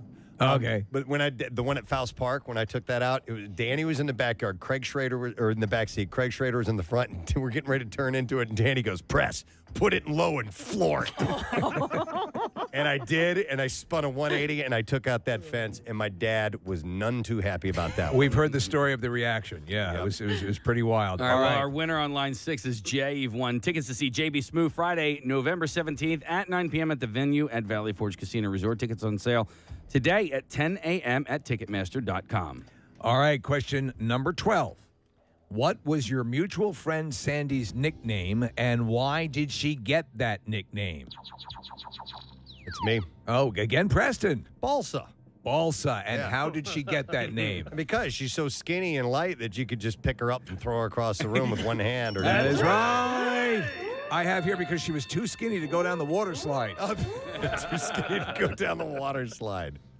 Balsa. Balsa. Balsa okay. wood. Yeah, she was very. I love it. We have a winner. All right, so William on line 8, you have won tickets to see JB Smoove Friday, November 17th at 9 p.m. at the venue at Valley Forge Casino. Tickets on sale, Ticketmaster.com at 10 a.m. All right. Wait, I have a quick question. So were Patty and Sandy girlfriends, or they were just in your group of friends? They were close friends. Okay. Pandy and Pandy. This is a delightful panda bear. Patty, Sandy, and Cindy were really, really, really close friends. Okay. So these were the girls that would do your homework. No. These were the girls at the Catholic school. Oh, okay. All right. Now, that Catholic was school some girls. other chick I dated when I was a junior. All right. We have occasionally heard stories of the Naked River float. What was the name of the float trip company that inadvertently ran it? The float trip company. That was on the Huzzah, wasn't it? Oh, chat. Was it the Preston and Cheston Rock and Roll float down the river? No. It's the actual legitimate name. That did happen. Yeah. I like that answer, though. Wow, the company that did it. Who came I up think, with that Preston, question? you were actually kind of in the realm. It was on the Huzzah, if I remember. No, it wasn't. It was. No, it wasn't. That one was. Or was it the current river? It was the current because we went down to Salem. They have so many rivers. Our answer here? Yeah. Steve, I want to take a crack at it? No. We have Huzzah Valley. It was the Huzzah River for that one. All right, no winners on that one, Preston. You were sorted there, but didn't, didn't wrap get it up. All right. That was the one where it eventually became a nude fest, right? Oh, yeah. We were all of us. And there was probably 25 of us. Yes. Yeah, we all ended up completely naked. Listen, we took whiskey with us. Yeah. And we're talking about a float that would take 6 hours, 7 hours, something like that, maybe longer. And you're just getting bombed the whole time, just drinking the whole time. It's a wonder no one died. So we decided that the last mile of the float that we would get completely naked. And we're going by like families and stuff out there with the kids. Hey, how you guys doing? And we were just lit. It was awesome. And I have pictures. Do you? Oh. I have lots of pictures of us completely and we were jumping off of cliffs naked. Naked as well. With women, with girls as well. Yeah, okay. Totally. All right. Gentlemen, what was the very unradio-friendly nickname of Steve's car? Please paraphrase. Steve. See you next Tuesday? Yeah. Yes. Steve is correct. Nice. Which car was that? Yeah. That was the white Datsun 510. Yeah. Overheated all the time. And that's why it earned that name? Yes. Okay, Yeah. because of the overheating issue. Oh, All right, my so we God. have Steve, who's the winner. All right, so Steve was playing for Kale, and Kale, you've won a pair of tickets to see the Bucks County Playhouse presents The Nerd, June 23rd through July 15th.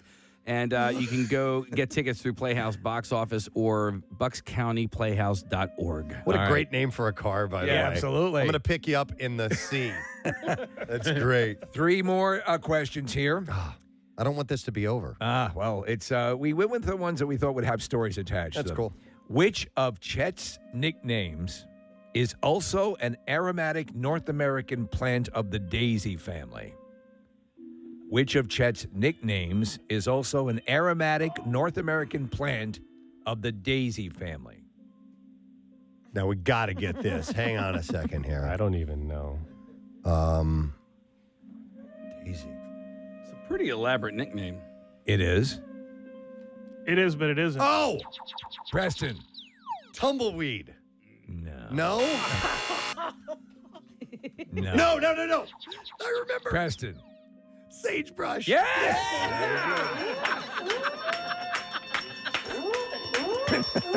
I don't even remember how we got that. Do you? Chet? I know. I remember, but I don't remember. Okay. You remember it was your name, but you don't know how you earned it. Yeah. Sagebrush. No, I know. Sagebrush. Chet, that was your one chance to get one right. I pretty much suck at this.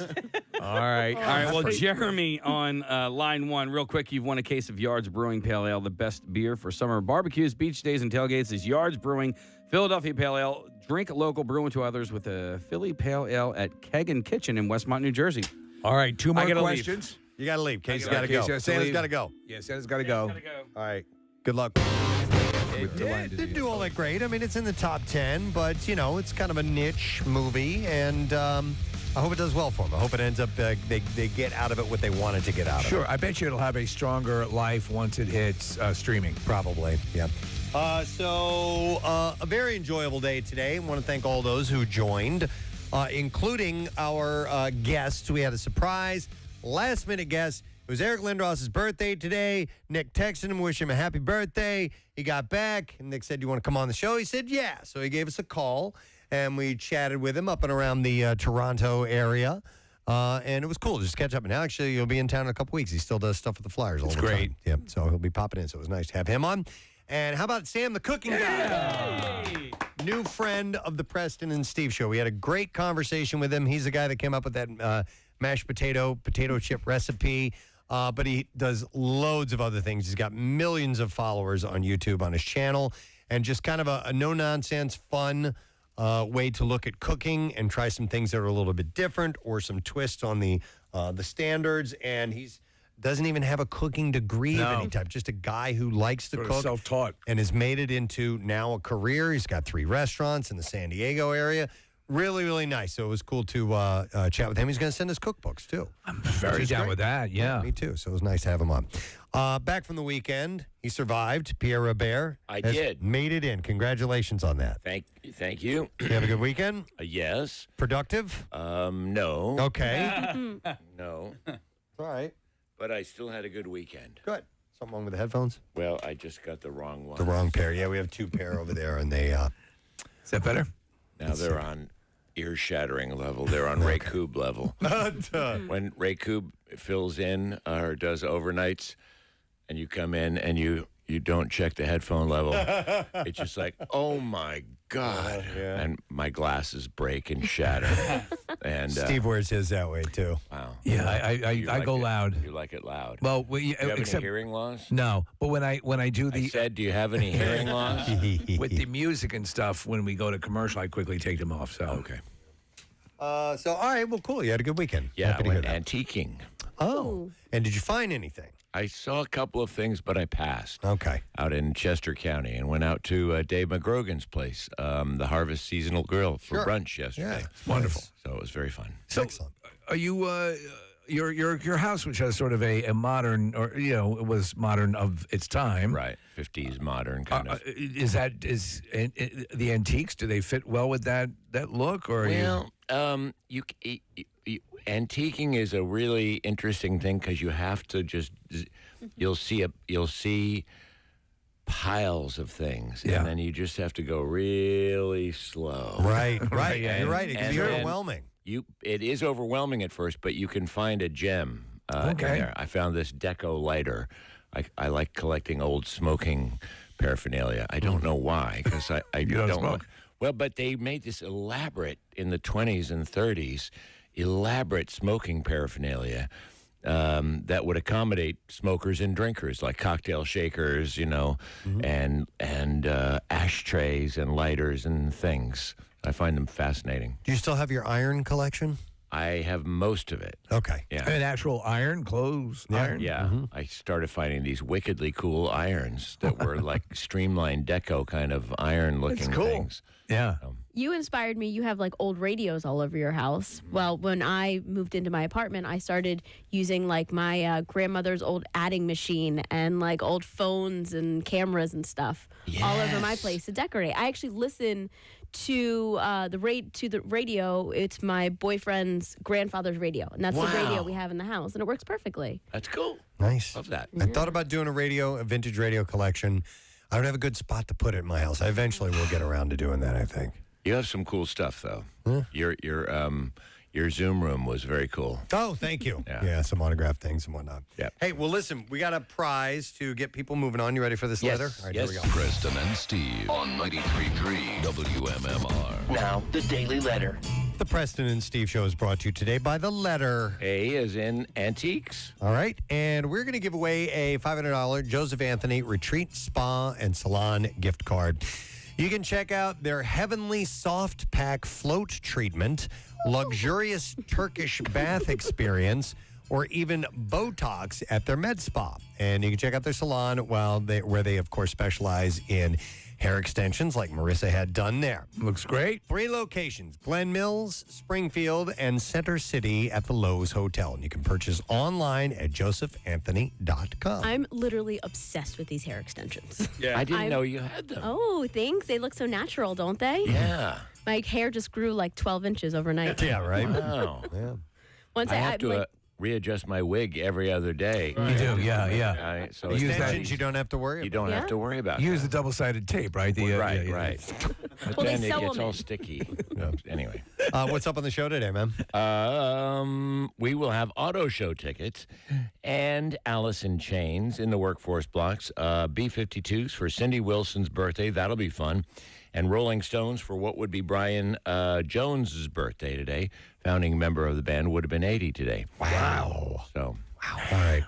Let me thank our sponsors. Preston and Steve Show brought to you today by Dunkin', the official coffee of the Preston and Steve Show. Also, Acme. And you can download the Acme app to see your all-new deals, rewards, and perks today. Visit acmemarkets.com for details. And finally, brought to you by Adventure Aquarium. Explore magic underwater with the mermaids. AdventureAquarium.com. Tomorrow's Tuesday. We'll give away some ink, and we'll see what else we can get into. That's it. We're done. Rage on. Have a great day. And we shall see you tomorrow, friend. Bye-bye.